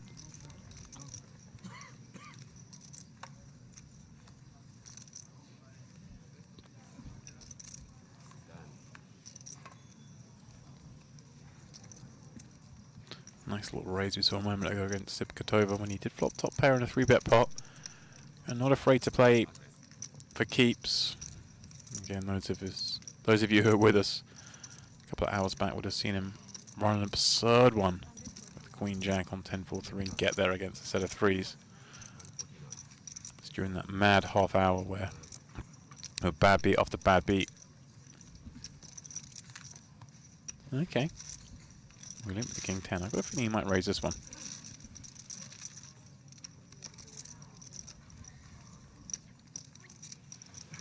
Blinds up to 10k, 15k. He is going to min. Yeah, he does indeed. Much nicer hand than the previous King 10 off. An interesting spot for Giannis here. I always find these spots really interesting to see how players as good as Giannis approach them, because there are kind of options, aren't there? Yeah, the blinds out now have gone up to 15k big blinds, so it's a little bit different. Wow, just lets it go. Is that partly... Wow, this Genius, absolute genius. This is why. Giannis Lipris, everyone. This is why. Haj wakes up with the goods behind. What was Giannis playing there? 238k, was it? 240, something like that. Yeah, a little. Right. Like 16 blinds. Yeah, I mean, it's very, very disciplined. I think it's based on the opponent that's raised under the gun. Right. You've just obviously seen him limp the King. That's the 10 question. off, and So now he he's limps under the raising gun, now he raises. So we Yeah. know he has a mixed mixed strategy. And he is kind of right, you know. Oof. He is raising a very good hand there. Here we go. Mortazavi calling that 3-bet, seeing a queen high ball with a club. Yeah. We saw how he approached flopping top pair before in a 3-bet pot. Now, of course, this is a different situation. Button versus small. This one under the gun versus button, but Sure. still I feel like it spells potential disaster for him. And with the pot this big, it's almost impossible to get away, really. 50k has been matched, and as you mentioned, after that bet, Haj with just 2/3 pot behind.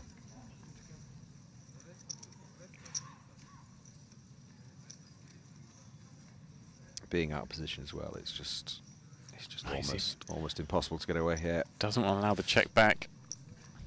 Doesn't want to give a free pull to inferior holdings. Yeah, and I think now as Haj, you've just gotta put it in. It's only another 130k more. Right, it'd be 130 into 450.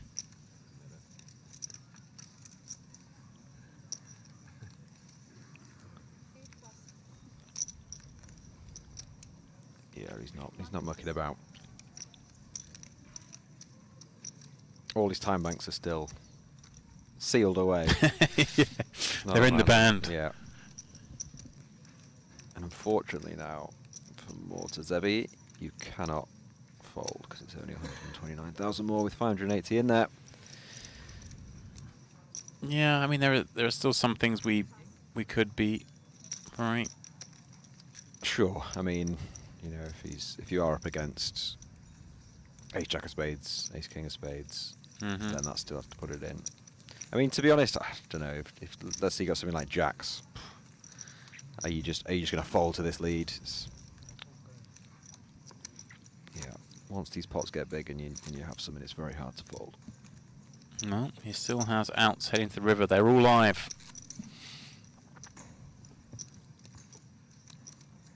They're all live. Like there's like absolutely loads of them. There's Hey, five. look, There's five. You've got cards. 5 and they're all still in the deck. Whoops. You got all the kings, all the queens, And all the king's men. but can they put Mortazavi back together? Oh, there we go. King on the end. Haj takes a bad one. Wow. Yeah, that hurts. That was a sizable pot. Would have put him in a good position to start to really run up. Build a stack for day 2, get in the money. This is the game we choose to play. I mean, he had so many outs. It was actually quite hard to miss, really, wasn't it? I mean, you jinx hard. I mean, I don't want to be you if you're walking around later and he sees you. That's all I'm going to say. Yeah. All right. This guy quickly became one of my favourites here. I feel like we needed that drama, because when I sat down, you were saying, you know, all these bad beats, and I haven't really seen one in the past 2 Yeah, hours. So we needed that. There we go. Yeah, Huaik in here, limping from the small eye. I'm enjoying his story times. His playing style. Yeah, nice. We saw him yesterday as well. He was great fun. So Loftus here showing you need some ace-x checkbacks. It's not just a mandatory raise to every small blind limp. What a great time to have checked back. The dominating hand as one of the 2 remaining walking sticks pops out.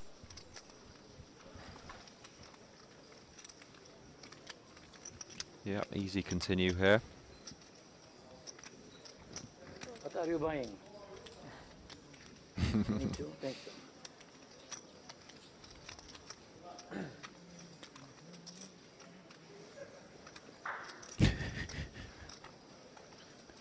And there's a man that's about to check.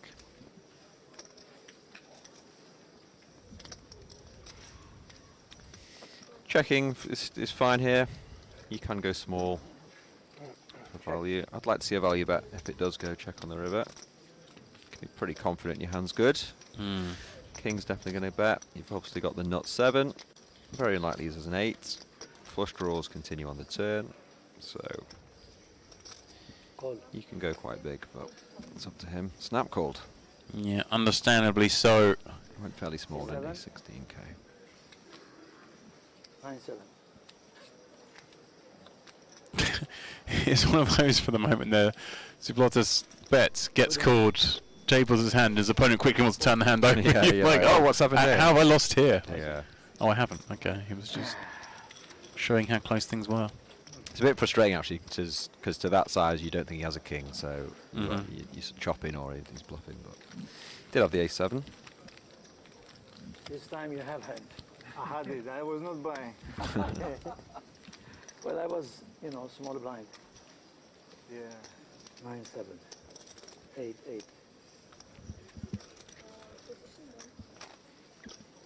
Good. 7 didn't come. Yeah, fairly mandatory call for him. Can't blame him. Oh, hello. Look who's back. Allows me.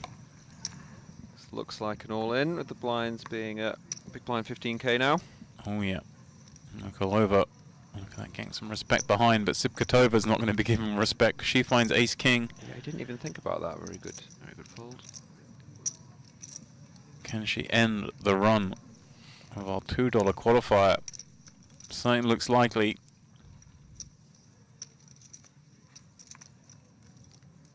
You want to just flat here and, you know, hope that the ace-queen jams behind you or something worse.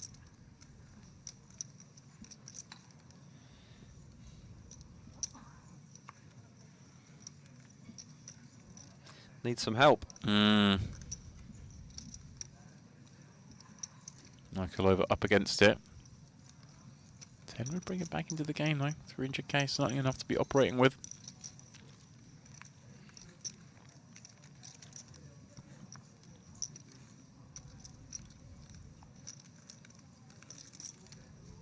Yeah, back to 20 big blinds if you can find the 10. Oh, there it is. Kind of felt it. I was like, there it is. I'm going to mention she'll have 20 big blinds if she wins here, because I feel like it might be coming.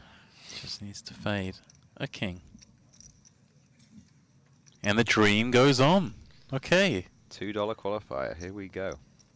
You know, not the biggest pot for Sipkatova to lose, but it is still meaningful. You see she has 760. Another 300 would have seen her north of $1 million. Yeah, of course, yeah. And she was just shy of $1 million before. Yeah, these... You lose a couple. And you lose a couple of these and all of a sudden you're looking over your shoulder, James, aren't you? It's a bit you're like, fighting for your life. A minute ago, I had a third of the chips on the table.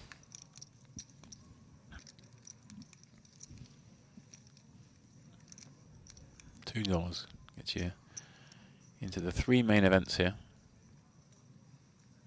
Can't get much for $2 these days. You really can't. Maybe a coaching session with Steve Warburton. Run about $2, is it? Yeah. No? Okay. I'll be charging Look you. at this. I'll be charging you a lot more. Look at this. Alajmi back at a feature table. We saw him yesterday absolutely going hard on everybody. Oh, we did, yeah, lovely. And here he is. Back in the mix. 600k. Got a few he chips, might 40 not bag bits. the chip lead, but he's going to have something to do with it. He's going to end some dreams, this guy. I think that's a good read, yeah.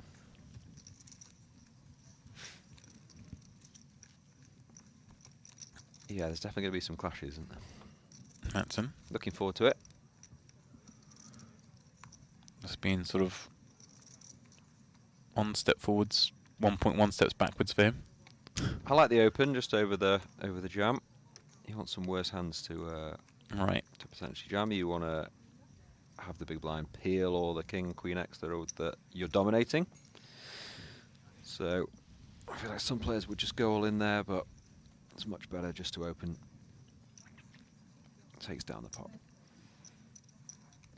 Yeah, so this with 10-5 offsuit, just one of those garbage hands that, although you're getting that very attractive price, just recognising it's so hard to continue with that hand.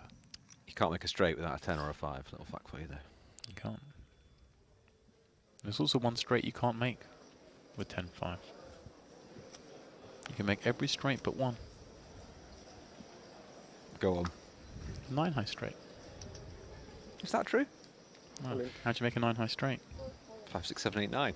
And you got 10, so you got 10 high straight. With 10-5. Okay, moving on with the action. The ball comes 6, 7, 8, 9, and you got 10-5. You got 10 high straight. Yeah, but my point is that you can't make any straight without a 5 or a 10. But that particular hand, 10-5, also can make every straight apart from a 9 high straight. Oh, I see what you're saying. My God. Yeah. Oh, I've got the comeback when people come. When people bring that useless piece of nugget of information that you just brought, my friend, I come back at them. Oh my word.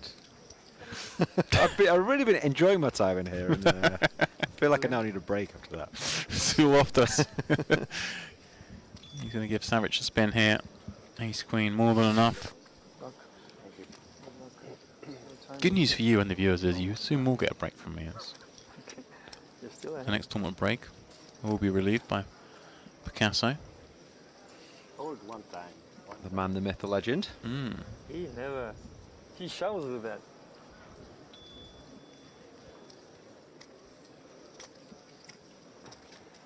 Let's go.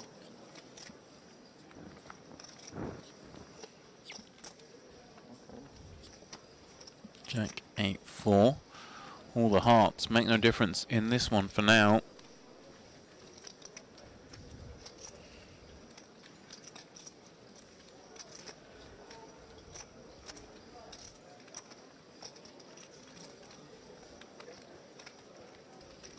So Loftus needs to strike the river. Ooh, this 380k pot will go the way of Savage, and he finds the queen on the end. Big orbit for the Cypriot. Once again, we'll be wielding a stack. Oh, nice to wait till the river. Here we go. There's your man. Alajmi, he's got 10 deuce off. We're in. Yep, three-way action. Matson with the best of it. Very much so, but don't worry about that. If we've got 10 deuce off, we can have 10 free off. Let's go repping. Certainly can. It's actually kind of a fun spot, right? Because so many of Matson's hands just stuck in the middle here Yeah. against the lead. Obviously, this king way up there, but what's he doing with the queen highs? What's he doing with some of the ace highs? Sure, yeah. Especially with the man behind you as well. It Yeah. does put you in a very awkward situation. I always enjoy these sort of three-way pots and how you can Yeah, I mean, listen, really put pressure on the man in the middle. it's Texas Hold'em. You are supposed to miss the flop, Right. But this is just a bit too ambitious. But it's interesting to see what he does now. He's been called. Is he going to continue to rep the 3 and maybe diamonds, or kind of have to shut it down? Don't you? Yeah, No. showing good level of restraint now, obviously. You do have to check those mats in there. You've got to be a bit careful. He's does open the door to another bluff. Here we go. He has taken. He's got to go big in these situations, I think. I feel this just looks like it's a king, right? Yeah, he's only gone 44 and maybe trying to target ace high to fold. Mm-hmm. I'm not sure it would, but with a king specifically, it's a very, very mandatory call. Should be no dramas. And will he table the 10 deuce or will he just quietly muck? He has a bit of advertising. Look, guys, Well, I'm a maniac. Welcome to the Alajmi show. But that's why he's showing, because next time he'll have it. Yeah, well, you say that, but It's like, here you go. my man's not going to disappoint us. 10 deuce this time, guys, but He's not a one and done man on the bluff fronts. He's going to go hard. I have faith.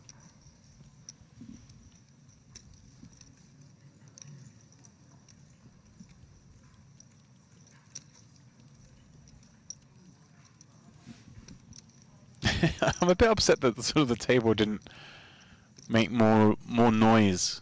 yeah, it was just nothing, was it? Like- Just yeah. Oh yeah, the 10 deuce there, yeah. Oh yeah, of course, yeah, standard. Yeah, no worries. Come on, guys, give the boy some credit. He's blasting.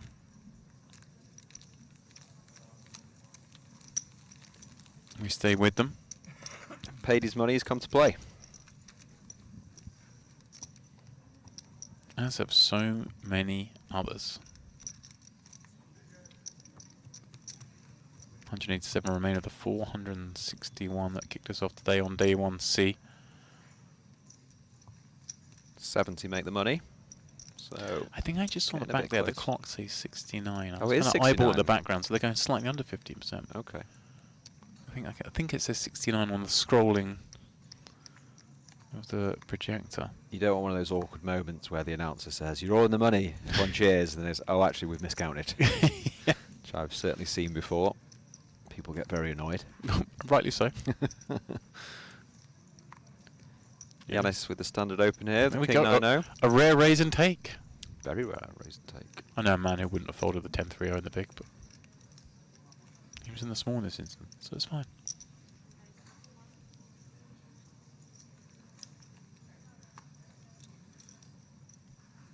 Yeah, just confirming, it is down to the final 69 today that will end the day. Those of you watching yesterday will know we're playing down to the money. Of course, when everyone resumes tomorrow, not just in the money, but the bounties activate. Speaking of activation, Jayek, he's taking the 2 6s upstairs. Amiri in the cutoff comes along, and Yeah, Miri can go two ways here. He does flat. Jayek, has he just put them all in? I think so. Wager all the tokens. Much? He's definitely ready to This is a lovely little spot, right? Because, get them in. I mean, Hayek surely. Oh, pardon me, it's 59k. I thought it was far more. My apologies. Yeah. Raise away. Now, this actually becomes quite a nasty spot, right? What does he do here? I mean, we kind of want to ISO, but could Yeah, they trap it's- behind? It's a bit dicey, isn't it? You don't want to ISO and then get jammed and have to call off. Yeah. But again, you also don't want to take sixes three-way. It's now or never. So But it's never. The best of the worst option, perhaps being the call. 3 players taking to the flop. Well, Highshook, obviously quite a big favourite with the 2 6s, but the ace high board will put an end to that. Hayek is one of these. You're all in. You've done what you've done, but you just want to see no real action going on here, right? yeah. You got the ace. It's definitely best if they check it down. You'd like to see check. Yeah, turbo checking. When you start to see bet raise, that's when you can start to maybe walk out the door. And One of them goes in the tank. You're like, oh. yeah, but you never know in these side bots. Once the side bot's been created, people do they do go for it. Big fight. Small bet, 35k. I mean, but Hijack can feel pretty confident here, isn't he, that the 6s can't really be best. Hayek rates to have some sort of hand, putting it in with no fold equity from the small blind. Yeah, nice fold. It'll be good news all round. What can we do? No color? No color. One more diamond. Full house. Wow. Wow. Little time, little late for dinner, but it will be. It's good you didn't have ace king or ace queen. Why? You would still chop. You feel bad. Exactly. This is very nice. It comes.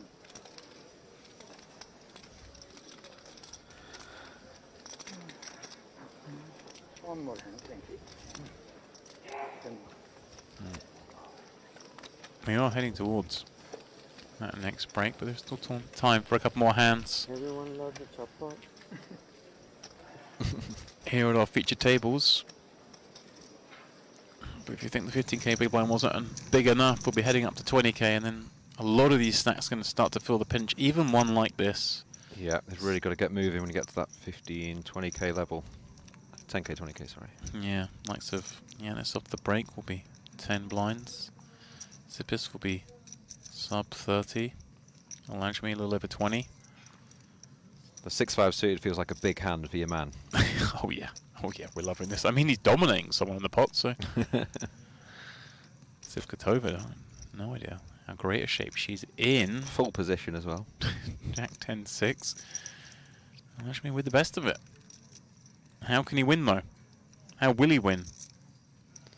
Tough to continue here with the A7 suited against two ranges behind you. Right. Button. On a Jack 10 kind of texture. One of them's not a big folder as well, so just got to knuckle it. If you were looking for cards to start building on, perhaps that big card in the king. Yeah, be one. You'd actually expect a lot of the King Jack, even King 10, King Queen to bet the flop, so the King's actually quite a good card to bluff, as it's quite unlikely the other two opponents have hit that. Who's most likely to have a queen here, as played?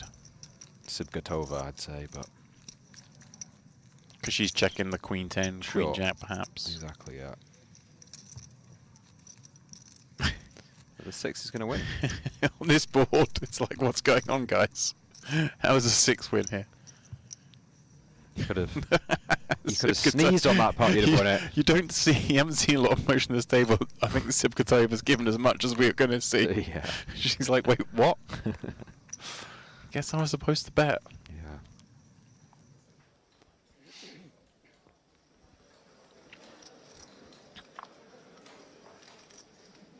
Milik joining the table here.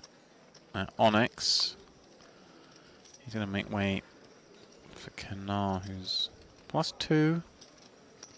Very comfortable stack. Very Yeah, capable Lancey and player. open. He's playing over 40 big blinds, so looks like a fine open. And this is going to go in. Playing only 90k. Yeah. No, he's just going to call. Okay. But Sure. yeah, I mean, very hard for him to ever fold on pretty much every flop. Much better, I'd imagine, to orbs to serve as an equity denial. Yeah, Close you people just out. shouldn't want to be. You just don't want to be going 5-way. Oh, look at this! What a time to find Class. jacks. 30 big blinds deep. Just looks so squeezy. Yeah, as it turns out, he wants as many people in the pot as possible now to get a good price on hitting a 5. But He just moves out. I was wondering if he's gonna, come with like a 9 big blind 3. But I guess the secret's out a little bit when Huayek is clearly never gonna fold, right? So. sure. Do we ever squeeze light here? Probably not. Yeah, I think you can just run it here for 30 bigs, can't you? Can still get called by worse. This is actually going to work out lovely for Huayek. He's managed to get all these extra That's chips what in I'm the saying. pot. Yeah, yeah. It's like Yeah. got If he'd Loftus to put in an extra 20k with 8-4. exactly, if he'd have jammed, it would have just been heads up. He does have that extra bit of value if he can hit the 5 of hearts. It's his only out, isn't it? Yeah, at least I will see his cards. You're in the right place to gamble, my friend. I know he's Does say strong. casino outside the front door. Jack. I know. 5-5. Suits dominated as well. You hate to see it. Good luck.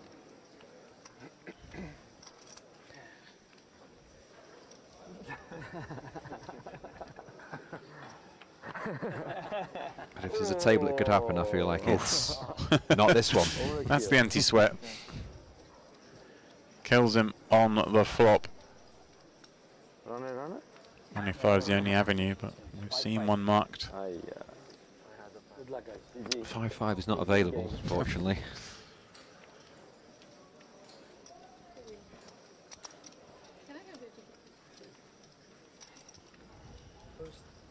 GG's very much enjoying seeing Joseph on this table both yesterday and today, and I'm hoping we'll see more of him as the festival goes on.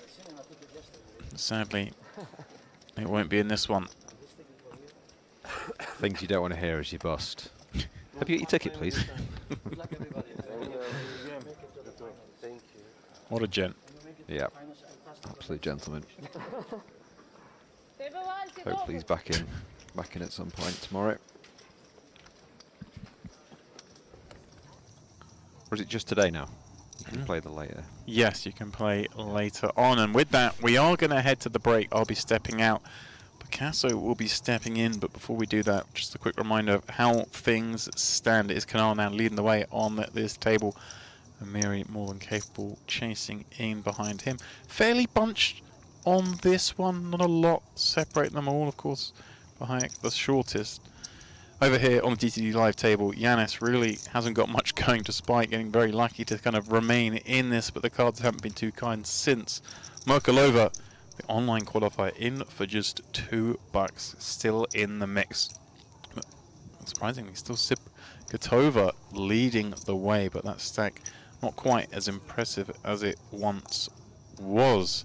Over here on the Luxon table, we have Mark Wright, who's been he's been up to some nonsense here. He's been having fun, yeah, Yeah, putting some players under some pressure. But it is Artiev leading the way. Guys, we're going to be back in 25 minutes. Please don't go far.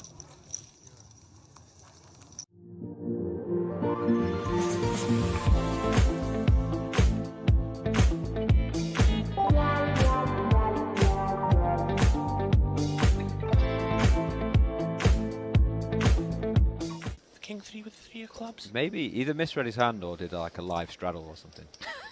It's the only explanation. Oh dear. Back to the Onyx we go. Scott Stanker about to get the bad news. Yang finds the butchers. He's just lost that previous race and now he's in even worse shape. Yep, 4-1 dog to survive here. 49 left as we approach the end of day 1A. Looking for a 7 here. We're going to be losing another. Here we go. Oh, it's in the window. 7 of clubs gets there. Goodness me. About to be up to 700k if he can fade one of the remaining kings. No emotion from Yang. Almost like he knew it was coming. He's been here before. Deuce of Spades turn, no help. That's a tough one for Yang. Would have been up to 1.3 million. Unfortunately for him, stack cut in half.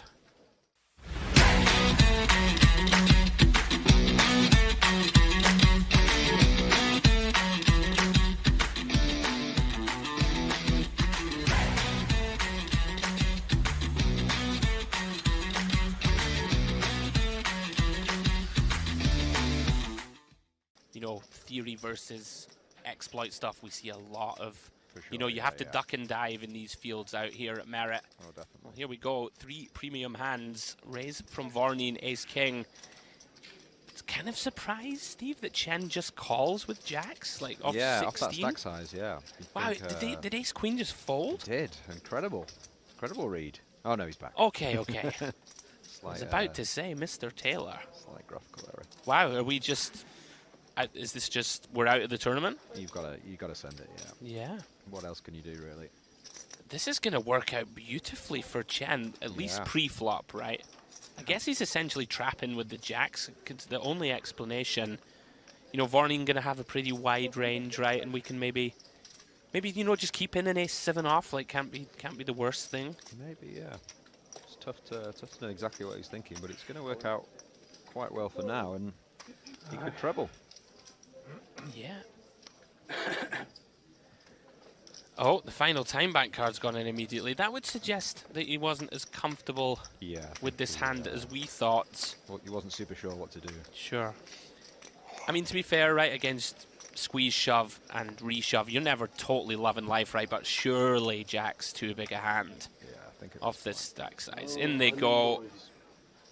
Okay. He's done very well so far. Obviously, a bunch of cards to fade. Taylor gets the worst news of the lot. Does have a clean queen. I fold one ace. Oh, you fold one ace. Yeah. But there is still queens. One ace declared folded. Shocking decorum, isn't it? Hate to hear it, Don't don't you? tell me. Don't tell me one of my outs is in the mud. I don't mind it if it like if it comes ace high and then someone goes I folded the other ace. That's Okay. fine. But Yeah, when you're loving it then. Yeah, but when they're like sweating it, come on, mate. I'll tell you a funny story in a minute. Okay. Anyway, let's get this run out first. Chen then, 53% of the time, is going to be up to the bones of a million. There is a side pot between Taylor and Vorneen. Yeah, this is the difference between being out and 1.2 mil. It's a big pot for someone. Very clean flop for pocket jacks. 9-6-6 rainbow. Really just has to fade. Queens, kings, and aces. So far, so good for the Russian.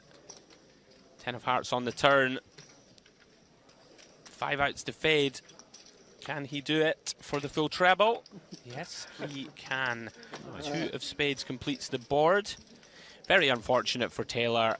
Felt like a slam dunk Nothing squeeze. you can do, yeah. I mean, don't But know what else you can do. You're never thinking Chen's got a hand as strong as Jack's there, and he's been a little bit loose with some other hands, so yeah, it's just an absolute slam dunk all in.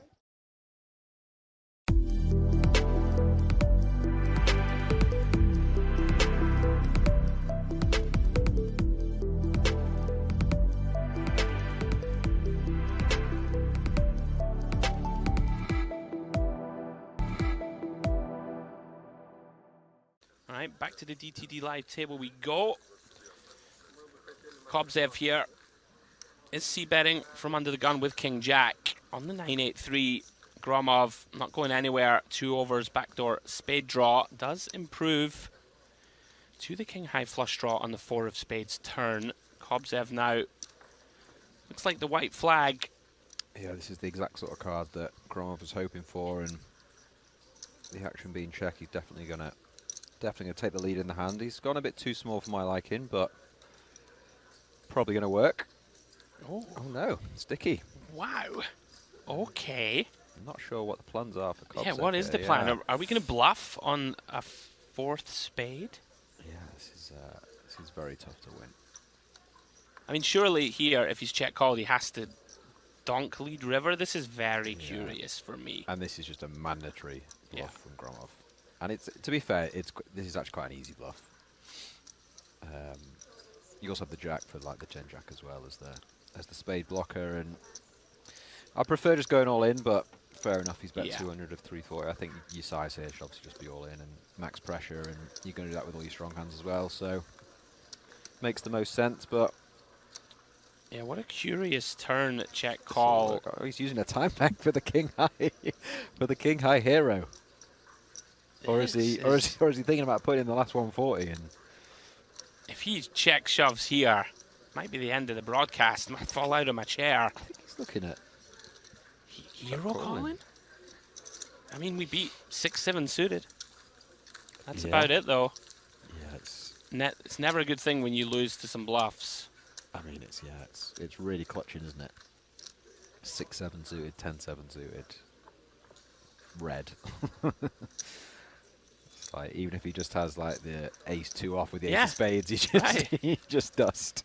Wow, these guys got to have history I for think this so. to have even been a consideration. Yeah, I think in the last couple of hours, Groham's probably played not every hand, but a lot of hands, and maybe that's playing with his mind. Yeah, does like to get in the mix. Does Gromov? This would be absurdity. I'm not a fan of like burning through your time banks though, unless you really consider. No, he's made the call. Brilliant hands. What is going on here? Gromov Brilliant cannot hands. believe it. Look at He's out of his seat for that one. Wow. Wow, yeah.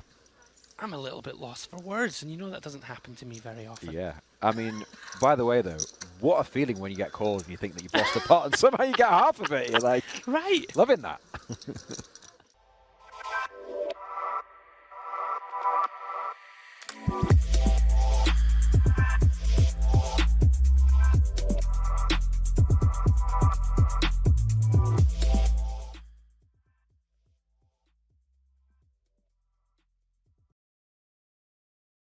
Yeah, maybe. But I mean, the pocket hand's tens and straights. But the hand's so confusing what he has. I mean, he might just have quad nines the way it's just like snap He check might. and that. So. He absolutely might. So yeah.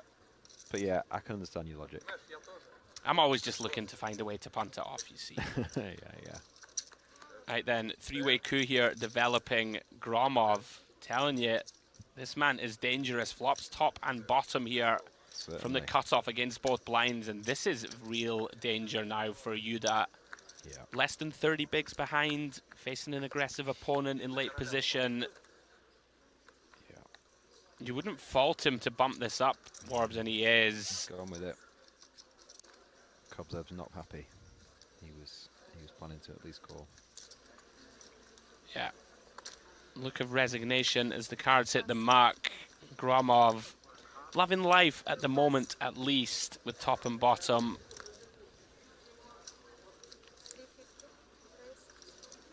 Yeah. Is going to ask for the rest of it. No slow play, just and it goes. Yeah, Yuda, one of those spots. You're not thrilled when your man puts it in. He's going to need to get there. Does have a bunch of backdoors working for him. Immediate outs of a 10 or a 9. Huge pot. 1.5 million in the middle. Yeah, again, just out of nowhere, really. It's wham bam, thank you, ma'am.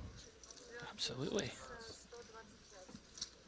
Gromov going to be up to 2.4 if he can hold, but the 9 of clubs immediately pings the turn. Oh, hang on. Are we chopping? It's chopping now, yeah. We are chopping. How's Gromov chopped this one? Gromov's graph for his mood, honestly. It's just like up, down, up, down, up, down, chop. We saw Gromov chop that absurd spot, King Jack versus King Jack.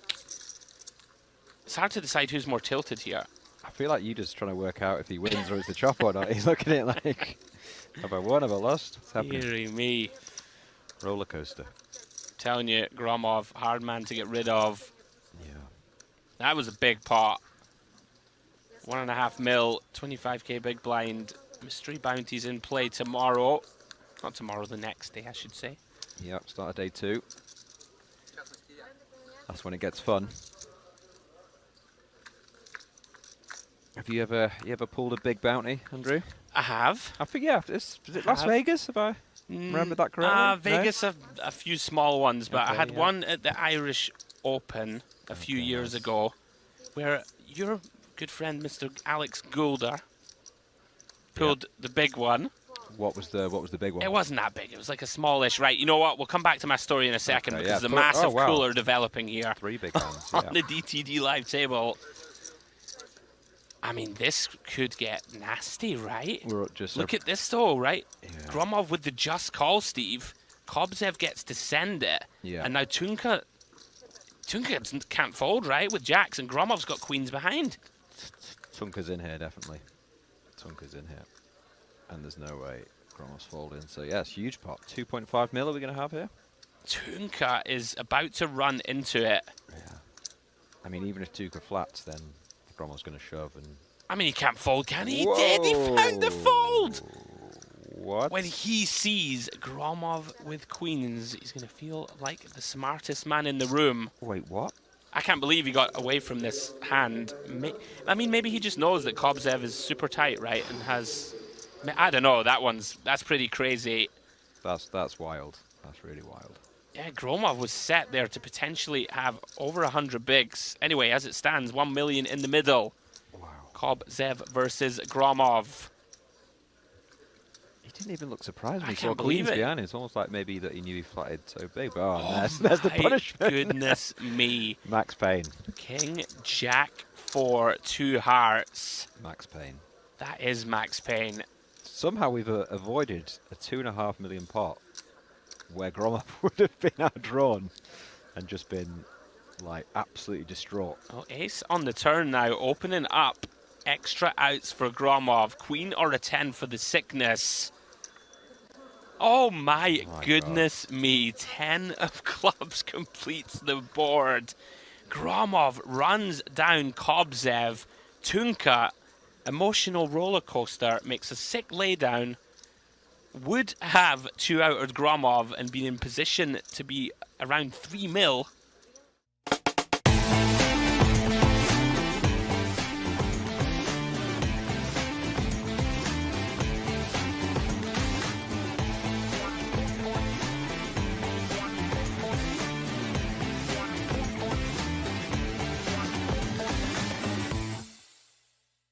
Yeah, he picks his moments for when to put max pressure on. Yeah, he picks his These spots. two, here they come again, Warbs. Oh, I mean, this could be it. This is the clash that they've both been waiting for each other. Yeah, I'd be very surprised if this doesn't actually just get in. Feels pretty much inevitable. 100k C-bet here from Yildiz. Can see Born just raise getting this in. And Yildiz obviously going nowhere. He made it 3. Yeah, here we go. Here we go. Big old post flop flip incoming. 1.7 million. And as you can see, nearly a 60% favourite. Yeah, wow. We've obviously all the previous cards folded as well. Big moments. 5 from the money. Yildiz looking to hold against his nemesis. Vornin looking to land a killer blow here. 2 overcards, second nut flush draw. You're absolutely hating this, by the way, 5 off the money. You are hating life with ace 10. You've sat there all day. Okay, hating life less. And Ace now of diamonds. Now you got to fade everything. On the turn. 9 outs for Voronin. Can he find it? No, he can't.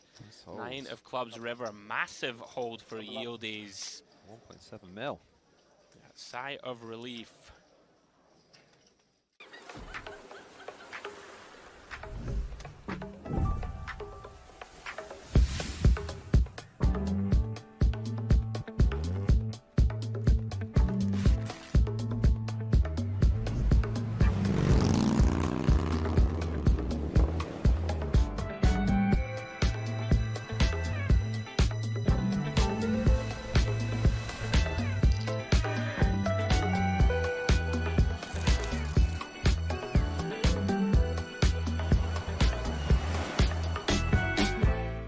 Guys, welcome back to the MPP, and it wouldn't be the MPP without some commentator challenges.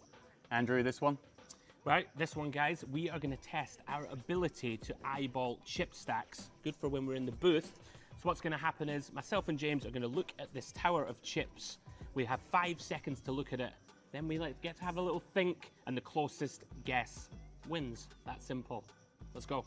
You got this. Oh, right. Oh, Jesus. Enough. Oh, God. Enough has been declared. I'm not loving this. Right. How many is there? That's easy.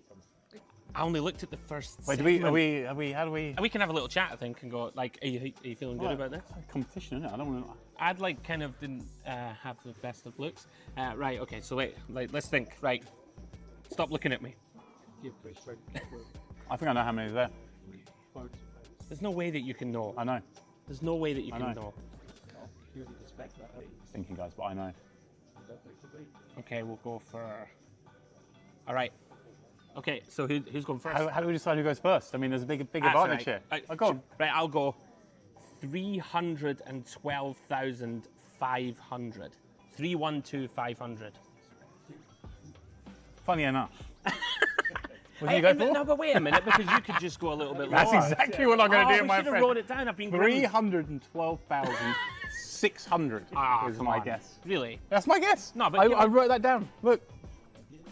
I've missed him. I've really missed working with James. I wrote it down. Right, whatever, fine. Right, 312.5, 312.6. I really hope I don't lose this. You need, honestly, you need to put your priorities in order. Right, are we ready? Can we get Steve to count it? Oh, go on then. That's my job. Go on then. Oh. Well, count the chips then. Steve, give us a count. Oh, I'm way off. No, I'm not that far off. All right, let's have a Well, look. I'm not What's that in far here? off.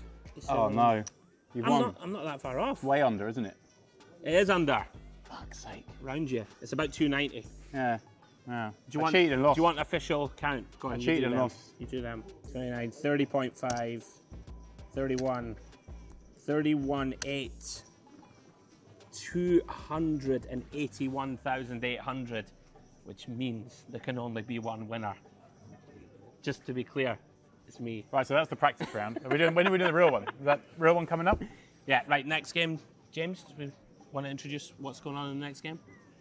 No, I don't, Andrew. I don't want to play the next game. You introduce it. Right, I'll introduce it. Next game, guys, we are going to make each other a stack each. So you will build a stack for me. We have all the chips. They're over there somewhere. We will build each other a stack each. And then, again, same rules. Have to eyeball it.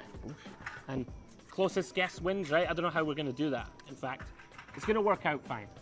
But we need to hide from each other, obviously, right? Because, yeah, have some of them. What do we need? Oh, I've got 500s. These. Where's the blues? Yeah, give me some of them. Anyone playing the tournament? No chance he gets this. Oi! I mean, I'm not looking. I won't. So we'll just slap at you. Right, slide them forward. Ready? Yep. Go. And then we have what, 5 seconds? Oh my god. What are they again? Why don't I have any orange?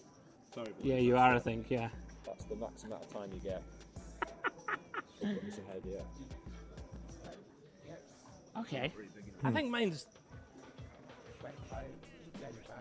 Have you got... Have you got yours? I reckon you had 242,000 chips. Not bad. How So far was mine that? was 223,500. 19k out. 17, 18 and a half 17k out. Yeah, okay. No bad. No bad. I'm in trouble again. Oh. I'm too slow. I'm like individually going, how many? Yeah, of you're them counting the are- hundreds, aren't you? I was counting them. That was my bluff. Right, but I think I'm going with. Dunno. Okay, Dunno. 100. It's definitely below 2. 178,000 on the nose. I hate you.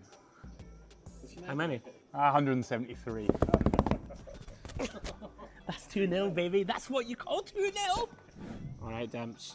Round 3. Eyeballing the splashed pot. Let's go. Oh, I was just cheating. Are you ready? Are On you 3. ready? Go on. Let's 1, 2, 2.5, 3. go. Go.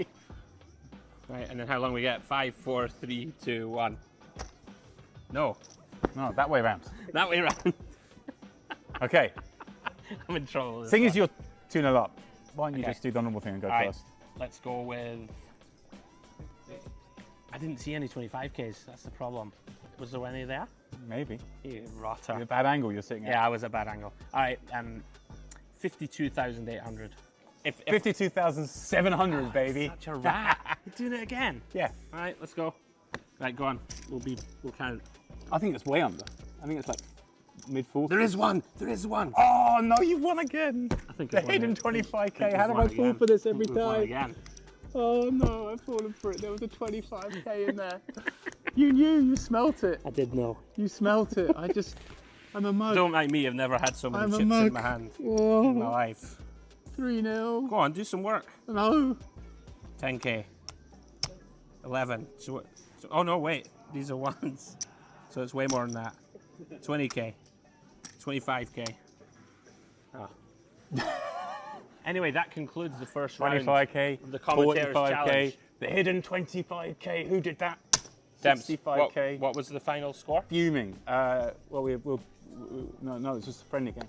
No scores. In case you missed it, Andrew Headley 3, James Dempsey 0. Guys, MPP, big week coming. Let's get after it.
front, eat them off for lunch. Roll up like a big blunt, you know I'm a stun, pockets on big lump. And you know I make the show run, don't try to act like you never seen a real one. Ice water got you frozen, wetter than the ocean, baby got motion. I walk like lit like strobe lights, baby I got insight, I be in my own right. Oh, been around the block, yeah I'm hot like whoa. Been around the block, yeah I do what I. Mike, it's definitely folded.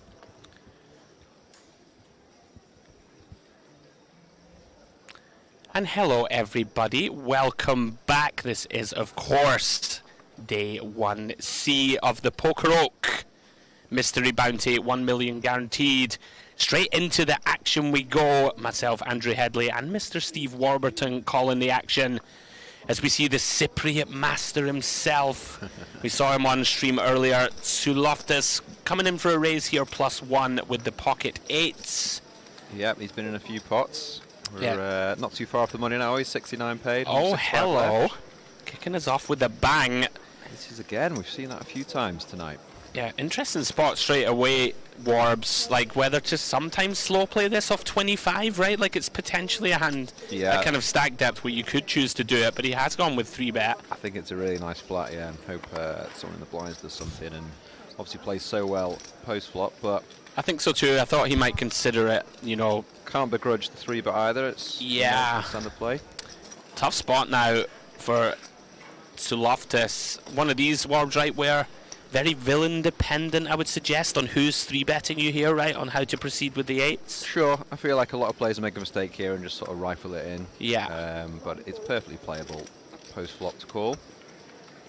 Yeah, there are a bunch of boards, right, that don't just contain an 8 where we can stack off. Of course. Well, the problem is this might be one of them. Deuce, deuce, 3, 2 hearts. I feel like in the olden days it was very much, you know, hit an 8 or just check fold, whereas, you know, these days there are some, it's a bit more manoeuvrability Yeah. for the hand. This, as you say, he's in trouble here because you can't be folding on the deuce 3-3. Deuce 3, sorry. Yeah, this is problematic. You'd expect a small size from Delic here. Yeah, he's gone 80k, so 30% or so. This is real tough now, right? With the SPR the way it is, we basically have, what, 1 1/4 pots behind. Yeah, and he decides just to run it. Can't really fault him, I think. We can fold out overcards. Can get called even by ace, queen, ace, king here that think they're up against the nut flush draw. Gets the bad news, drawing to 2 outs. Yeah, I totally agree here. Yeah, really tough one to get away from. Does have a heart in hand. Silver linings to this dark cloud of a situation. So bad. I have played with Delic before. Oh. He's definitely not a super tight player, so it's not like you're just against, you know, in a pretty tight range. But yeah, a bit of hope here with the heart. Oh! And he pings the 8 of spades on the river. We could see through the graphics there was only 1 8 remaining. Pretty sick one. How's your luck, Delic? Get it in as an 80% favourite. GG, sir, as they count it down. Wow. We didn't see many bad beats yesterday. Today it's been just non-stop. We saw, honestly, in the frame before you rejoined the booth, some crazy 6, 7 in a row where the worst hand got there. And there we go. Suloftus, the chip flow graph on a steady climb now, up to 1.1 million. Yep, it's a big stack now, being over 1 million. Yeah, so we see in the top right corner there 461 runners in this flight. Huge numbers. I believe that's about the same as 1A and 1B combined from yesterday. And there's still 2 more flights to go. Yeah, they're going to smash that guarantee. Yeah, they're going to absolutely eclipse it, no problems.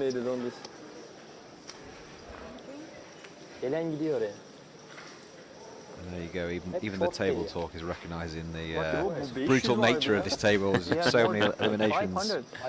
Big hands clashing. Yeah, so staying with the Onyx table. Cetina here in the hijack. Queen Jack offsuit. Very mandatory open, especially I think we're 500, don't we now? 5 or 600? Yeah. Certainly going to make the cut anyway from hijack, and he comes. Makes it 40k to go. You know the Ben Affleck accountant? What's that? It's good. Need one. Oh, and he is now dominated from the big blind with an easy peel for Arbor 2. Yeah, it does commit 125k white chip, makes the call. He's coming with his pen now. This is a... Yeah, go on, Steve. Just because all these pots now are so important. Oh, when, goodness. you know, you've got around the 500k mark, and yeah, this is a bit of a come cooler. down on the... What a start to this frame of action. Jack 5 deuce. He dropped something. Yeah, this is really going to be awkward for Cetina. Is that a lead? I'm not sure if he's sorting out the pre-flop call, is he? No, he has led. Yes, Led, okay. Relax 30. though. I'm chill. Yeah, Cetina probably thinks that he's trapping here. Yeah, With- there's definitely a world you can play raise there for sure, just a 30k. You can almost treat it as a check, really, can't you? I would agree with that. Yeah. Deuce of clubs on the turn. Another lead coming from our Vatu. Not going to expect our opponent, Warbs, to have like too many deuce X, right, that defend and lead flop. So we're still pretty comfortable with our Queen Jack. Yeah, I agree. King of Hearts completes the board, so our Vatu now... Oh, and he finds a check. Quite like it. Little unfortunate here, I think, that Cetina has the exact hand he has. Yes, it was quite a bit of a remarkable check, actually, after leading 2. You'd think he'd just keep going there. It's a bit of a strange one. I'm not sure what he was thinking, but... Maybe just thinks, right, this is more the opener's card than mine. There's going to be some... You know, King, Queen of Clubs in there, Ace, King of Clubs that called flop, called turn, and are going to bet themselves. Sure, hoping he'll bluff river, but Yeah. the Queen Jack there has somehow got out pretty much as cheap as possible. Yeah. All right. Benim here, forced all in, essentially, with the Jack 3 out on the Luxon table. Romanov opens from the button with Ace 9. Off to the 10-6-4 board we go. No help for the Israeli. Looking for a Jack or a 3, some kind of backdoor straight. That's no good. Ace of Hearts kills it as we lose another. Nothing to be done. Down to one big blind. We are going to lose Benaim.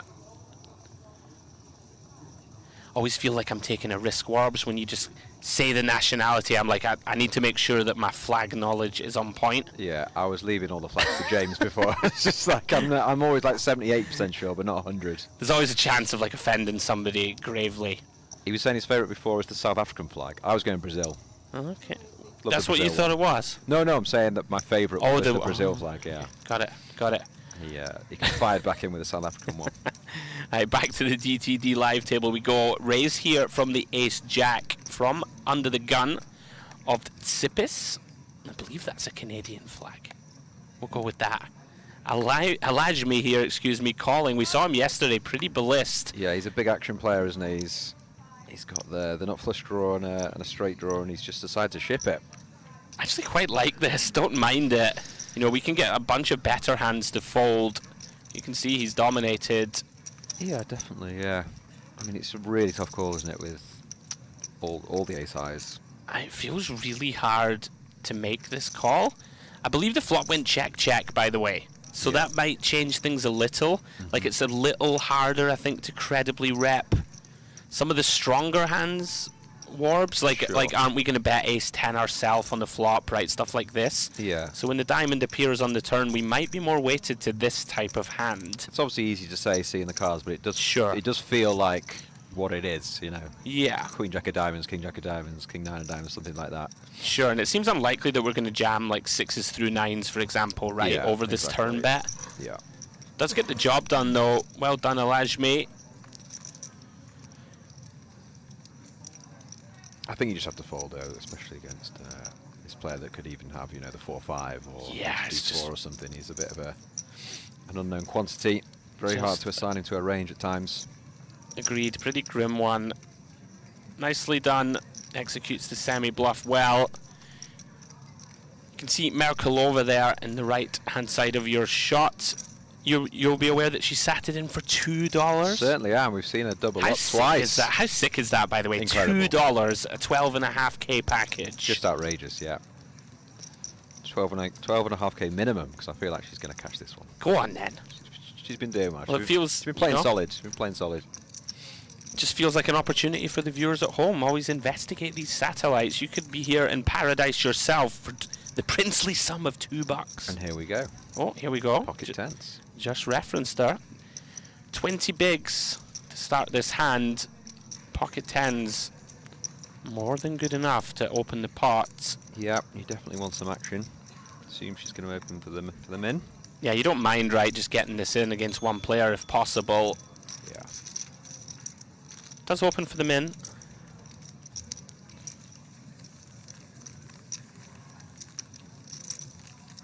Matson on the bottom. I wonder if that's Simon Matson.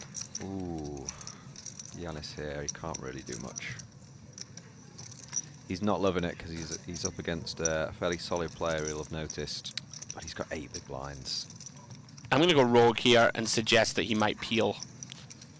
Interesting. It's one of these spots in the modern game where you never used to do it right. You used to just go, right, I need to be all in or fold. That's a good read, Andrew, yeah. Yeah, it's just one of those where, you know, we can still take a flop here and just stack off when we make a top pair or make some kind of draw. You can occasionally bluff people out post 2 and allows Sipis to complete with Queen 8 offsuit, which I must confess I'm not a big fan of in the long run against these two ranges. Like, pretty strong, right? Merkelova and Yanis should have good hands here with the stack depths. I agree, yeah. And he's leading. You're going to be dominated a lot, and it's a bit of a reverse implied odds hand, isn't it? Especially with this stack depth. You're going to flop something and not really know what to do with it. And he's just absolutely bombed it here. Just led, yeah, hoping someone has an ace. Fairly devastating for him that no one else does. Yeah, I think in game flow you would expect just a check here. Of course, yeah. They denied us the box office all check and then the 10 on the turn. Yeah.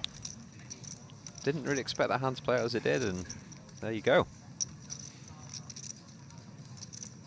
A nice pickup for him off the short stack.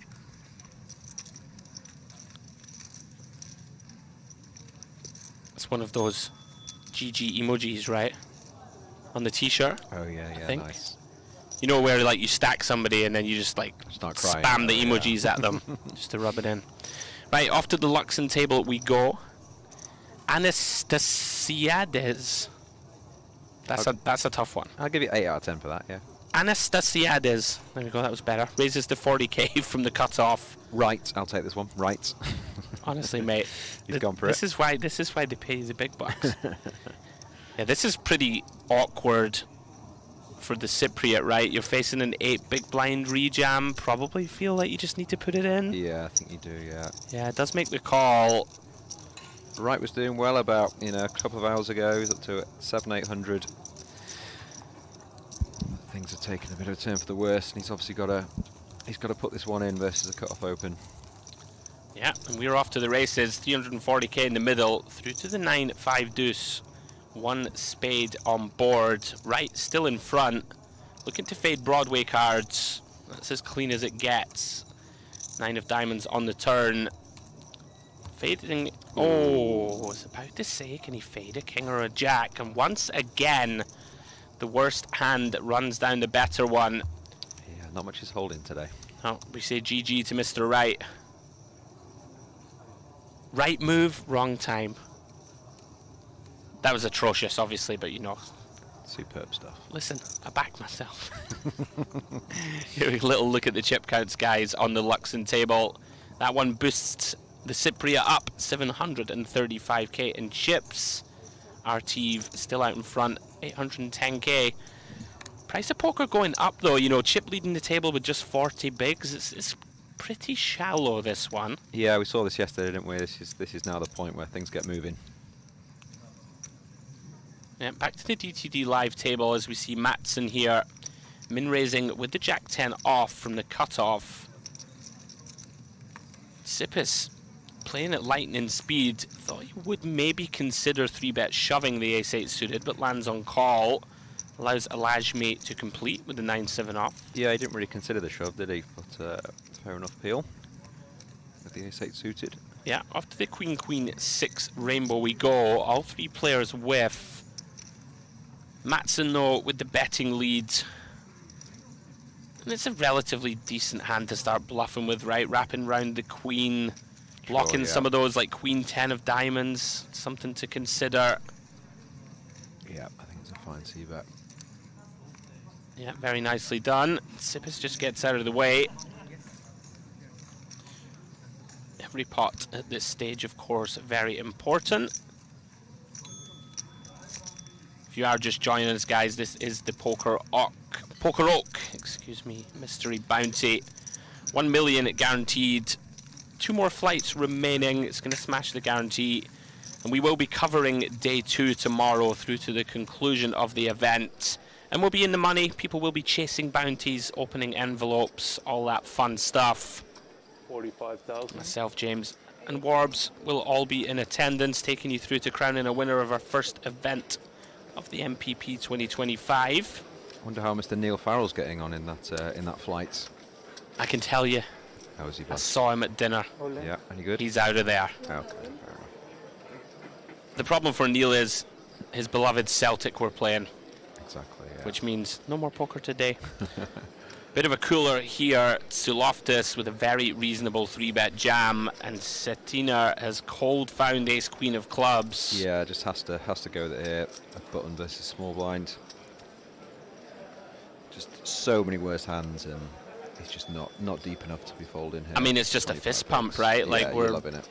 we should be loving this, but he looks pained. So good to have these time banks. It's so good. I think in these spots, you know, it's so good to take your time and think about it, but most people, I think, will come to the right decision here, and he'll put his 485k in. Yeah. I've been wrong before. Looks like a man who wants to fold, but surely we can't.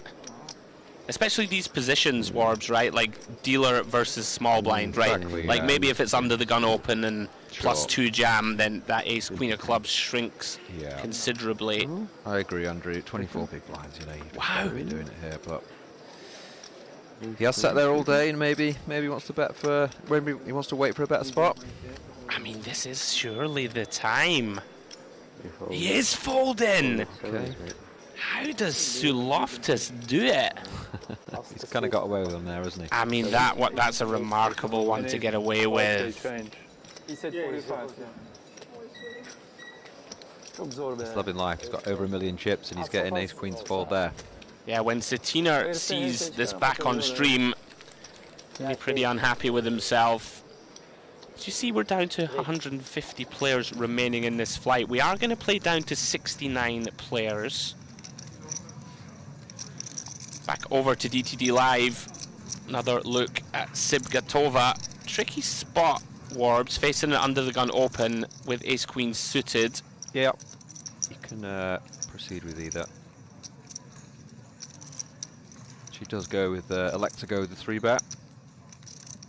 She's played very well today, very solid. Yeah, she's a good player. I've played with her a bunch of times in some of the merit events. Knows where she's at. Mortazavi gonna take a peek at the flop. It's a bit of a loose peel here on the under gun 1. It's just a hand that can get in a lot of trouble. How's that for a flop? 10-8-7 all clubs. Sibgatova flopping the nut flush, but Mortazavi with a gut shot and is drawing live to the 9 of clubs. Yeah, I much prefer a c-bet here, but she has gone for the trap check. Yeah, I mean, it's quite mad he's 3% because that flop looks really good for him. I mean, this could work out beautifully for her. Yeah, really can look like she has some give-ups, right? Or some hands that really don't want to face aggression. Exactly, yeah. He does. Wow, she finds the double check. Double check. Really rooting for that club. Pretty bad river card for her. Yeah, probably the worst one in the deck, really. He's not gonna bluff the ace of hearts, is he? Yeah, she's hoping to see Jack a queen, something like this, a 9, another club, something to give her opponent some rope. Yeah, I'm surprised also Mortazavi didn't maybe have a stab on the turn. But this hand now over. Yeah, unless he wants to do something really crazy. Could have played a lot differently if she c-bets the flop. Yeah. I think a little unfortunate that he hasn't done what you suggested and started bluffing turn. Oh, definitely, yeah. Yeah, you want to start bluffing these hands, don't you? With no showdown, really.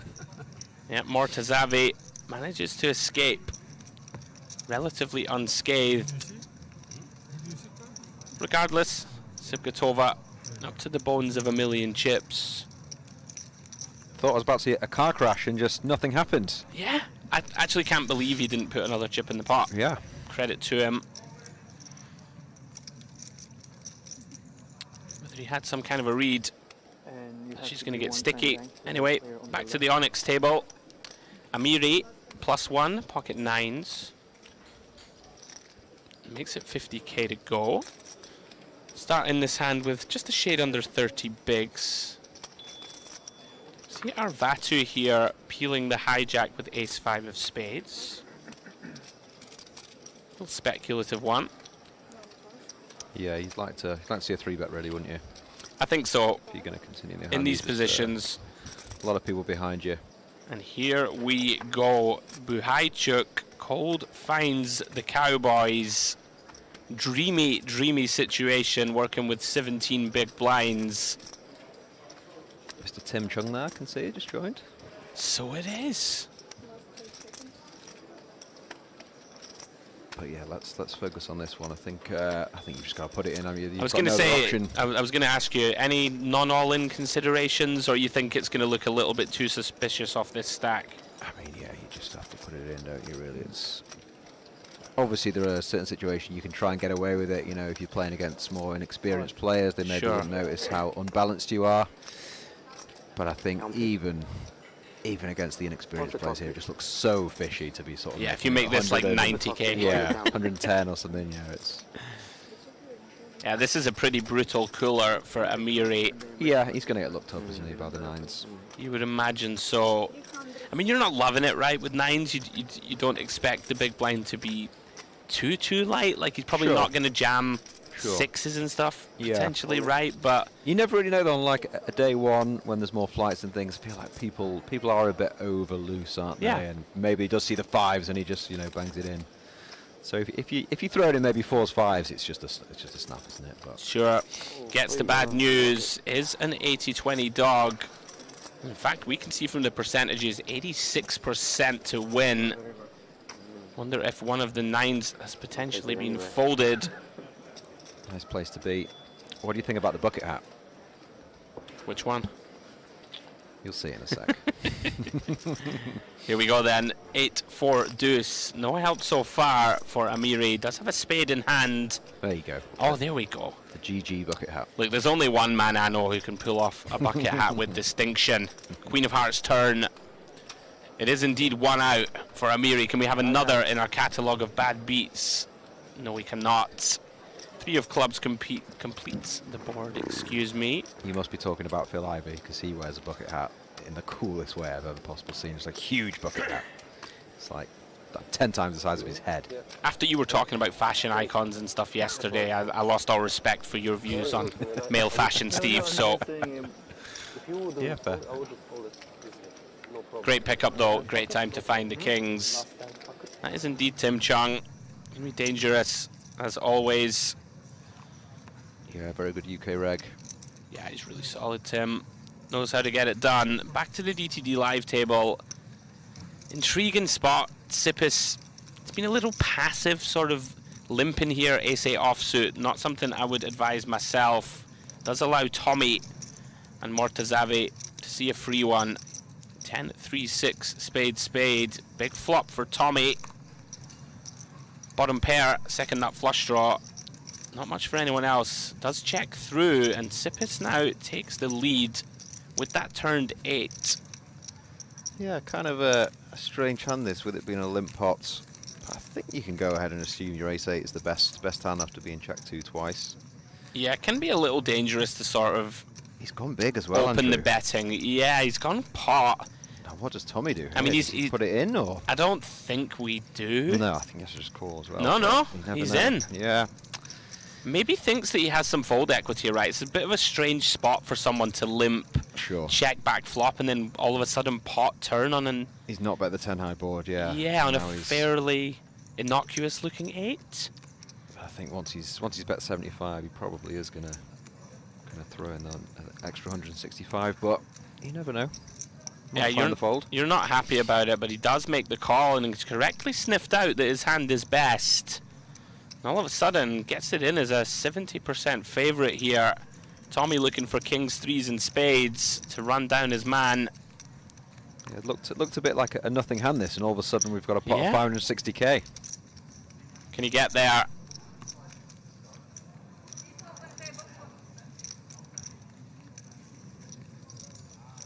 Can he get there? Boom. Jack of diamonds on the river. Yeah, those ones always frustrating where we flop a ton of equity. Yeah. End up getting it in a kind of spicy sort of line. GG, sir. You're fuming there to sort of lose the Yeah. off after that flop. You You're are. like, how's he managed that? You are for sure. Very non-standard from Tsipis, but that pot bet pays dividends. All right, back to the Onyx table. Suloftus opening king queen. Cetina decides on call from the cutoff with the ace jack. Suloftus flopping best on the queen 10-4. Yeah, flop they'll both like. Is the city far? Interesting going with check. Actually came like a couple hours Don't ago. mind it. So from in the city, from the airport to here. It's I like it. You give yourself the opportunity to set up some check raises here. Occasionally just call, try and slow play your man. He does decide on call. Yeah, I'm kind of surprised you didn't check raise there just because of the stack size. I think it's a very good spot, as you say, to check raise, and then you can obviously jam turn if you wish. I would agree with that. But as it's played, I like the continue from ace jack. A little bit too small. Going only quarter pot. Yeah, I'm with you. 8 of diamonds turn. Does turn a double gut shot, and it's very curious size and choice to bet a quarter pot. Like, it's hard to believe that any really strong hands bet this size, right? Like, you're going to want to bet bigger and set up river all-ins. Yeah. Whether Suloftus is just recognizing this and thinks, okay, my hand is way strong and we can try and allow our opponent to just bluff it off if he is just messing around. Seems to be debating river lead. Yeah, is he debating a block? But it takes like an hour and a half. Kind of strange hand. Check call lead on the 8-8 run out. A little confusing to me. 125. You have to do like kind of It's not really much. maybe Bodro, Marmara and stuff, and then maybe Cetina can do now really is that. I thought he might go really small or check, but Yeah, he's gone with B40 type size. Does just get out of the way. Curious hand. Suloftus potentially thinking that Cetina's doing that small bet that's going to check back. Yeah. Doesn't want to allow that. we've seen quite a bit of that. People sort of worried that someone else might check back, so they sort of bet something. Although having said that, if you think that's what your opponent's doing, aren't you better served to just check raise turn? Yeah, exactly. It's a strange one. Yeah, agree. But he's up to 1.3 million now. Yeah, so lovely crushing. stack. Now then, we've seen these two going to war throughout the coverage. Yeah, easy defend versus the min raise blind on blind. Something for everyone. King, Queen, 10, 2 diamonds. Sipgatova flops a pretty tasty looking draw. Open-ended with that jack of diamonds working for her also. Mortazavi not concerned. Does immediately seek value here. Yeah, 60k into 100. Yeah, 60%, and she's got a very easy call. See what develops. She agrees with your assessment, flicks it in, and there it is. Instant service. This is trouble for Mortazavi. Turns 2 pair. I think he's not thinking too much about her hand really, is he? He's just kind of betting the fact he's got top 2. Sorry, not top 2, but aces and queens. Sure. And her range just has so many jacks in it. I think you do have to slow down, even though you do have a strong hand. But he has gone quite small, hasn't he? He's trying to still get some value. Yeah, and look at this. Correctly identifying that her opponent has something that he likes. She's just going to immediately go for value. Quite like this. Sure. You know, there's a bunch of draws out there as well, right? If her opponent can say, randomly have like an 8-9 of hearts, something like, although we have the 8 of hearts, but you hear where I'm coming from. Yeah, and versus that size, she could definitely now be bluffing diamonds and hearts, sort of recognising that he probably doesn't have a jack, because he wouldn't bet 60k, so... Sure. I quite like it. Yeah, 9 of diamonds does complete the board. Sigmatova probably not too concerned about this given that she holds a jack of diamonds in hand. Agreed. And it's a good card for him to get away. Whether he does or not is a different story. Yeah, Sipkatova now with the decision. Do we want to be greedy and go for all of it? Or do we want to just milk our man a little? Oh, she checks. She checks? Wow. Yeah, I must admit, very surprised with that one. Yeah, I think she lost out on a bit of value there. Obviously, we could see the cards, but there's just so many hands you can have, isn't there? So many 2 pairs. Maybe worried about the presence of ace-X of diamonds would make a little sense. Yeah, possibly. Possibly. But still a nice pickup. I suppose it's one of those spots where you think, well, worse won't call. Yeah, I think that's what she's thinking. But sometimes you just got to bet anyway, right? Sure. Anyway, she's crushing in any case. 1.2 million, good for 60 big blinds. Yeah, another big stack. Troyanovsky, absolute legend of the game. He is a legend of the game indeed. Vladimir from the hijack makes it 40k here with the suited ace-4 of hearts. Had many a battle with this man. He's a very astute poker player. Yeah. Kirichenko as well has a lot of pedigree. I've covered him multiple times over the years. Yeah, and this is evidence of that. I think not many people are going to take this 3-bet bluff spot with Queen 10. He's going for it. I don't hate it.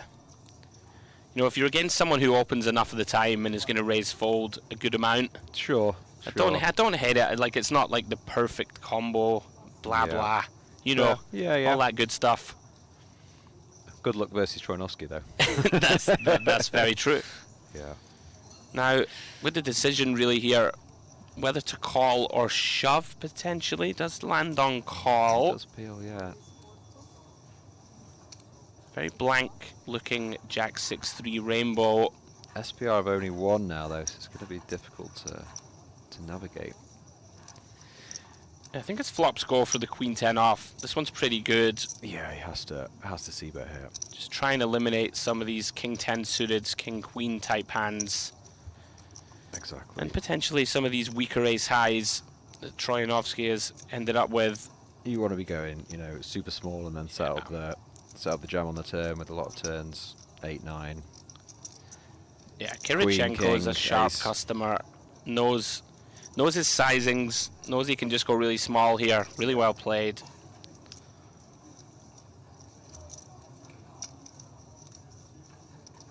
So Troyanovsky, in your experience, not a guy you want to bluff too often? Is that what we're saying? Not me personally, but I'm a bit of a pussy, so, you know. He just seems like an absolute gangster, doesn't he? He does indeed. As we see our online qualifier, Merkalova, in there with the ace-6 off from cutoff. Matson going to defend through to the 10-10-5 flop. That ace of diamonds for Matson. Certainly something of note. Merkalova going to try and take this one down with c-bet. Bets 30k. Yeah, I kind of changed a couple of years ago. I kind of like these spots to check raise rather than check call. You know, you're facing a small bet and yeah, you feel like your hand might be good, you raise high. But it's just so difficult to get to showdown. So I actually think it works as a good check raise. But he's gone with check call, so yeah, fair enough. I'm inclined to agree. It sucks when you get to showdown and lose to ace-8 or something like this. Sure. Or you just get bluffed off on an 8-9 jack queen turn, whatever. You know, sure. Also the ace of diamonds, and so if he did check raise and got called, he could just easily jam turn here, couldn't he? Yeah, it's a very bad turn, of course, for Merkalova. Interesting run out. Queen of diamonds followed by the 10 of clubs. Matson now may have been thinking I'm going to turn this into a bluff, but then when the river brings the third 10, it's going to be harder to dislodge any sort of pocket pairs that make a boat. And Merkalova going to be pretty happy, I think, here to get a chop. Yeah, for sure. It was certainly not the turn and river she was looking for. Waving someone in the crowd there on the rail for her.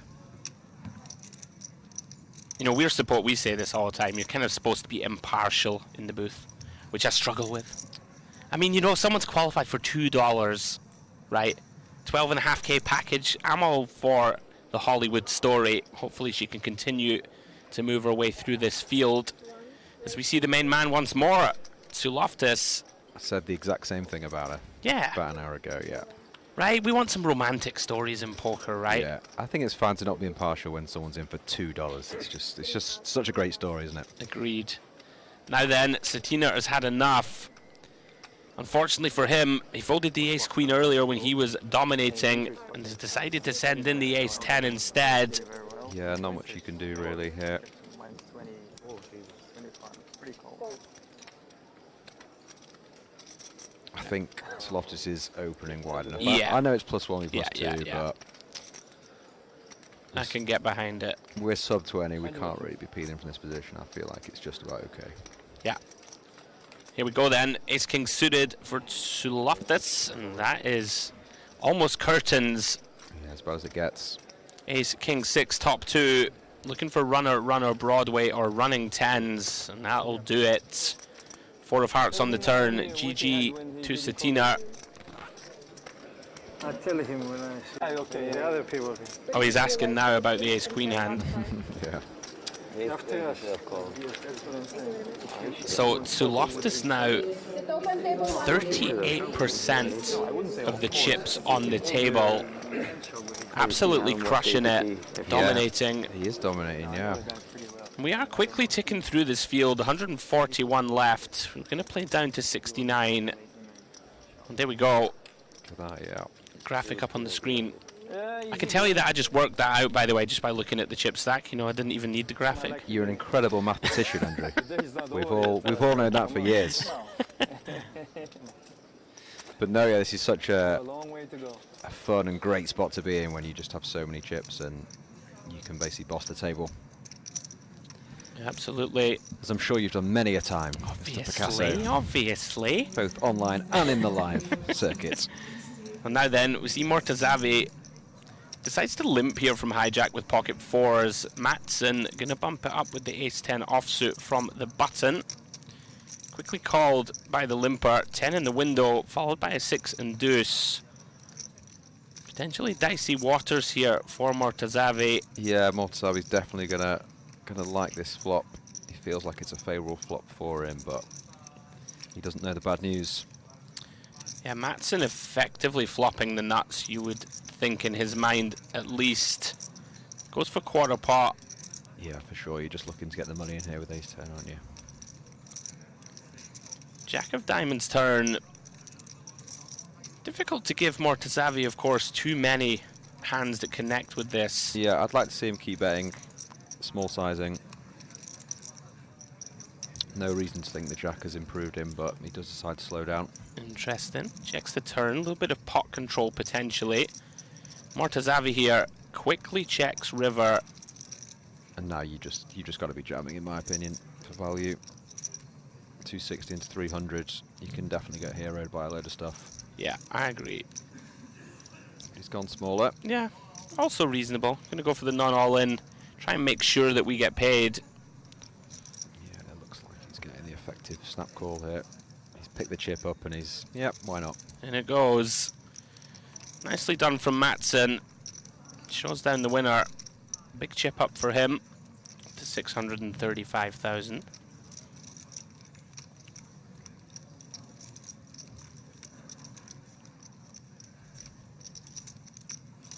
Dear Grace, we continue Mystery Bounty J1G, small by 1,500, big by 3,000, under 3,000.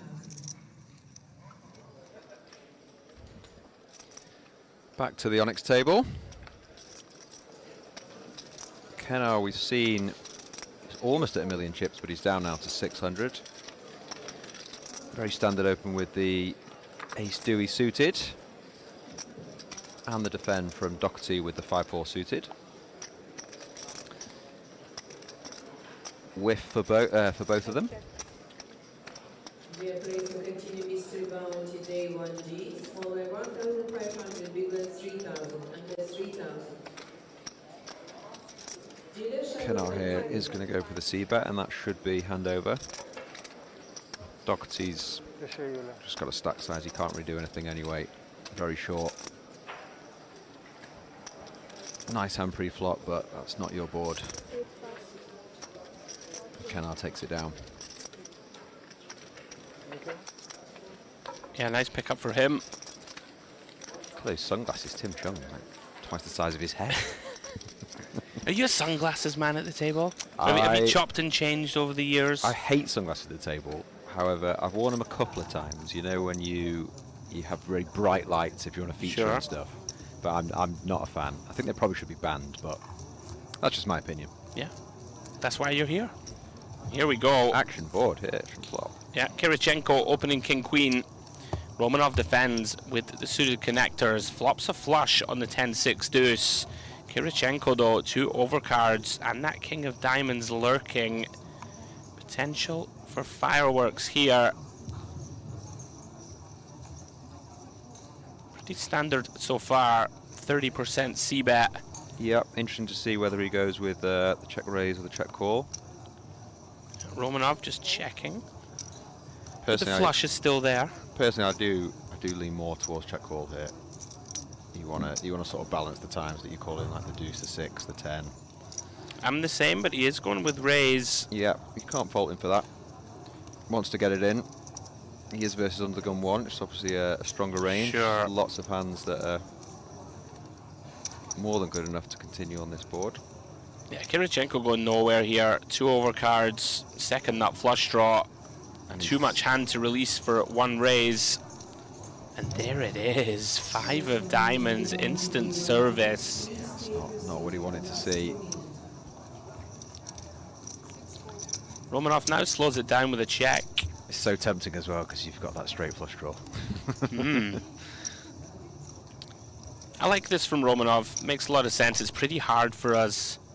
Yeah, I agree. To have like the ace of diamonds, you know, right? It's likely going to be in +1's hands more than ours. Yeah. Interesting to see if he does go block here on the river. Certainly feasible. And Kirichenko now with the green light, one would suspect, to put more money in this pot. Thoughts on sizings here, Mr. Warburton? What do you think he's considering? I mean, yeah, it's like, what would you do or what do I think he'll do? I think both. Yeah, I think you can't really go wrong just with going all in here, to be honest. I think you just kind of need the one size. There it is. And this is a pretty gross one now, right, for Romanov? Sure. Yeah, definitely. There's all sort of leveling wars going on in your head now as you're turning something into a bluff. What would he check back on the turn? But I think when you really think about it, he can still have all the good diamonds he can have. You know, the ace of diamonds easily in check back turn, and king of diamonds, of course. But yeah, you kind of need Kirichenko to be dipping into like the pocket pairs with no diamond. I think 7s and 8s come to mind for me. Sure. That want to get a 10 out of there. Something like an ace deuce suited that got sticky. Yeah, agree. And called 1. It's got to be a hand though that he's chosen not to bluff on the turn. Right. Makes it more difficult, doesn't it? Yeah, inclined to agree. Romanov played a beautiful hand earlier on stream where he trapped his man with trip queens. You can see that he's coming to the conclusion that there aren't many bluffs. Well done. Yeah, I saw that hand. He played it really well, didn't he? Yeah. Nicely played by both, I would venture. Yeah, good fold that. It's obviously a lot easier here to say you can fold. You've actually got to do it in game, and very nice. Especially when you're down to 300k as well. You just 300k. Just one of the most frustrating feelings in poker, So right? Where you frustrating, flop a flush, 20 big blinds to start the hand, and somehow end up folding. Exactly. But great discipline. Yep, on we go. Amani +1, king jack of spades. Working with 18 big blinds. Yeah, very standard open. +1.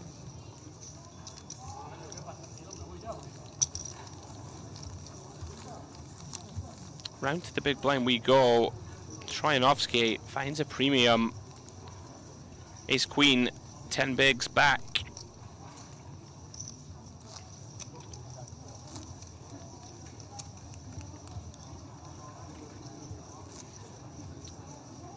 Will he give him a spin, do you think? It feels kind of close. It is 11 bigs effective. Pretty gross. I think that people just never really show up with a worse hand, but we are in okay shape against some of the pairs. Sure. Hands like ace queen. This might just come down to how you're feeling in the moment. Yeah. I would tend to just fold here as standard and be pretty annoyed about it. Yeah, same. Although we have been referencing this, if there is a tournament where you want to gamble for a stack, it's going to be this one. Yeah. Yeah, and he is going to go for it. Fair enough. Seems pretty reasonable. Let's try and chip up, open some envelopes tomorrow. All right then, Ace Queen of Troyanovsky versus Amani's King Jack suited. 570k in the middle.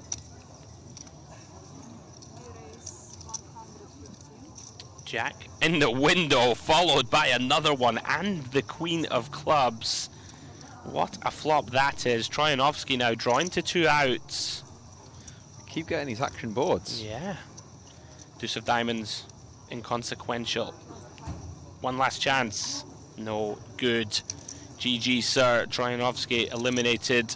Yeah, very dangerous player gone.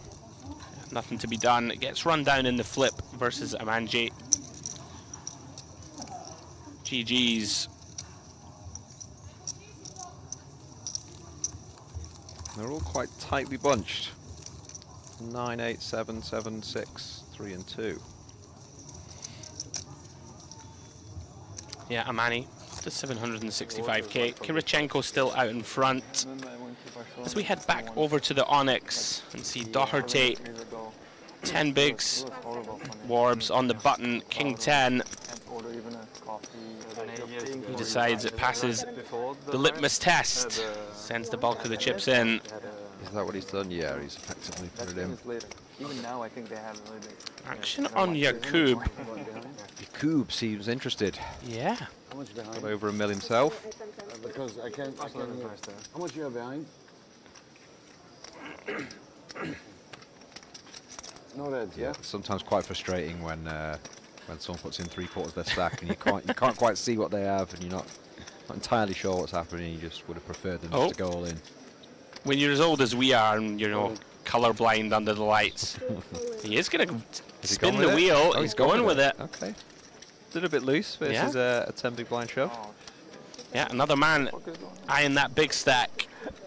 Wants to go bounty hunting. just changed our game, man. Flicks it in. Doherty will be thrilled to see this hand. Gets it in an absolutely dreamy shape. 2-1 favorite. Looking to hold off the spades. Or the 4, and there it is. Another case of the worst hand. What a day we're having. Flip-flop in the script. 5-4 deuce. Everything feels like a flip. Yeah. Even the King 4 versus King 10. Doherty now drawing incredibly thin. Although a king is working for him now too on the 5 turn. GG's. 1-4 was good enough. Second is overkill. Yakub makes a boat. Sends Lewis Doherty to the showers. And his banana. Banana in hand. A bit of potassium. You'll feel much better on the walkout. GG's. What can you do? Gets it in good. Yep, he's got his bad beat story. And Yanis, who's been grinding. Yeah, we did see Yanis win that remarkable hand where he had 2%. And this is pretty unfortunate for Merkulova. Finds ace-10 suited, more than good enough against the 3.5 big blind jam. Quickly jams the rest of her chips in. Yanis gonna get it in here in great shape. Yeah, see if he can double again.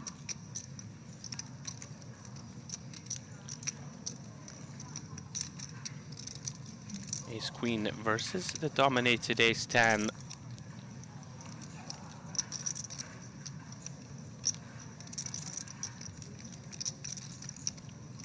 No dramas this one, what do you think? I'm scared to even... It's pretty safe. Even posit a guess at this point. That's pretty safe so far. Backdoor straight draw for Merkulova, not much else. Looking for a 10. I mean, this is insane stuff this evening. What is going on? 10 of diamonds, pings the turn, and Yanis, we can see in the top right corner, drawn to 1 out. Doesn't find it. 9 of diamonds on the river. Big pickup for Merkulova. Yep, GG Yanis. Played well. Not really much could have done. Yanis, obviously incredibly seasoned pro, all the experience in the world. He'll be hopping back into another flight, I'm sure. It'll be dangerous this week as we go. As Merkulova continues to climb up to 400k. Sibgatova, though, queen of the table at the moment, 1.4 million in front of her. Out we go to the Luxon table. Asikoglu, 370k here. Interesting. Steve, I thought he might go for an induce with this hand. He decides to just send it. Much further open, but it is going to work out for him. Yeah, going to work beautifully. And when you have tens here, you You never just can't believe that you're beat, right? You never expect to see a bare hand. You think everything better is just going to open. So it's a bit of a bad beat, really, isn't it, when you run into jacks here? But yeah, great spot for the Brit. Looking to hold. Yeah. Jacks v10s. All these pots now, you know, it's like 765k this.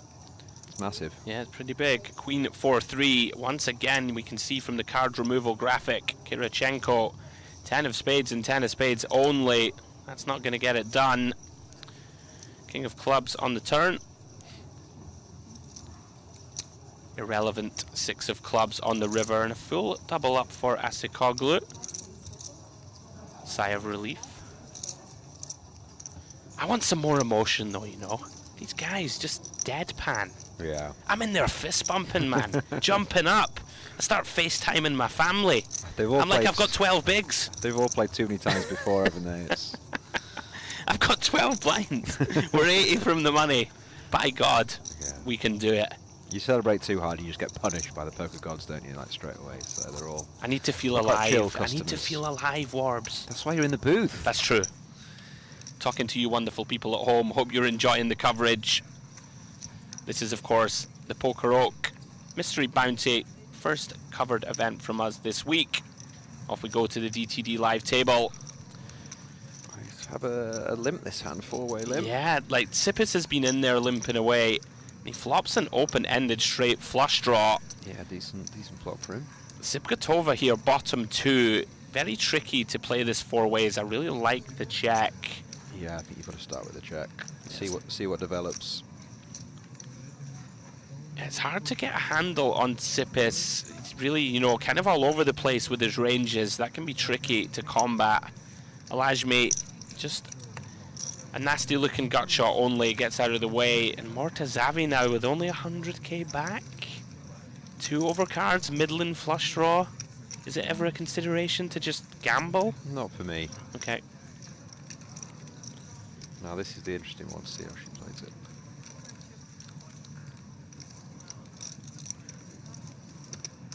Yeah, don't blame her for calling. This makes a lot of sense to me. There's lots of board changing turn cards where our hand can become pretty worthless. This is one of them. Exactly, yeah. 5 of spades on the turn. Really intriguing though, because Tsipis himself shouldn't really have many 7x, right? Like, it's one of these kind of weird spots when he limps and starts launching money in. Yeah, as you were saying, it's very, very difficult to assign him a range here. Yeah, and he's going to keep betting, turning his hand into a bluff. And this is now all of a sudden really gross. Yeah, you wouldn't be surprised if she just folds here, would you? You can obviously have a lot of flushes as well. You know, people do like to limp the suited hands. Right, and it's such a strange spot, right? Like, if he has some kind of trappy overpair, does he just carry on bombing, right? Like, it seems unlikely. It's hard to give him too many pure bluffs, is what we're saying. Sure. Need to be like a king-queen with a club or something like this. I'm trying to think of natural ones. Call, though. Fair play, gets sticky. It's a huge pot. It's going to be very tough unless the board pairs with the 4 or the 3. And now this board's just gone absolutely horrific for it. Yeah, 6 on the river. Somehow, if it does go check, she will lose the hand. Yeah, she's going to be steamed. Yeah. Not the run up she was after. Any consideration to turning her own hand into a bluff here? Really fascinating hand. The limp-in from Tsipis made this really difficult to dissect. Yeah, I mean, the argument is a flush is now hating it. 2 pair wouldn't bet the turn, so you know, you could argue she's trying to bluff him off a straight or a flush, of course. Right. She's going to have those 2 pair combos herself, right, and more of the 6x, you would imagine. Yeah, agree. But if she is going to do it, I think you just have to set him in. You can't be can't be doing any sort of 150, 200 nonsense. You've just got to go all in. Yeah, very confusing hand. These spots are tricky when people are, you know, going down the limp route that you don't expect to see, but she does wave the white flag. Sure, and she'll be... Oh, she's going to be very disheartened to see this turned over. Yeah. This is so frustrating to lose the hand. Very frustrating. Sippis gets there the dirty way.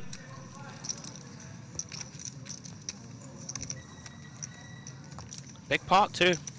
Sippis up to $1 million. Not even sure he knows he's won the pot. He's working it out. He's happy now. Yeah, very, very, very strange hand that. Could have played lots of different ways. Credit to her for thinking about it on the river. She could sort of tell her hand was no good by then, and she I know that you almost found it. We know you're new to the Merit booth. We call it MPO. I've heard that. Merit Poker Optimal. Like it. You're gonna have to strap in, my friend. You'll see more of that this week. You should patent that. I believe that's a Ali Nehad coined phrase. Okay, right, nice. So I can't claim it, unfortunately. Anyway, off we go back over to Onyx. King 8 here, facing off against the King 4 of Tsuloftis. Looks like a case of first person to bet wins. Yep. Kinar reluctantly releases King 8. Tsuloftis is quite a loose open, but he does have, 1.7 million chips. So clearly thinks now's the time to put the hammer down as we get kind of close to the bubble. It's not too far away. Yeah. 69 paid, of course. So what are we, about 12% of the field away, something like this. But in this structure, 30-minute clock will go quickly. Under the gun then, over at the DT Live table, Manikaros opening with King Jack. Alajme, we know he loves the game. 8-4 of diamonds, peeling +2. Yeah, give this man 2 suited cards and he's in. How did he know? It's a lovely flop for him, isn't it?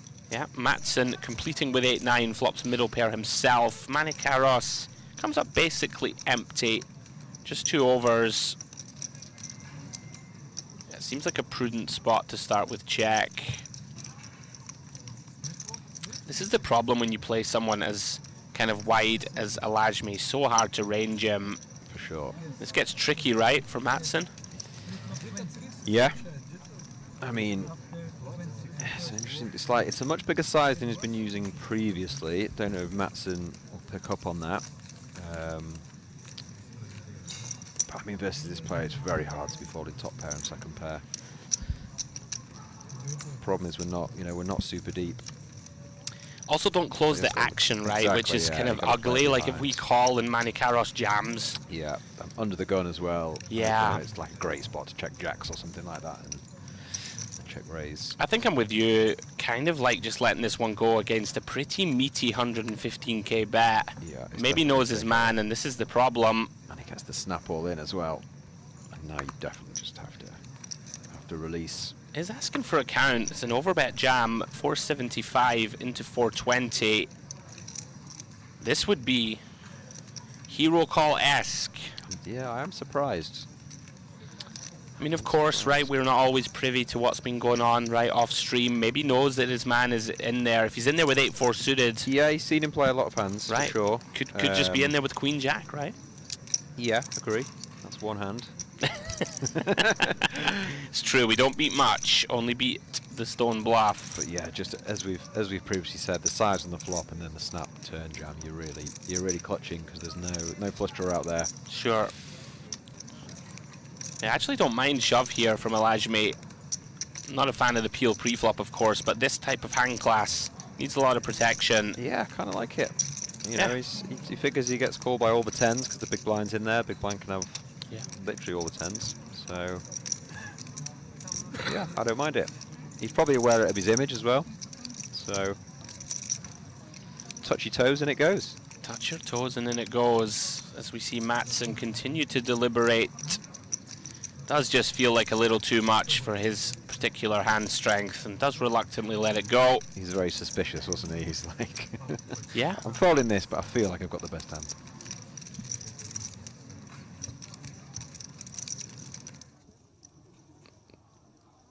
Here we go, a little look there at the beautiful ballroom. This is, of course, the PokerOK Mystery Bounty Day 1C, $1,100 buy-in. 1 million guaranteed. We know that that is going to be smashed. And you see here, we're playing down to 15%, which is, of course, 69 players in this Flight 1C.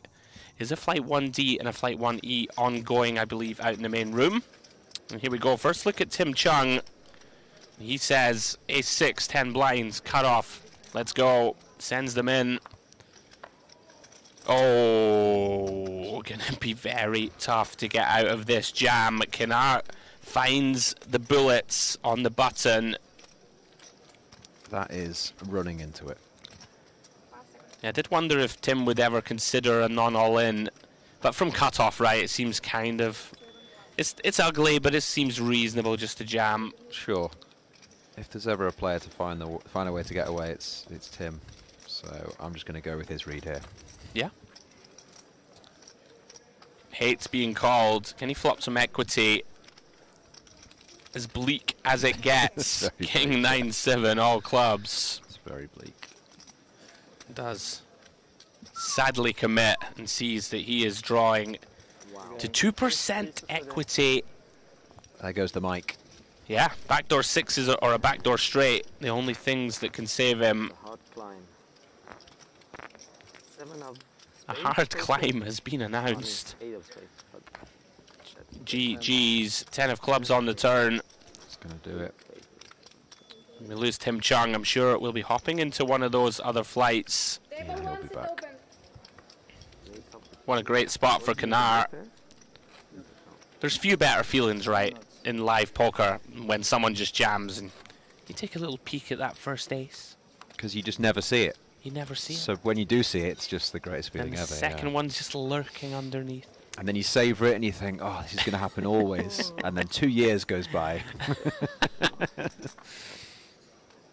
We're luckier than that. Yakub, 1.5 million in front of him. Those are the moments you live for, definitely. They are indeed. Let's go for a larger open, 2.5x, 65k to go. Buhaichuk in the hijack, ace-5 off. Yeah, this would be very, very loose, especially to that size open.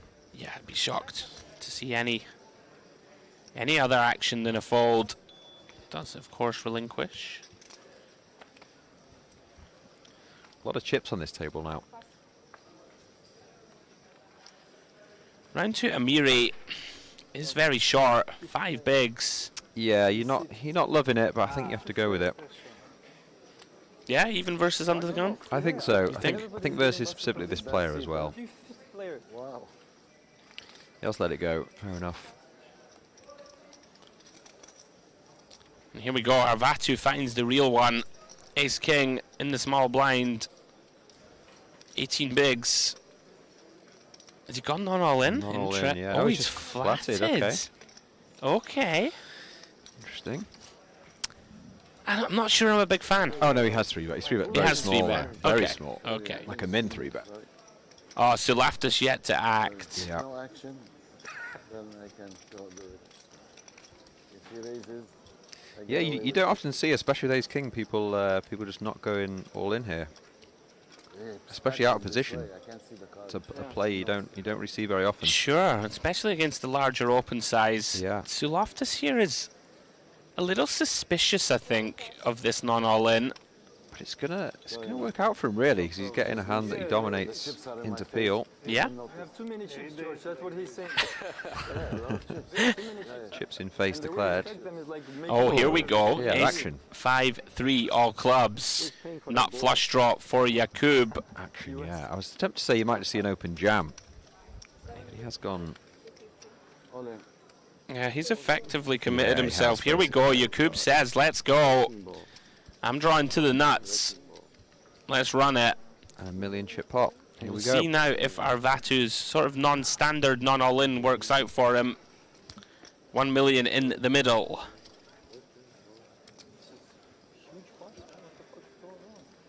Very big pot. Yakub's going to have 2 million chips here if he can get there, and boom. 10 of clubs on the turn. Arvatu drawing dead. Is there ever a doubt? Wow. There we go. 2 million. Drawing to the nuts. What can I Gotta be good for one of the biggest chip stacks in the tournament. For sure, yeah. As we lose Ionut Arvatu, the Romanian. And the field continues to tick down. 127 players remaining now. Nice to have 10 starting stacks on day one. Yes, sure is. So we're blind on blind confrontation here at the Luxon table. We had a limp in from Sterba, an ISO from Rakimov, limp called by Sterba. Rakimov continuing for around about quarter pot. Sterba going nowhere just yet with ace high. Yeah, all makes sense. Yeah, gonna keep his man honest for one street at least. Deuce of Diamonds turn. Decision warbs now on Rakimov with the second pair. Yeah, I think you've got to play check really, haven't you? Yeah, I like it. I'm with you. A little bit of pot control, potential to bluff catch occasionally. It's not a great run out though for the ace-6. Deuce 4. The natural draws get there, the sort of 4-5s, 5-7s of the world. Sturba now. We want to turn this one into a bluff? I quite like it. Because even versus the ISO, you know, like the absolute trash, like the 9 deuce off and things, you're not good here. Wow, and just gets picked off. Oh, he's gone very small, excuse me. Okay, yeah. 35k. Yeah, it's not, he's repped the, it's not the worst. repped the value block. Sure. Yeah, well done, Rakimov. Yeah, I guess ace-9, one of the kind of worst hands that we arrive at the river with, right? Yeah. In this line. Definitely. Nicely done. Back to the Onyx table we go. We have Suloftis in the mix once more. Limped pot here, blind on blind. Middle pair for Yakub. The two big stacks going to war. Very intriguing Jack of Hearts on this turn. Suloftis now makes third pair. Open-ended, of course, still to Broadway. Checks it over to Yakub. Gonna go for value. Okay. 75k. I like it, yeah. Yeah, pretty meaty. Figures a king would keep. Right. Continue betting for value, so he's going to bet value himself. Feels quite a reasonable assumption. He's going to get value. Yep, nice sizing as well. Deuce of Hearts on the river. Probably just check now, isn't it? You would imagine. Most likely outcome.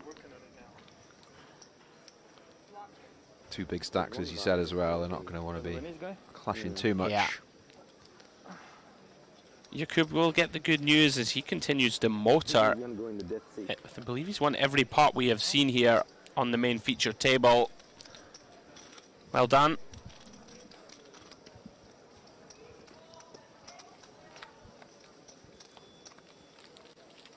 Okay, that guy went somewhere else. We're having this guy.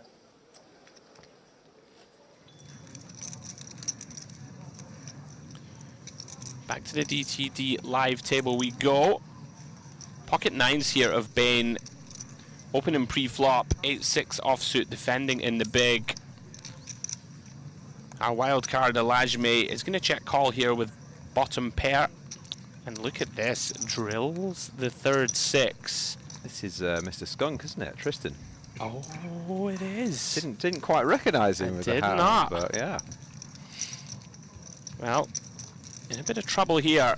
Elajme immediately reaches for leading chips. Yeah, he's saying I can have a lot of 6s, and he does this time. Yeah, pretty nice recognition that he gets to lead this card. Turbo bets this river. 115k. Little 1/3 pot. Trying to make sure he gets called. Yeah, of course, gonna get called by an ace. Might get called by some weaker pocket pairs. Kind of a frustrating spot there for Bane, but he's done well to find the fold, and quite quickly, really. Yeah, very nicely done from Tristan.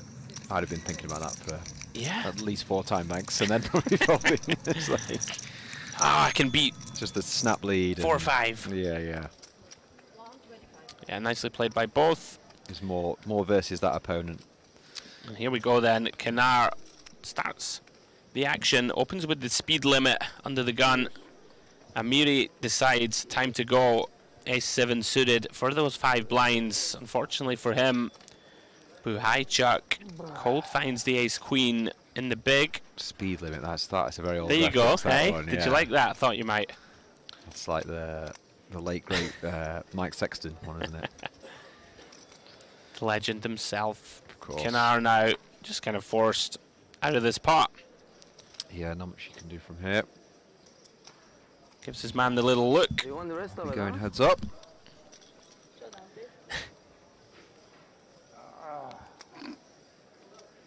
Just shows 1 ace. Here we go then. Alright, I suppose Great we spot stand for up. Buhaychuk. Good game. There's no backpack, so we roll it. Bucket hat versus shades. Oh, The shades are off. Amiri's going for the extra equity. Yeah, the full stand, shades off. One club. 10-10 deuce, 1 club. Little bit of glimmer of hope. Things still looking relatively bleak for Amiri. 4 on the turn. Deuce 4 or 7 working for him to remain in his seat. No dice. 3 of clubs completes the run out. We do lose Amiri. And Buhaychuk up over 1 million chips. Wow. Good game to Ehsan. Hey, Sam. Here we go, Mortazavi. Look at this from Alajmi, just loves the game. Just giving him a spin. Yeah, Mortazavi going to be pretty thrilled to see this. Feels hard to win though. Does feel hard against to the win. Jack Deuce of Hearts. Mr. Bain looking very confused about what's happening. Yeah, crunching the numbers. Alajmi though, we know, he likes to gamble. Wants to get that big stack. Yeah, I guess he thought with only the big blind behind, he'll spin the wheel a bit. Well, it's a good start. It's fun to spin the wheel when you flop top pair. Jack 5-5. Mortazavi now on the ventilator. Needs an ace. Needs it fast. King of clubs on the turn. No good. This would take him over 1 million. GG's. We lose another. Action picking up. Fast and furious. 4 of clubs completing the board. Alajmi now 1.16 million. Mortazavi takes the long lonely walk out of the room, or potentially into the old turbo. Dropping like flies a bit now. They are indeed. Mr. Picasso, aren't they? They are indeed. Tough to play players like Alajmi though. Like if he's making hands, sure, he is really going to start to motor. I think you've just got to value bet relentlessly, haven't you? You do. Right, so Loftus once more getting after it with a substandard hand. This is a 3-bet pot, by the way, which is pretty wild. So Loftus is 3-bet with the King 5 off, cut off versus under the gun. Yeah. Really a somewhat disrespectful 3-bet. A little bit. And credit to Kinar, hasn't gone away. Under pair to the board, and look at that. One more barrel would have done it, but he wasn't to know that. Yeah, it's still Loftus potentially thinking you don't beat much though, right? Like you might beat Ace Queen. Sure. Feels like there really isn't much else. Yeah. Ace 7 of clubs, something like this. Wonder if those two have a bit of history, or he was just just sort of playing his huge stack there. Actually, a little surprised to see him shut that one down. Yeah, it seemed like quite a good board for him to attack, but. And off we go, DTD live table, and we can see Sibgatova has flopped the nuts on 8, 9, 10 in this multi-way affair. Ace of spades on the turn. Unfortunately for her, nobody connecting. I believe this is a 4-way limped pot. Yeah, it's a limp pot, indeed. Intriguing. She's going to lead turn. Perhaps wants to charge some draws, charge some of the kind of weaker pairs for a small size in. Matson now, here we go. Oh, and he's going to use the jack in hand and turn it into a bluff. It's interesting, isn't it? Because I'd never used this size, but this size is basically what's got her the action. Yeah. He's read that, as you know, quite weak and maybe like a one pair type hand, and he's pounced on it with the jack blocker, as you said. Yeah, working out beautifully for her thus far. Now, can she find a slow play? She can indeed. Very nice. And with Matson only having 295k remaining, if she can find the check on the river, you would assume his plan is to go all in. 9 of hearts completing the board, and she does find that check. Matson. He's not loving it, but... Yeah, I'm trying to think of hands that she bets 40k, calls the raise, and will fold for 270. Yeah, seems like a pretty good shutdown. Yeah. Might get her to fold like a king high spade draw, right? But there doesn't seem to be too much more. Yeah, possibly. I think though, when you just like after you've chosen that on the turn, you do end up with jack high. I think you just have to go for it. You just close your eyes, rip it in. I mean, yeah, there are lots of pair and straight draws and spades you could have missed, and you just cannot win, can you? And it's like you've got to fight for these pots after you've done that on the turn. So I'd have liked seeing the all in, even though it wasn't the best river, was it? I'm with you. Right then, back to the Onyx we go. But also just fold turn. Yes. Yeah. Loftus. Captain action. Pocket sevens +1. Buhaichuk's going to flick in a speculative call with the 8-9 of diamonds. Part of the problem, of course, when you do this, do allow yourself to be squeezed out of pots. Yeah, you've got to be aware at this point of the stacks that are kind of all in or fold. You can't be too loosey-goosey. I really like this jam for what it's worth from Tomasian. Agree. I feel like people will often choose non-all in here, but this type of hand class, I prefer it. Just send it in. You don't want to give to Loftus an easy continue pre. Exactly. Especially three-way as well, like you say. Yeah. A lot of dead money out there. Yeah. So 28 bigs feels like too much for sevens, right? Agree.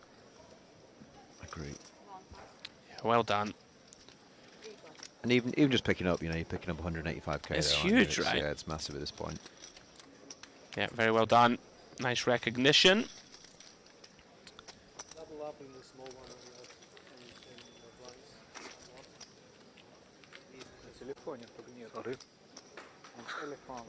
Oh, sorry. I can translate it. He's like, I had 8-9 suited, man. Why have you jammed? Pretty hand, pretty hand.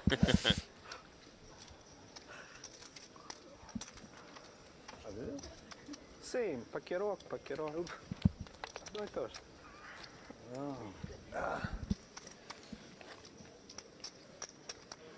Воскресенье. А если бы я знал бы, что у него такие правила, я бы вообще ничего не включал бы.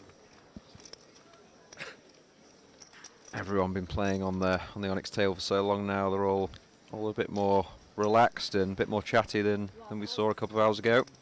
Yeah, do tend to see that here.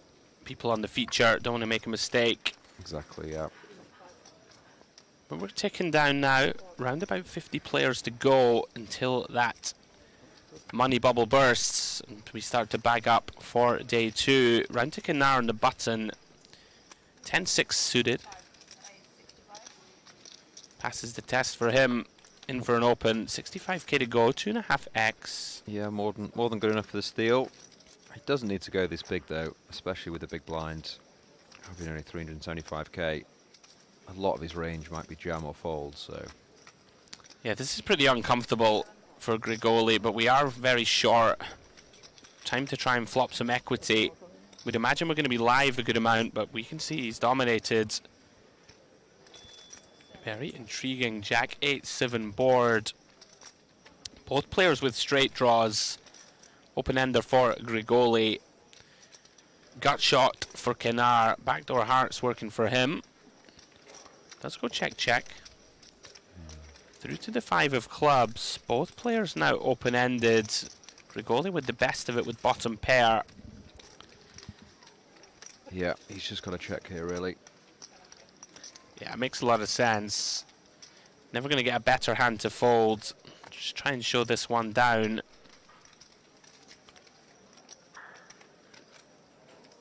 Question now for Kinar, Steve. Yeah, he's got to start bluffing at some point. He's only got 10 high. So what are we repping here? Like an 8? It's something tough, like isn't it? this? Yeah. pocket nines. He's making that a bit too complicated by not c-betting the flop. But yeah, I guess he's basically just trying to get better hands than he's got to fold. You know, maybe ace high, king high, queen high. But yeah, as you say, he's not repping too much. Yeah, jack of clubs now completes the board. Maybe a hand like 7-5, 8-5 that checks back on the flop. That would make some sense. And now it's a very tough bluff because when you have been called by these hands, the 8, the 7, the 5, it's very hard to make them fold. Yeah, pretty hard to imagine that we wouldn't just look to bet, get it in with a jack, right, on the flop at the stack depth, but he is going to go for it. Wow, we've not seen too much of this from people. Yeah, credit to him. But can Grigoli sniff it out? Yeah, we'll be thinking to himself, is my opponent capable of value jamming a hand like ace-8 here, for example? Yeah. Right, which would make sense to me. Well done, though, from Kinar. Max pressure gets the job done. Sometimes it doesn't matter if you don't rep too many hands. That max pressure gets it done. Well done. Yeah, agree. It seems like the sort of hand as well at the start of the day.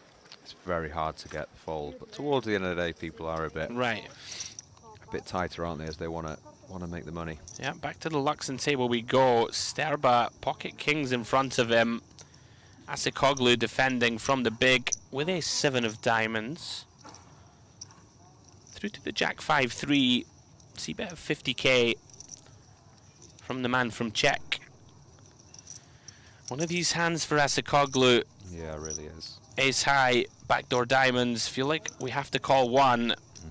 10 of clubs on the turn. Not what the Brit was looking for. Checks it over now to Sterba.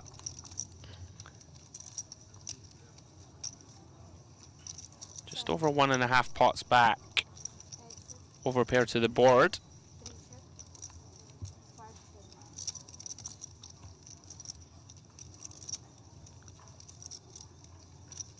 He's going to continue for value as he would with all his bluffs. This time he does indeed have it. Not really much. Pretty nice size and choice. Going for the old half pot to leave around about half pot river. That's nice. Nowhere to go, Warbs, for the ace 7. You took the words out of my mouth. Yep.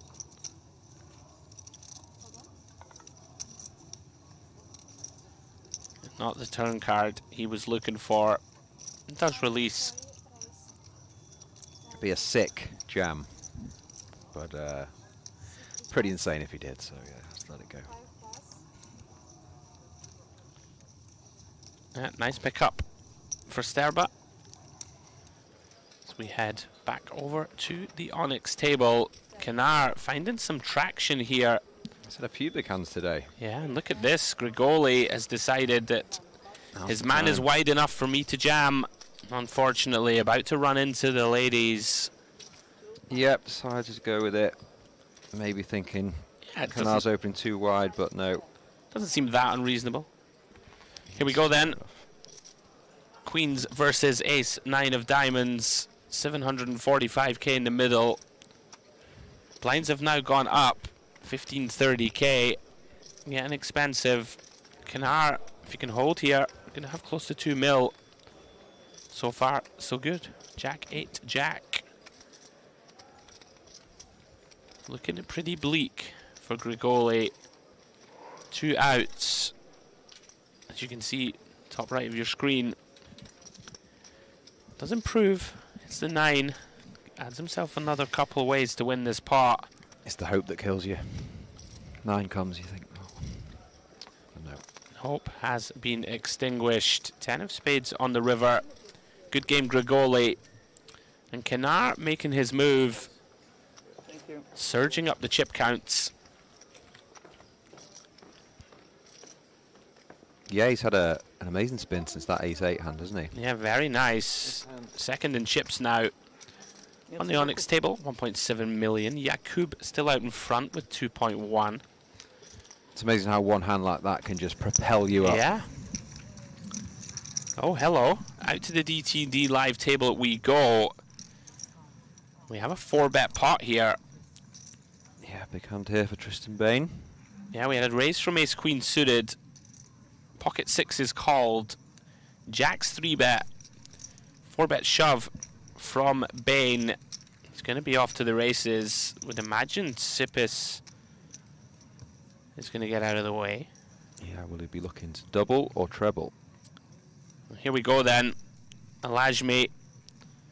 We know from watching him, he can have all sorts of holdings here. Finds a real one, pocket jacks. And here, 1.1 million in the middle. Yeah, it's a big sweat for them both. And Tristan Bain, the man from Australia, looking to improve. Alajami could go to 1.7 here. Yeah. A classic flip. Off we go. Let's see if we get any reaction. There it is. Queen 5-4. Bain flips the script. Top pair, top kicker. Alajmi with backdoor diamonds. Working, but looking for a jack. And it's never easy. 4 of diamonds on the turn. No reaction from the pro. Yeah. Does fade the 9 of hearts river. Tristan Bain up to 1.1 million. Very experienced player. He'll be a force to be reckoned with. Certainly will. It does feel like one of those tournaments though, right? Like 30-minute clock, it feels really fast, especially in this format where everyone's just sort of in there, right? Trying to bag that big stack so you can hunt the bounties tomorrow. Exactly, yeah. I think we said, didn't we, yesterday, it's just such a huge bag. Yeah. You just make it that day too, and you've starting to fight for the bounties where it gets fun. I'm not going to lie, like as a commentator, it's one of the best introductions in recent years is the Mystery Bounty format. It makes it really fun for us. Yeah, I thought actually early on they were a bit of a novelty, and I wasn't a huge fan. But as they sort of developed everywhere, I like it. I like it. It's good. It's just going to be fun tomorrow, right? To see, and we do intend to cover the envelope opens. Sure, yeah. So that makes it a lot of fun, right? It's always fun to see somebody just rip 100 grand. Yeah, definitely. especially out seeing of a letter. Especially seeing like the different reactions. You know, some people are just absolutely nothing, and some people just absolutely go for it. Like I'm hating the no reaction. I want to see whips and hollers. Yeah, yeah. It's not often you get to pull 20, 30, 40, 50k, is it? So I feel like you've got to go for it. I just find it faintly hilarious that you can bust in 60th and win twice first place because you've pulled 2 big bounties. Yeah. Anyway, here we go back at it. And Alajmi, well, any 2 cards will do for this man if the mood takes his fancy. Peeling here with deuce 3 of diamonds. After losing that last one as well, he'll kind of be wanting to get him back. Yeah, Sipgatova, who really has just been very accomplished, right? Just steadily built this stack. In a C-bet here, 45k. Alajmi going nowhere. Bottom pair, backdoor diamonds. He's raised. Okay, actually don't mind it. Yeah, maybe a product of the previous hand playing in his mind and wants to play things a bit faster. Yeah, you can just knock out, right, 2 random overcards. This is one of those most over C-bet boards in Hold'em. Yeah. Well done. Back on the grind. I mean, there's something to be said for that, right? Like, if you're going to play such a wide range, you do need to be willing to sort of it's very duck and dive and throw in some raises with substandard parts of the board. Very hard to improve. Very hard to get to showdown with bottom pair. So yeah, he's gone for the aggression. Yeah, like it. Now then, Suloftus, who just seems to be in every single pot over at Onyx. Yeah. Is he 4-bet jammed? He has. Wow. Oh, dearie me. Bit of a misstep. Wow, 4-bet bangs the jack-8 of spades. Yeah, I thought he was debating the peel. Goodness me. me. Peel pre, but he's gone for it. Yeah, felt that his man was up to no good. Unfortunately runs into the premium holding. Clearly thought he had a lot of 3-bet folds maybe, and yeah, cut off versus small blind. You could see where his thoughts are coming from. It's a big old jam, isn't it? 30 bigs. Yeah, that is bleak. 10-6-5 all diamonds. Needs a miraculous run out. As bad as it gets, really, isn't it? That'll do it. 6 of hearts on the turn. Suloftus flew too close to the sun, drawing dead. What a chip swing that is now. Huge. Always back a bucket hat. Okay. Telling you. I'm with you. I'm going to start wearing one. World Series of Poker winner, 2025. I'm telling you, we'll be wearing a bucket hat. Can you get a price on that? Like Paddy Power or something Yeah. like this? You heard it here first. Let's get them tweeted. Yeah, a rare misstep from Suloftus. Just got a little too aggressive. Yeah, he's obviously hoping he can get some big folds because he covers. But it's not the best hand to do it Here we with. go then, our fairy tale story for the week. Matson all in against Merkulova. This is big, yeah. She does have a few chips left if she loses, but yeah, it's a big old hand. Ace, queen of spades. She's Versus tens at risk. She's yet to falter in these all-in coups. She King. will need help. 6-3. One spade. Yeah, gonna have to get there. Does have backdoor potential. And there it is. 3 of spades on the turn. 34% all of a sudden for Merkulova. Can she find it? No, she can't. Unfortunate. 5 of diamonds, river, breaking out the board. Big double up from Matson, keeping himself in the hunt. And Merkulova left on fumes. Yeah, down to a bowl of rice. So frustrating. You promised the 70K. viewers that she was cashing this tournament, Steve. I didn't promise. I just You thought didn't? she would. I thought she was playing well, solid. She's played very well. She's got the story. Well, here we go. Blind on blind out at the Luxon table. Romanov versus Sturba. Gets it in great shape. Romanov, pocket tens. Looking to hold off. Versus the 1-over card. Yep, seeing lots of all-ins now as these shorties have to go with hands as good as this. Yeah, we're going to see a lot of action, I think, over the next hour. Jack 7-4, Rainbow. Pocket tens holding so far. Blankest of blanks. Deuce of clubs on the turn. One more card to fade for the Russian. Fade it he does. Queen of hearts, river, completing the board. Bit of a cooler. Blind on blind. As we see there, Romanov, 610k. Gets himself back up above 20 bigs. Pretty shallow table though. Chip leader, 1,075,000. You know, 35 blinds or so. Yeah, it's a big contrast to the table, isn't it? Hello, Merkulova. That's the time to find it. She didn't hear no bell, Steve.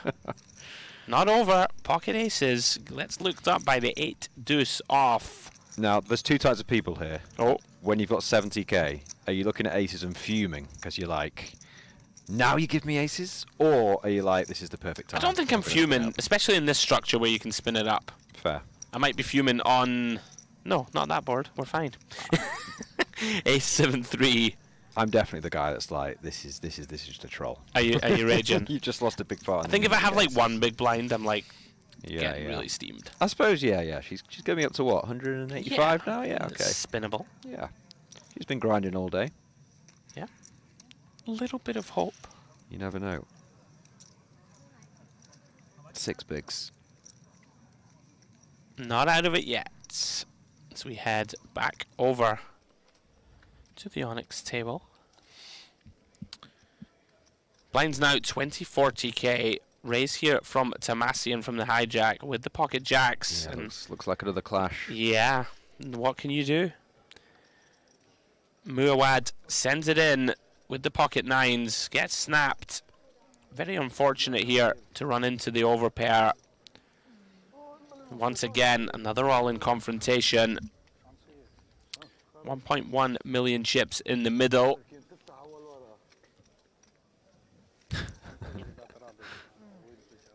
Not a happy bunny. Yeah, his expression said everything. Well, 8-7-5. Got the sweat. Gut shot, straight draw materializes for Muawad. Looking for a 9 or a 6. 4 on the turn, changes nothing. One more chance. 9s and 6s working. Ooh, hits the crossbar. 8 of diamonds on the river. GG, sir. sometimes the deck just chooses that it's time for you to exit. Good game, Joseph. We are rampaging through this field, down to 109. Yeah, we really are. 40 away from the bag. We expect the speed to continue in an unrelenting fashion. Very nice pickup. Tomasian.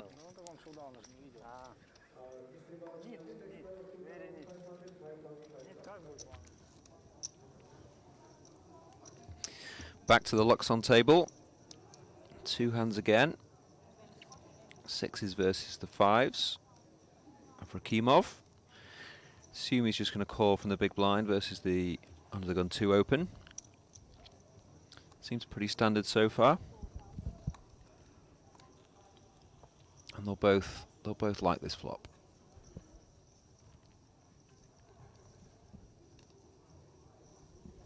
Expect to see bet an appeal from Rakimov from the big blind.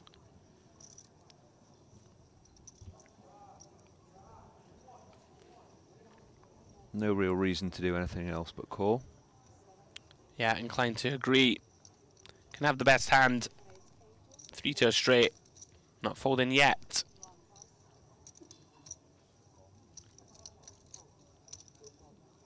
Queen of spades on the turn. One of these curious sort of spots now, Steve, right, for RT, of where you don't really want to put more money in with like a middle part of your range, right? But like we can still, of course, have the best hand. Yeah, I think you've got enough showdown here, haven't you? You are against the big blind. You can have lots of ace highs, 3x, 4x. Yeah. You're not getting a king to fold, so I think just take your showdown. It makes sense to me. Of course, block the natural draws. Holding those 2 6s.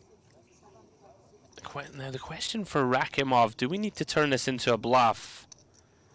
Like, it's not a good run out, obviously. We can obviously lose here to hands like ace-jack, right? Come to mind. Yeah, hand like ace-queen. Interested to see if he's going block here or he is turning it into a bluff. He is turning it into a bluff, yeah. I'm actually a real fan of this. It's nice. It's nice. You know, you can put pocket 7s, right? Pocket 6s through 10s in a really bad spot. Yeah. Even a hand like ace-jack now, right, becomes just a pure bluff catch. Agree. I like this. I think this is good recognition. Our man in position, very likely to continue betting turn with, you know, ace-king, aces, king-queen, king-jack. All these hands going to bet. Very well done. played. That's Yeah, a very very well nicely played. played hand. It's nice to see some good sizing. I like it a lot. And we can credibly rep a king here. Some 2 pairs, queen 4 suited and the like. Well done.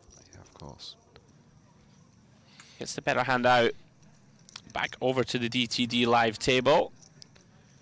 Tsipas here checking queen 10 of diamonds on the ace-jack 5. Yeah, the king 9 off has opened the cutoff and a standard peel from the big blind. Yeah, she's going to continue. Tsipas here getting a good price, 60k. For sure, yeah. You can't be folding to 1 bet here. Yeah, always fairly uncomfortable, of course. We don't really have any of the good ace-x. We're going to have sent it in pre. Sure. But we do feel like we're going to have to call 1. Some potential to bluff some rivers if the cutoff slows it down. And she does have one of these unappetizing barrels. Just king high. Problem now, of course, if Tsipas does have a hand like an ace-deuce or something like that, it's going to chop with a bunch of her own ace-x, but she's going to go for it. Yeah, interesting. She does barrel again here. Yeah, just put some pressure on a jack, on a king-queen. Queen 10. Credit to her. Feels like she can leverage against the range of Tsipas. Nicely done. Got to be said, Steve, she's been very impressive today. I haven't seen very solid. her really put a foot wrong. She's had a few frustrating hands as well, and she's taken it well and just carried on. Yeah, the 3-4 suited hand comes to mind. But Yeah, for very sure. serene progress. As we close in on that day 2 bubble. Still a while away. Back to the Onyx we go. Suloftis decides the 3-bet jam, and Manassian just calls it off here with ace-6 suited.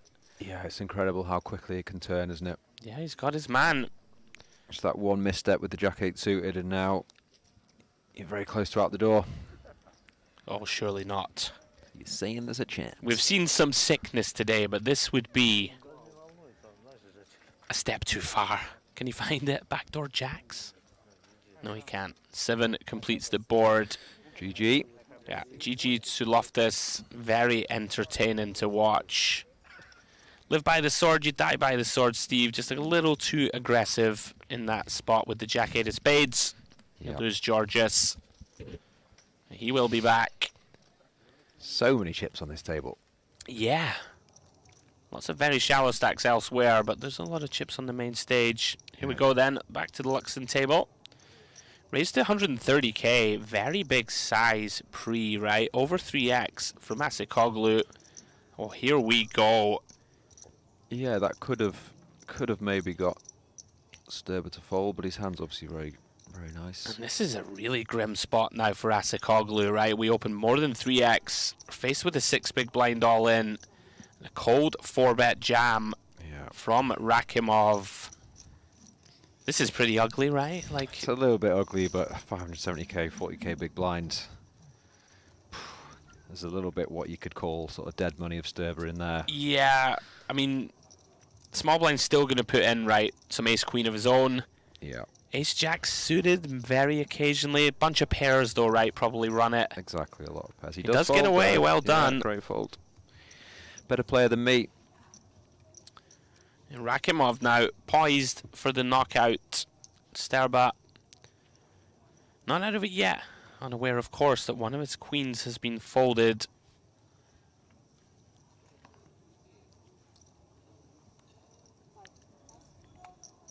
Looking for hearts. Looking for a queen.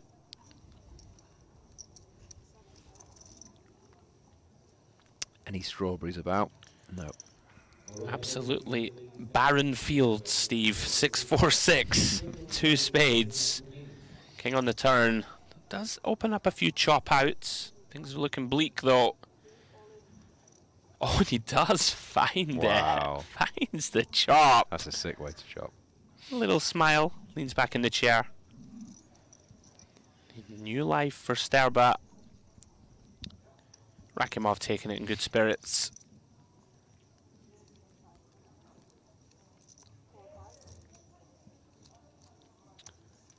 So we see we're down to now 104. Lost 5 players in quick succession on the outer tables. Back to the Onyx we go. Raised here by the ace-9 of Kanar. Defended by Jakub. Here comes the c-bet on the king-5 deuce. Small sizing. Yeah, could have gone with check back, but he's decided to c-bet this one. Yeah, Jakub going nowhere. 6 is in hand. Ace of diamonds, though, on the turn. Kenar vaults into the lead. Of course, not the card that Jakub wanted to see. Is it mandatory to double barrel this one, Warbs? Are we mixing some checks in? Yeah, I mean, me personally, I'd be betting again. You're betting all your bluffs, aren't you? He can have some ace high, of course, but nothing super strong. It does land on check. Jakub now with the decision with 6s, somewhat reminiscent of the hand we saw a little while ago where the 5s decided to bluff. A little bit, yeah. I think kind of similar, right? Yeah, I think the 5s was more of a bluff though than this one. Sure. This one, you know, you can quite easily have king x, ace x, queen x, and it's gonna be tough to bluff. So I think he's made a good decision, just check in, and unfortunately now you've just got to let this go. Yeah, pretty nice from Kanar, 150k. Just looking to charge a king. An ace-3, ace-4 that didn't bet itself. Yeah, hands of that yeah. ilk. Yeah. Nicely done from Jakub. Out of the way. We are losing them like wildfire. Lost another 4 there in the last few minutes. Yeah, down to 100. 69 paid, of course.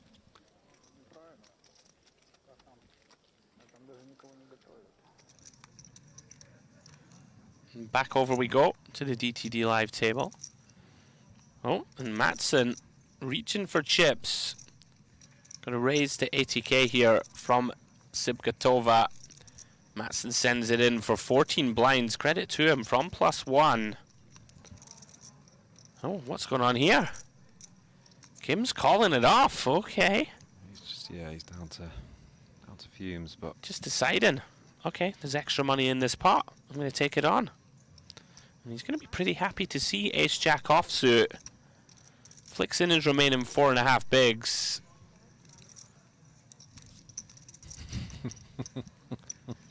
Tristan Bain looking somewhat perplexed.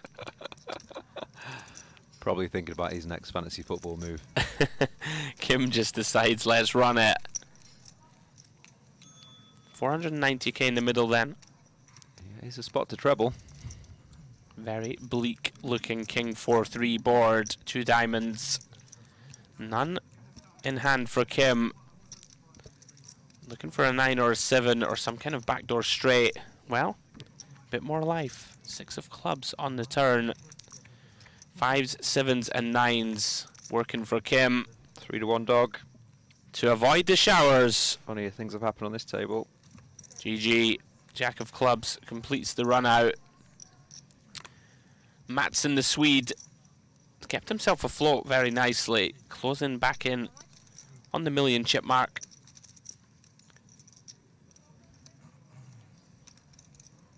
There we go. 890k. Merkalova on the ventilator.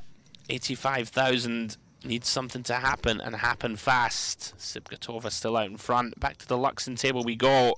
Ooh, bit of action here. How's that for a flop? Rakimov opens hijack. Big blind defend. Flops top set. No slow play. Does see bet as he should do. Yeah. Anastasiades with the decision on flop. Could have considered raise.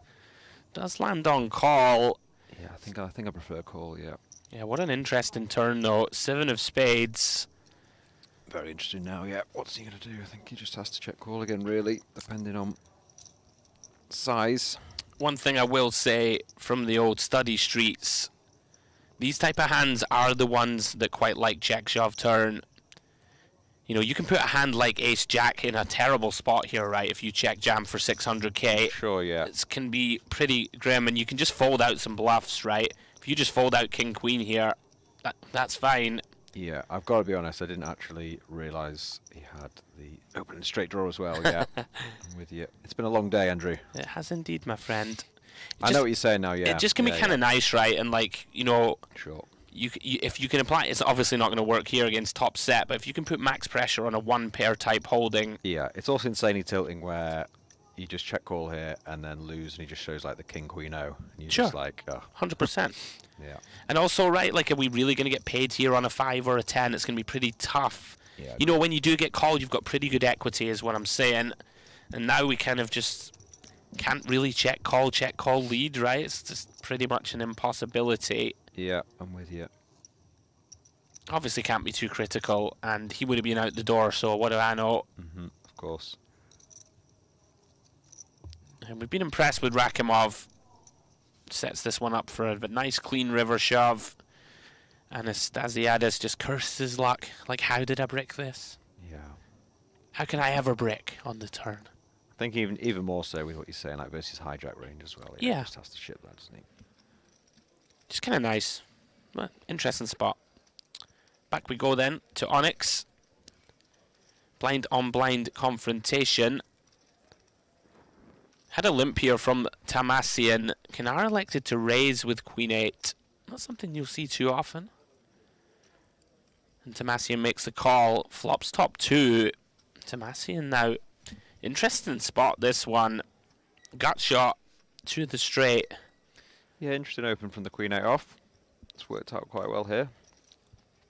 He's reaching for raisin chips. I quite like it. Yeah. A little glance each other, yeah. I like Canaries. Very expressive. I'm a fan also, I must say. You can knock out a lot of hands here. If you do get called, you have that very disguised draw to the nuts. Sure. Some fun stuff can happen on a heart, right? There's a lot of things that can go our way. Yeah. Certainly not against top 2 pair, though. You'd expect a lot of the Queen X as well not to open. Do you know what I mean? He doesn't have. Sure. Or was he's decided to click it, which. I think he's jammed. Did he jam? No, maybe not. Okay, he has clicked it. I think in these spots, obviously, whatever hand you do, just want to, if you are going to continue, just call. What he's done there is he's got rid of all these bluffs.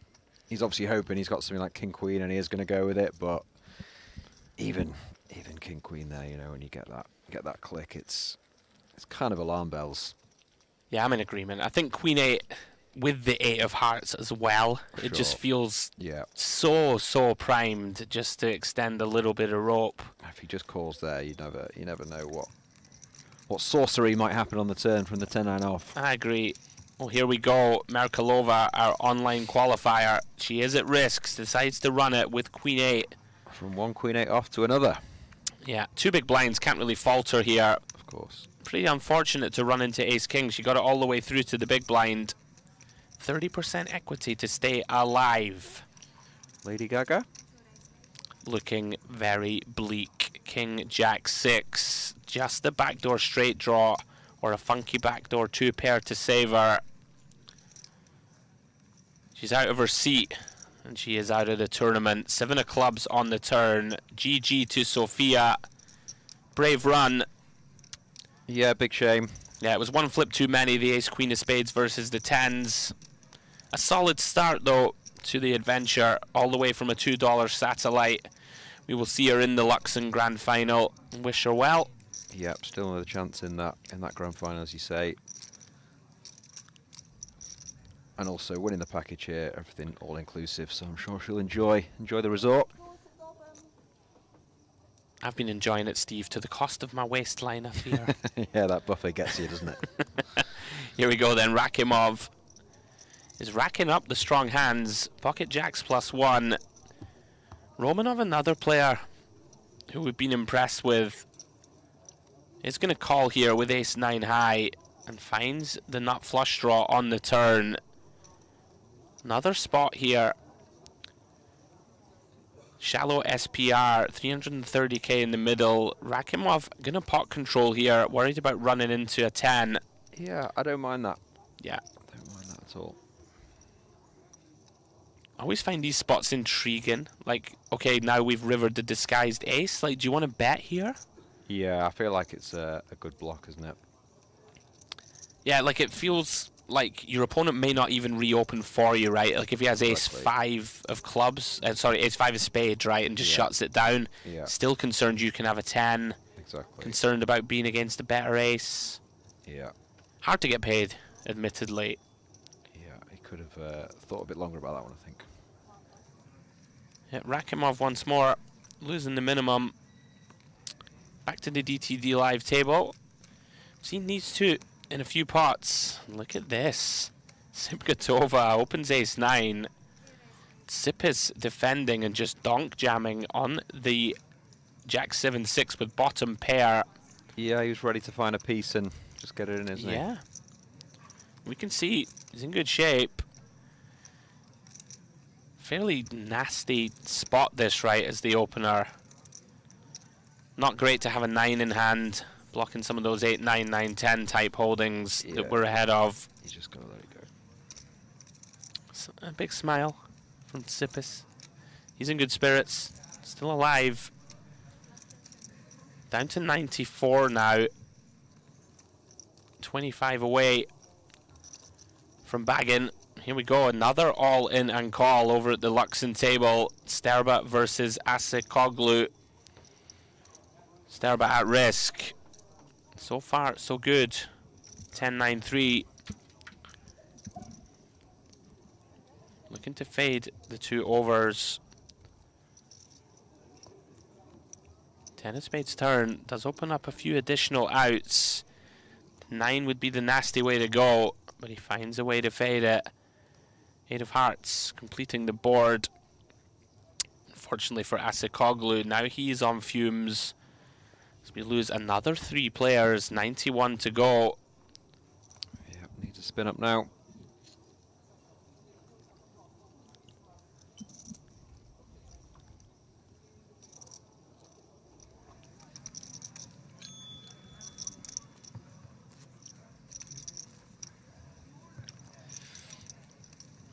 Over to the DTD live table. Oh wow, Alajmi. Is he just open jam? I believe he's just open banged it with 9-6 of diamonds, and Bane, well aware that Ace Jack is going to perform very well here, makes the call. 15 big blinds. Yeah, nothing to do but flick it in.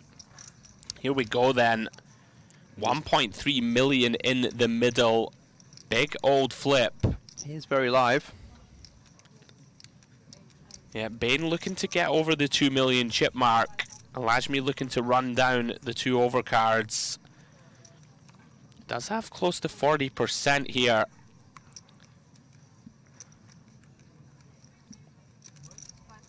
Oh, and right in the window, 9 of hearts. Followed by the 10 and the 3. Not what Bane wanted to see.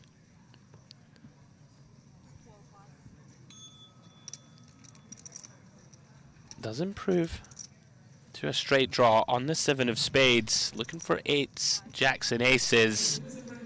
Not to be on the 10 of spades. Frustrating one to lose for Bane. Alajmi though, delighted. Yeah, big smiles. Big double for Alajmi. He's loving that. He's had a very up and down day. I believe that will be the last hand before the break, Andrew. Yeah, absolutely. We will take you through the chip counts. And each of our 3 feature tables, of course, it's a world first. We've got 3 feature tables here at the MPP 2025. Look at the DTD live table. Emad Gadamian out front, 70 bigs, good for 2.7 million. Tristan Bane there took a big hit, but still has a shade under $1 million to work with. Still in the hunt. Sipis on the short stack with work to do. And of course, out on the Luxon table, lots of shallow stacks here, loads of middling ones. Rakimov, though, who we've been impressed with, out in front with 1.5 million. Asikoglu down to just 4 big blinds. Himself and Amani sub 10. You do think, Warbs, that post-break there's going to be a lot of blood on the felt. And of course, our main table, the Onyx table, Kanar, 70 bigs, one of the biggest stacks in the room, 2.8 million. Little scan down the chip counts. Bunch of Midland stacks here also, Tamasian and Nureyev on the kind of shorter stacks. So guys, we are going to take that short break now. Please don't go too far. Come and join us for the conclusion of Day 1C of the Mystery Bounty.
21.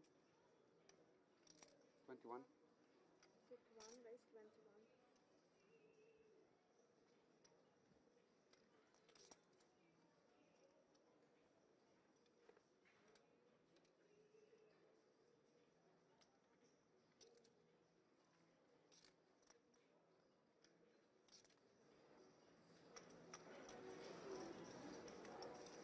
Sit 6, fold.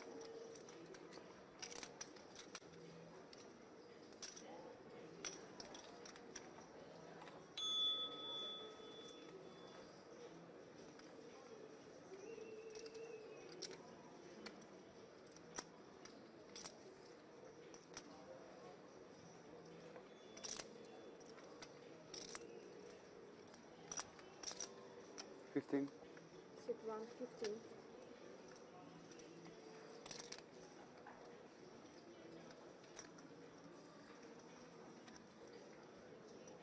All. Sit 6, all in.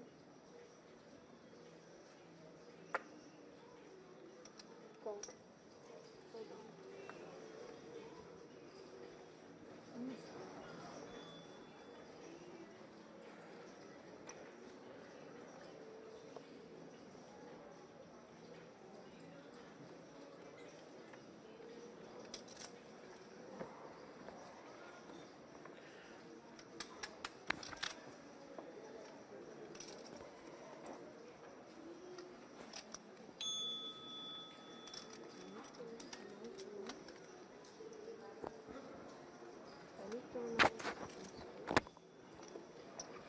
Good luck, guys. Thank you. Good. Excuse me, could you give me what? Sit open, table 1.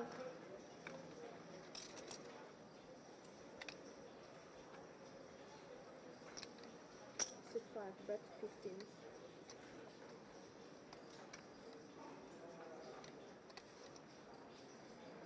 Sit 6, fold. Sit 8, fold.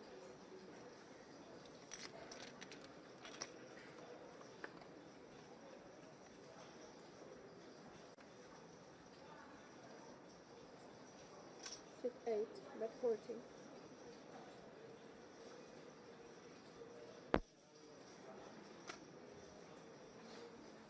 Sit 5, pass.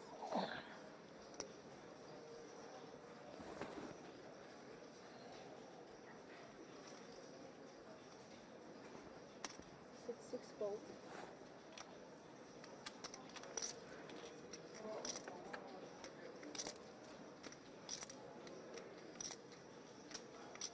Sit 8, 35.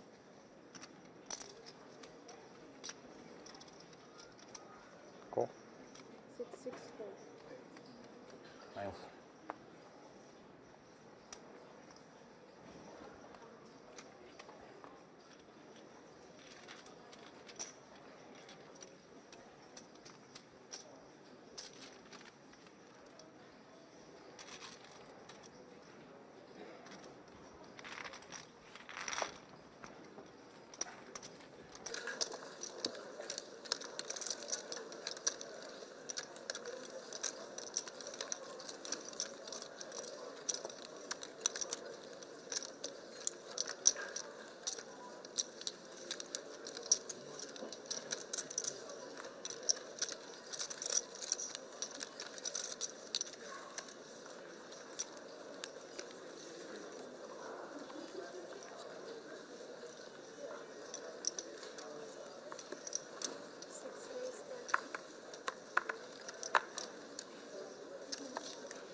How much? 108. What? Position 8, fold. Fucking games. الله يلعنهم من الجيم. Nice. الله يلعنهم من الجيم الخير.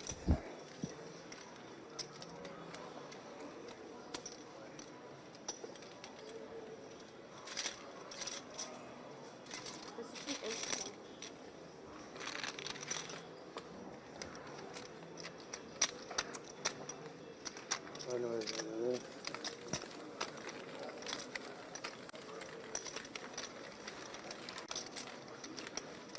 Exciting. Yes, 146. 146.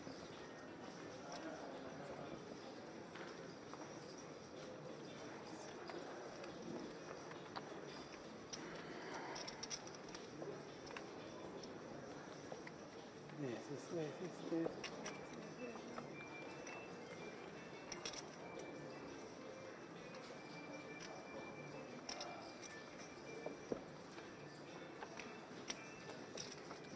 Держи.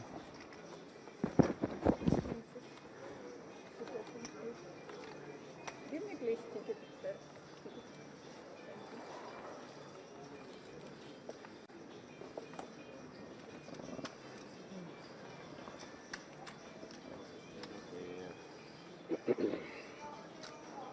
Thank you. To raise 15.5, 3 all in. 4 plus. 5 plus.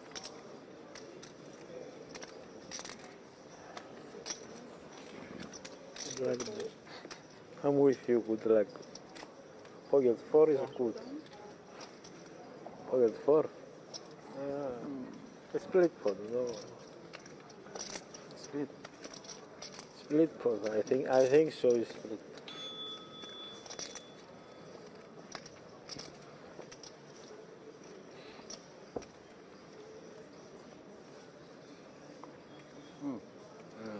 Action. No split.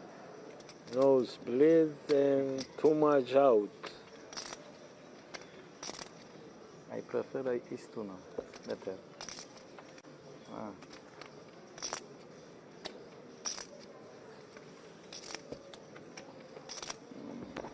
Bad luck. Alright.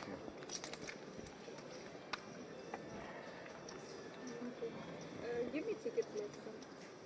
Ticket. 3, 360.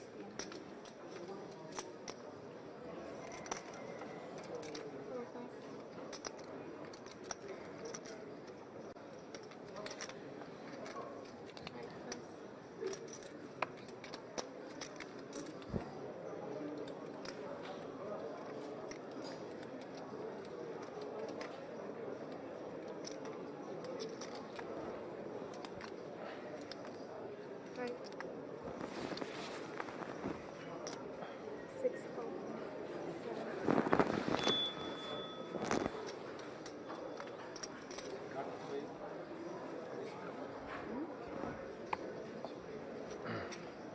What's that?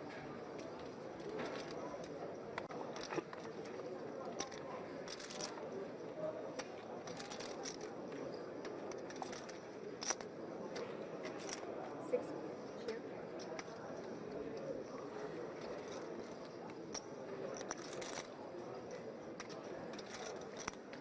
3, bet 15.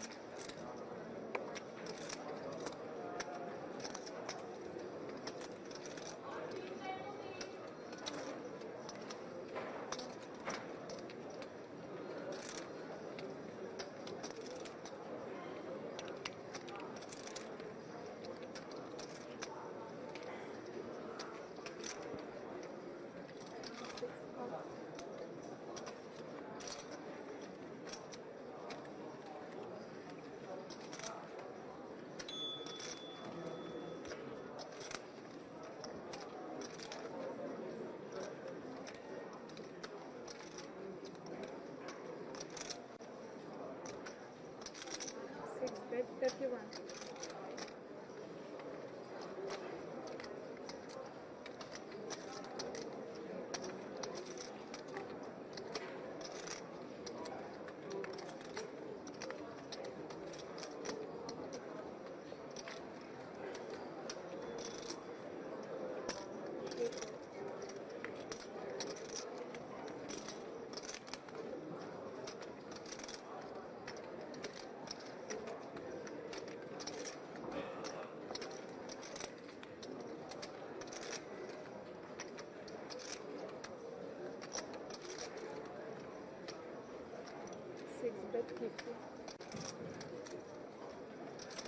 Attention all poker players, registered to Mystery Bounty Day 1D.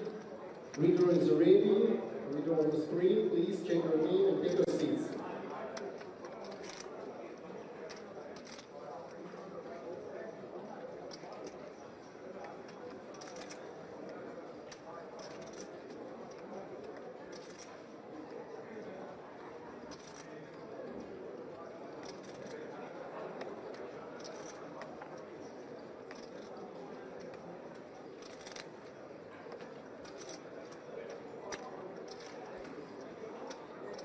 Wait. 125. Leaving.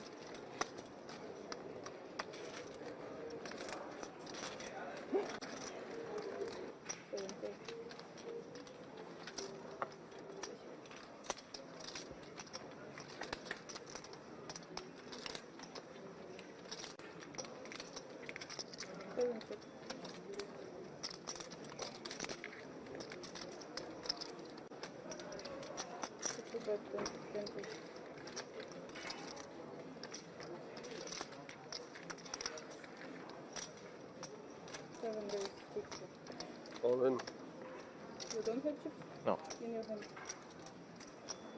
I'm not a magician.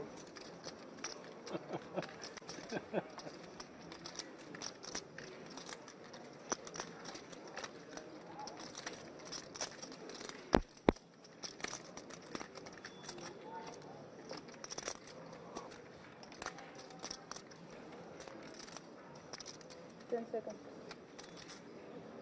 Four. You don't. King.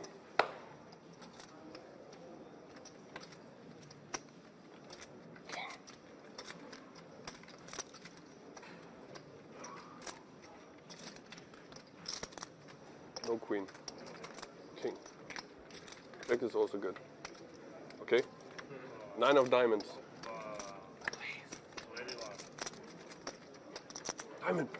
Boom.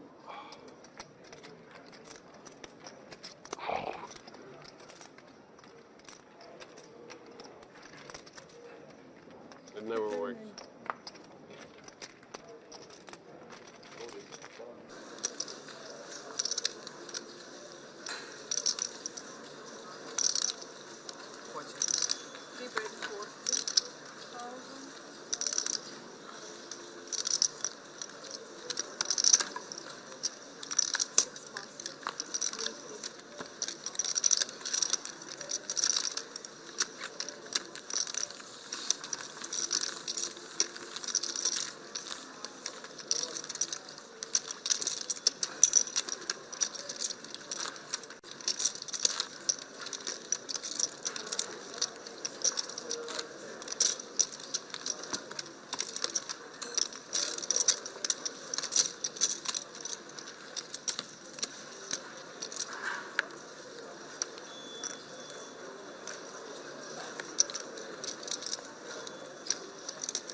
Да он там половина воздуха просто. Я его вообще не раз. Он был 16. Ну мы его поймаем. We catch him.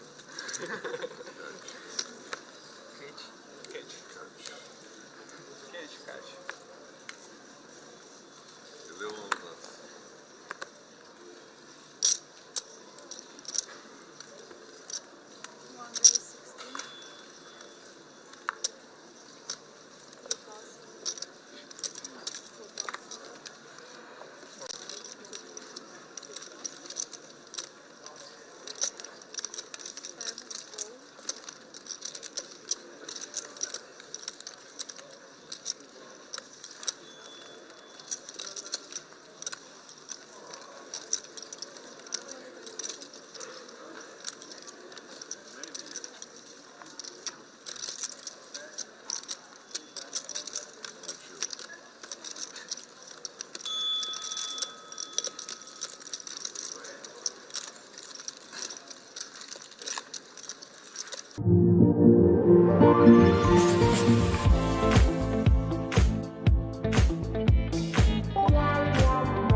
And welcome back, everybody. How is everyone doing? We are getting down to the final knockings of day 1C. A look at our Luxon table. Kirichenko and Rakimov out in front. Look how shallow that is, though, Steve. 33 bigs is the chip lead. And 5 stacks, it looks like, sub 15. So work to be done as we approach the bubble. The DTD live table. Gadamian a lot more healthy, 55 blinds for him. Again, though, a bunch of shorties. Per Matson and Evgeny Tsipis with 9 big blinds with work to do. Tristan Bain, of course, also in the mix. Lost that. All in Ace Jack V9-6 before the break. And the big one, the Onyx main feature table. Kinar out in front with 2.8 million. Bunch of stacks around about the sort of 35 big blind range, and then of course a bunch of shorties. It is a fast structure. They've got work to do if they want to bag up for day 2 and hunt some bounties. Yeah, there's a big contrast, isn't there, in the tables? There's lots of chips on one table and lots of shorties on the other, and we're only 6 off the money, I believe. Yeah, we have gotten down in quick order. 75 left, 69 are going to advance. Yep, you do want to find the bag, even more so in a mystery bounty at this point. Yeah, for sure. Like, there's just a lot of value, right, in making it through, having an opportunity to hunt tomorrow. You want to get your hands on those bounties. That's why we're here. Absolutely. Canard out to 2.82 million. It's a huge stack. Yeah, he's gone on a really nice spin up last sort of 90 minutes or so. For feeling good. Round to the hijack. You would imagine not much of a decision from Manassian. Yeah, I absolutely love these points in the tournament where you sort of get to see the men from the boys and see who's going to pressure, who's going to try and sneak through. You know what I mean? It's a real good dynamic when you get to this point. Case in point here for Nureyev. Kind of tricky, this 12.5 bigs. I think in a normal standard vanilla tournament you just fold this hand, right? Like, you just look to make the money. Sure. But he has decided he wants to speculate. Very brave to raise into the big stack also of Yakub, who we know isn't the type to go quietly. Yeah, definitely.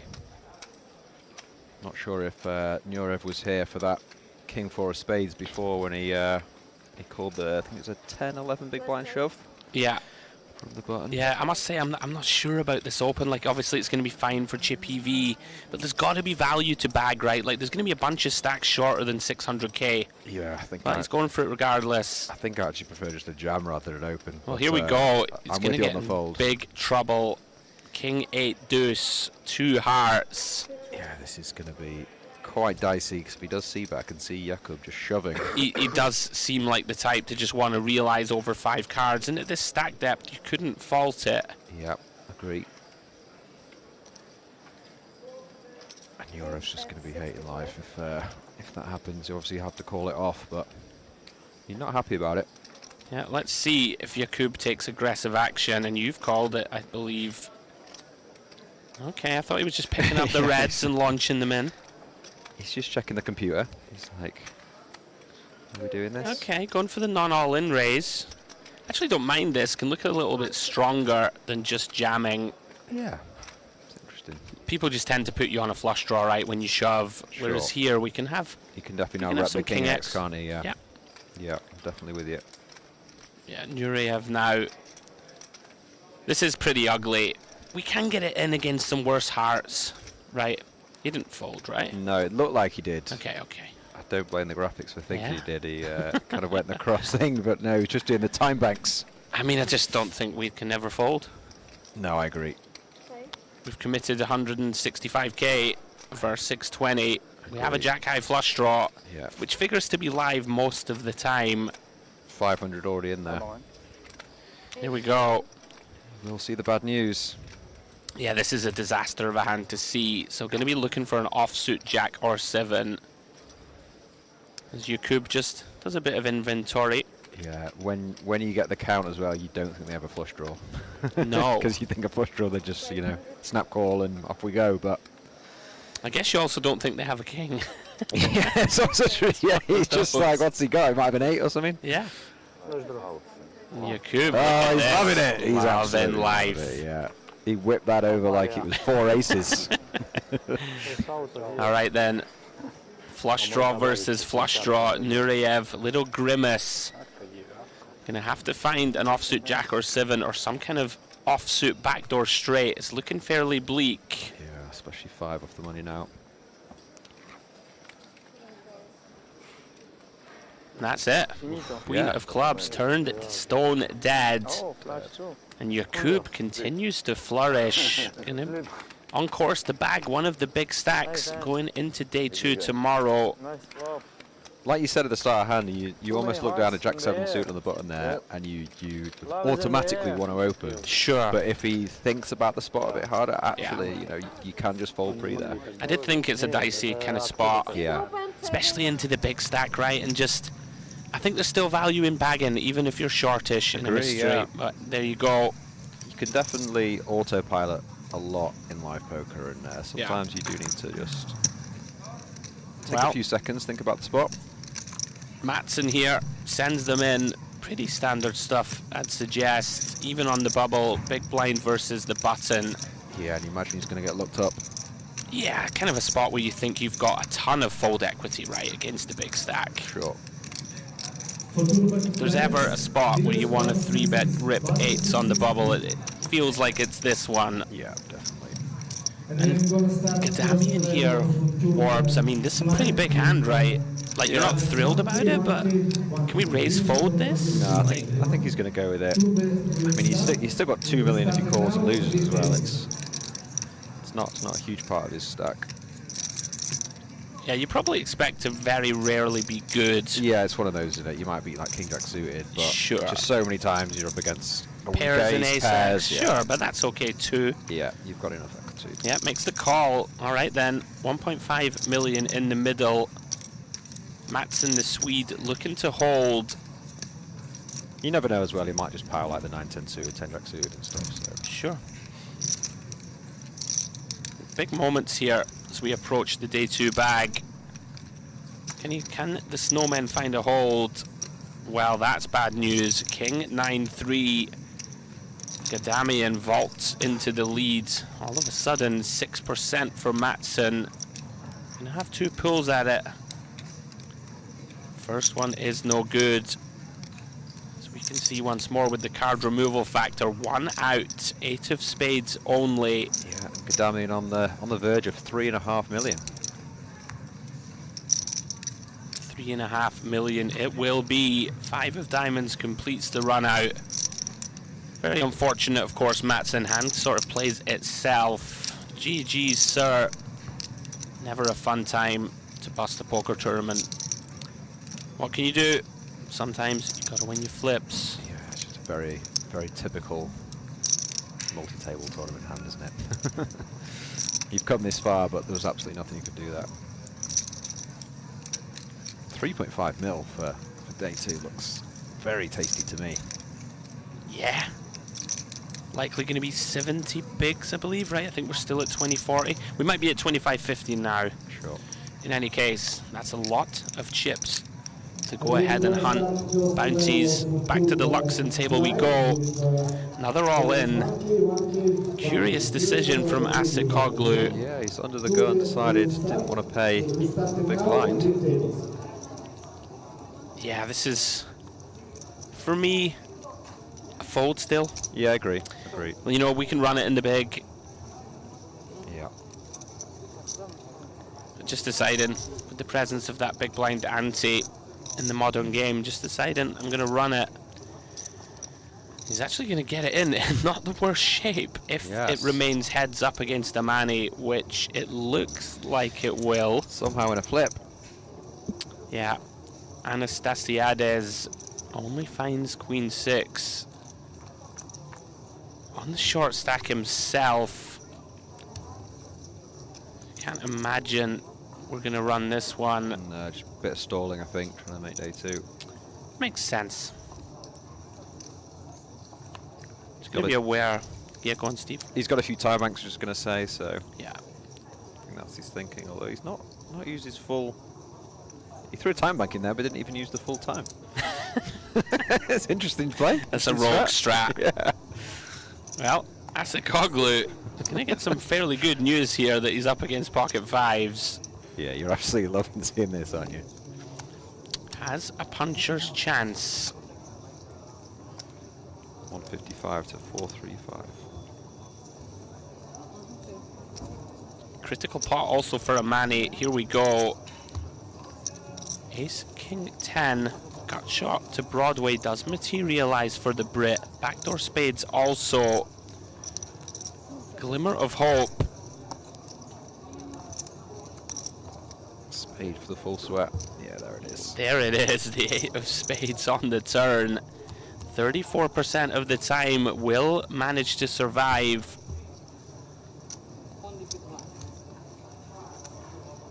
And it does on the 6 of spades river.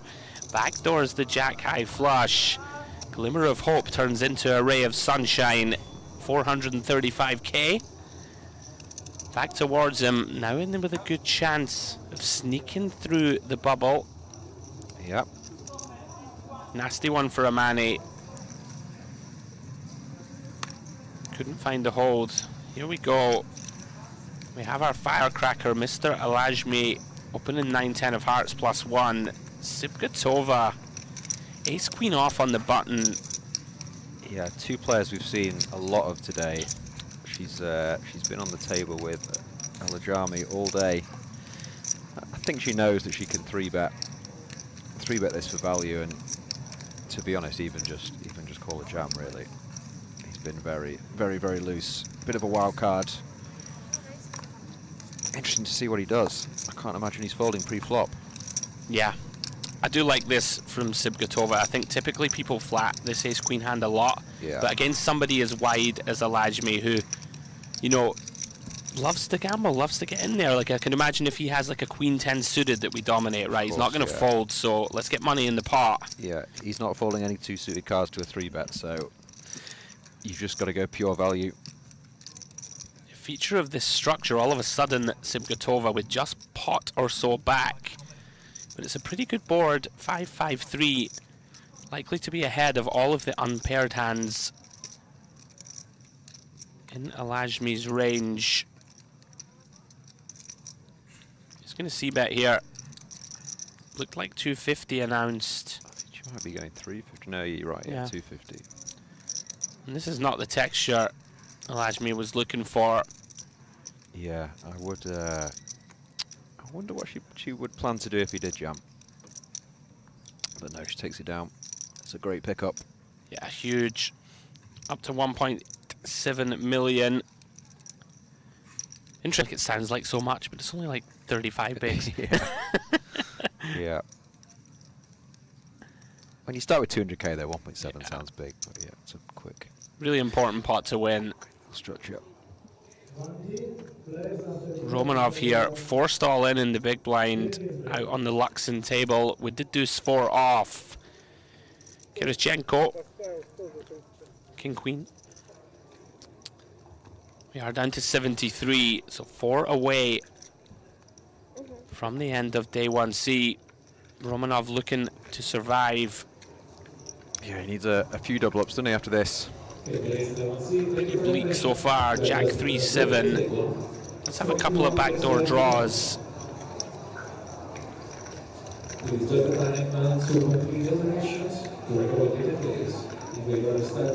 No help on the 3 of hearts. 5 outs one time. And he does find the 4 of clubs. Chip in a chair. To stay alive. And he will actually be loving that because we are only 3 away. Yeah, I mean, has a chance now. Yeah. Has a chance. He's forced all in next hand as well, right? I don't think so, because he'll be in the small. Oh, okay, yeah. So I think he'll have 5k behind. I mean, you might as well try and cash at this point, right? Yeah, of course. Try and fold into the money. Look at the clock there.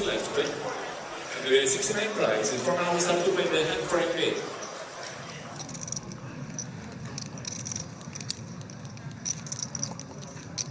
So hand for hand mode announced. Back on the DTD live table, raised from Gadamian with the Jack 10. And look at Alajmi.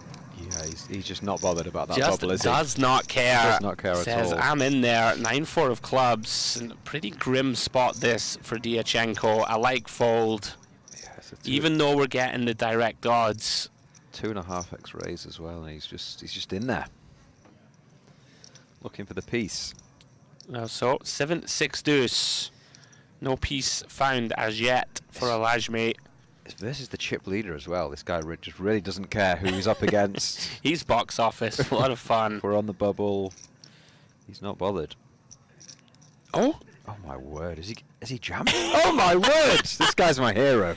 This guy's my hero. Wow. I mean, that takes guts, balls, everything. Gives it the finger wag. Says no, no, no. 2 off the money. Is he shown for the morale? No, I don't think so. I mean, that is ballsy. That really is ballsy. I think he might have shown. He's just like... He's having a good time. You've not hit this flop. I've got the back doors. And it goes. Brilliant. Back over to Luxon we go. Jack 9 of hearts of Sterba has defended pre versus Rakimov. Looks like check, check, flop. Check, check, turn. And Sterba finds it. Jack of hearts on the river. Sorry, Jack of clubs, excuse me. River's top pair. Would have liked to see the value bet there. I would agree. Only really worried about ace jack, I think, the way that the hand has gone. That Sure. could just be seeking showdown. Anyway, fast and furious. Back over to the DTD live table we go.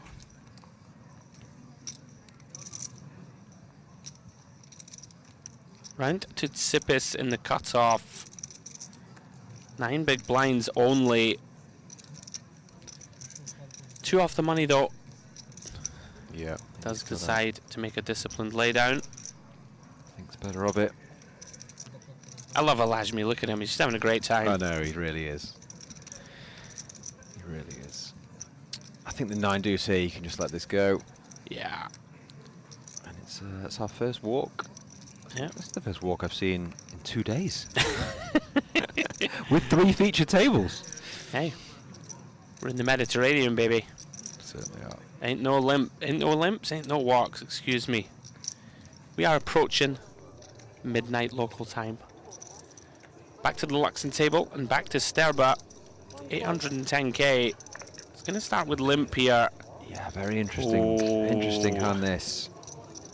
Very interesting hand.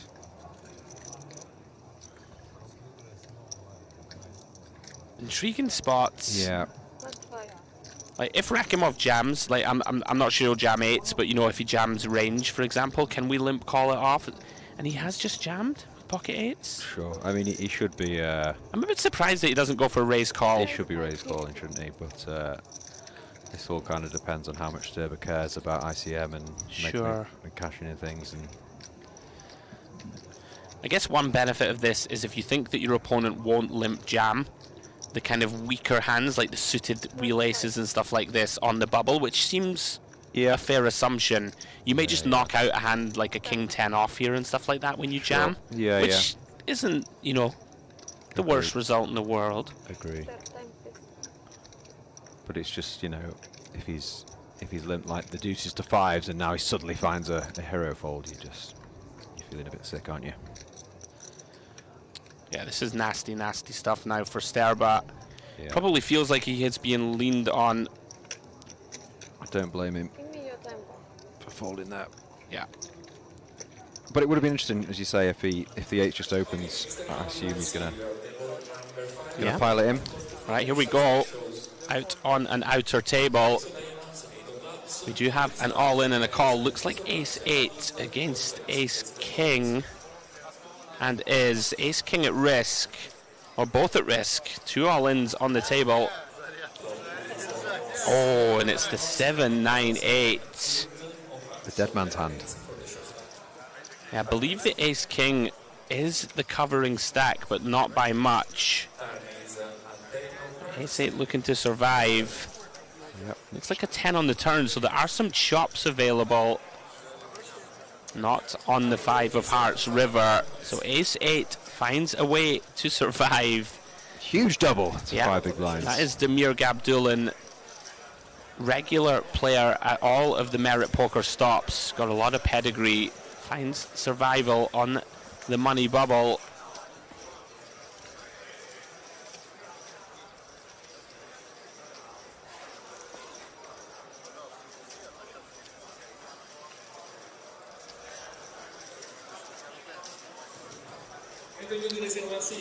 Listening to the TD. Okay, wasn't much to hear. Back to the DTD live table. Back to the action. We have a limp here from Tristan Bain in the small blind. Gadamian not falling for it with the ISO with the deuce 3. Interesting spot now. Queen 8-7 Jack. Bain just trying to get to showdown. Ooh, he is taking it. Yeah. Gadamian going for the delayed stab. Look at this from Bain, Yeah, just he's not sniffing out here. very aware of ranges and what's going on here, and just won't be folding even though it's fourth pair. He's kind of sniffing it out. It's a good river for him as well. Yeah, Queen of Clubs river completes the board. Somewhat problematic here for Gadamian. You know, we're trying to shake off a jack or an 8 on this type of run out. Sure. He's only really repping a jack on the river. Yeah. Does have 3 high though. So he's got to get his sizing right to make this believable. No, he's thought better of Yeah. it. Somewhat reasonable, I think, to give this one up. Yeah. Well done from Bain. Finds the stubborn turn call. I'm going to rake in a small pot. Bain. Up to 1.1.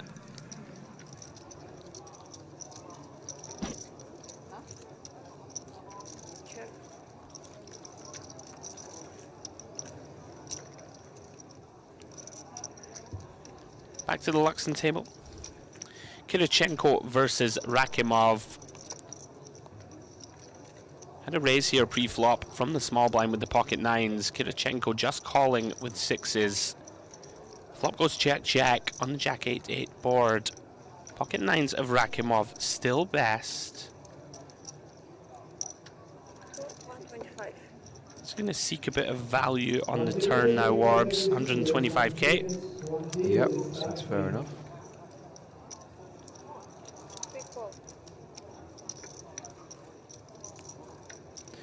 Quite a few blind v blind encounters here. You can sort of see people tightening up. It's folding around to the blinds.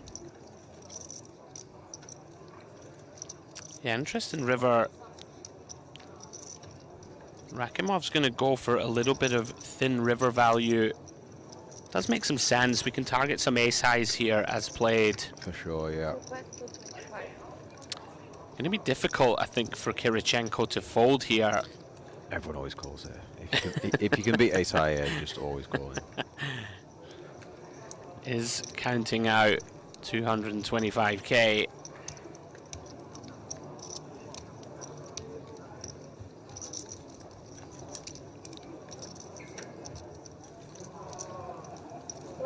I've never seen anyone fold here. Like ever. There's just no chance Six has ever folded. My co-com doing his best to will in the first ever fold from 6s on the jack 8-8 deuce board. I hear what you're saying though. Yeah. Credit to Rakimov for finding this value bet. Yeah, very nice. Well done. Nice bet.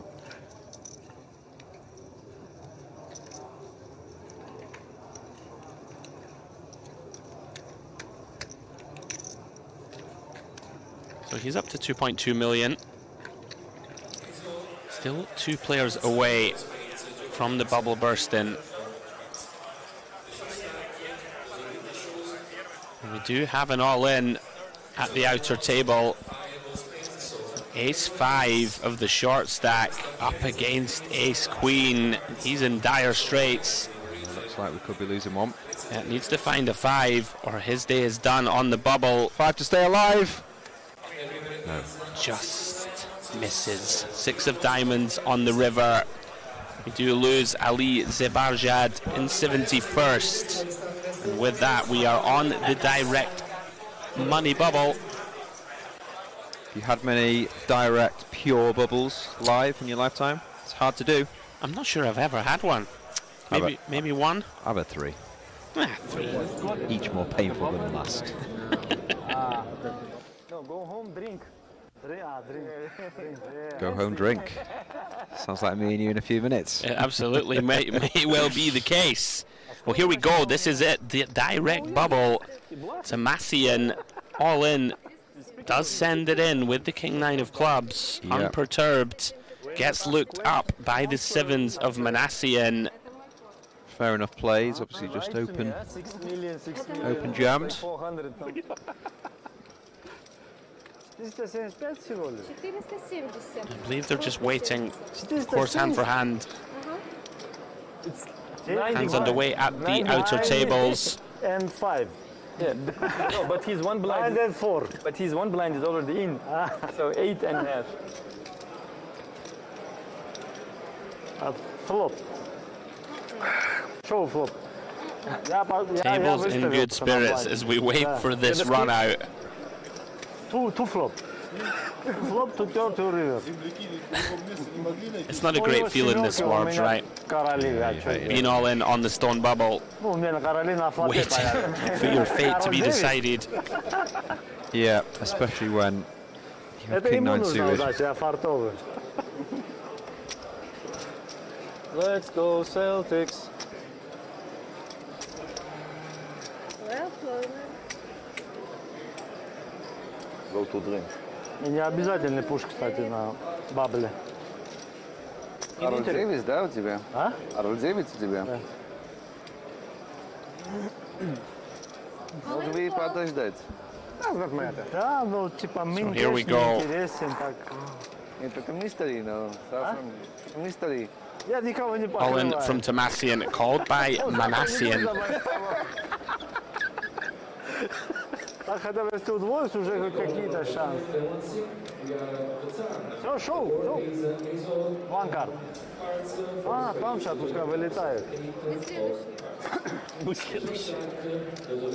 Инфаркт, сердце. Yeah, in this situation, you just want the cards in the back. You do. Tomasian is sweating this, understandably so. You want the double or to be put out of your misery. It's a fair fight when he does see it. А тебе смысла не было калировать. Потому что короткий остался бы в игре, завтра, возможно, я был бы за стол, завтра выпил бы за меня, мистери забрал. So while we wait for this critical hand to be dealt out, we will, of course, guys, be back tomorrow to cover all of the action from day 2 of this PokerOK Mystery Bounty. And it's the fun stage, Warbs, right? Bounties are in play, people are hunting, looking to open envelopes. Exactly. I'm really looking forward to it. Show. Myself, Steve and James will be here all the way to the conclusion, and we'll be filming those bounty pools. Hopefully we get some good reactions, yeah. Not this boring stuff where you pull the big one and you just sort of shrug the shoulders and go, we are cards on your back. All right. Thank you. And Tomasian will be very pleased to see he's in a flip. He knows he's not up against a worse king, so he's more than happy with this. Yeah, it's about as good as it gets. Definitely. Okay, let's see the clock page, the table 1 and 1 6. Can Tomasian stay alive and advance to day 2? It's a million chips in day 2 or you're out the door. Ace, 10, deuce, 1 club. No immediate help for the Russian. Well, never easy. 5 of clubs on the turn. Tomasian all of a sudden, clubs, kings and 9s working for him. Can he find it? No, he can't. Jack of hearts on the river. GG, my friends. GG, and Tomasian, unfortunately for him, stone bubbles day 2. Always brutal. Always brutal. So you are now 69 minutes left. That means you are all in the money. Qualified for confederation. There we go. The official announcement is made. And that is it for 1C. Players now, of course, going to bag and tag. Been a strong day's play, Warbs. For sure. We've got some colourful characters, haven't we? We've got some solid players. think tomorrow is going to be a lot of action. Yeah, I'm with you as the TD just takes us through all of the admin stuff, the boring bag and tag. Right, yeah, there are 2 more flights still in play. So we're looking, I would say, at a very big prize pool. Looks like it is going to have obliterated it quite comfortably. Yeah, smashing the guarantee. Numbers up from last year. All looking good here. Yeah, as the players put the finishing touches to their day's work. As I say, we will be back tomorrow, guys, to cover this event. We'll just take you through the chip counts to finish things off. Kenar bags up 2.8 million. Yakub, who had a very strong feature table performance at 2.4 himself. On the short stack, the Pole Mokliardas, I'm going for that as a tough one. 6 bigs. He's going to have work to do to spin it up tomorrow. The DTD live table, Gadamian bagging a big stack, 3.1 million, good for 62 big blinds. Sibgatova, who we were very impressed with, bagging a healthy 1.7 million. And the wild card, Alajme, look forward to seeing people try to knock him out tomorrow. I don't see him folding much. Shout out Alajme for sure. Yeah, great. Over to the Luxon table. Rakimov bagging up 45 bigs. Strong performance from him. And a ton of short stacks who are going to have a target on their back. Asikoglu and Amani. And Romanov, he made it through with 5,000 chips. Everyone's going to be after that bounty tomorrow. And we will be back for it, guys. Quick look at the schedule. There it is. And with that, guys, myself, Steve, and James will see you tomorrow for day 2 of the Mystery Bounty. Been a pleasure. Goodbye.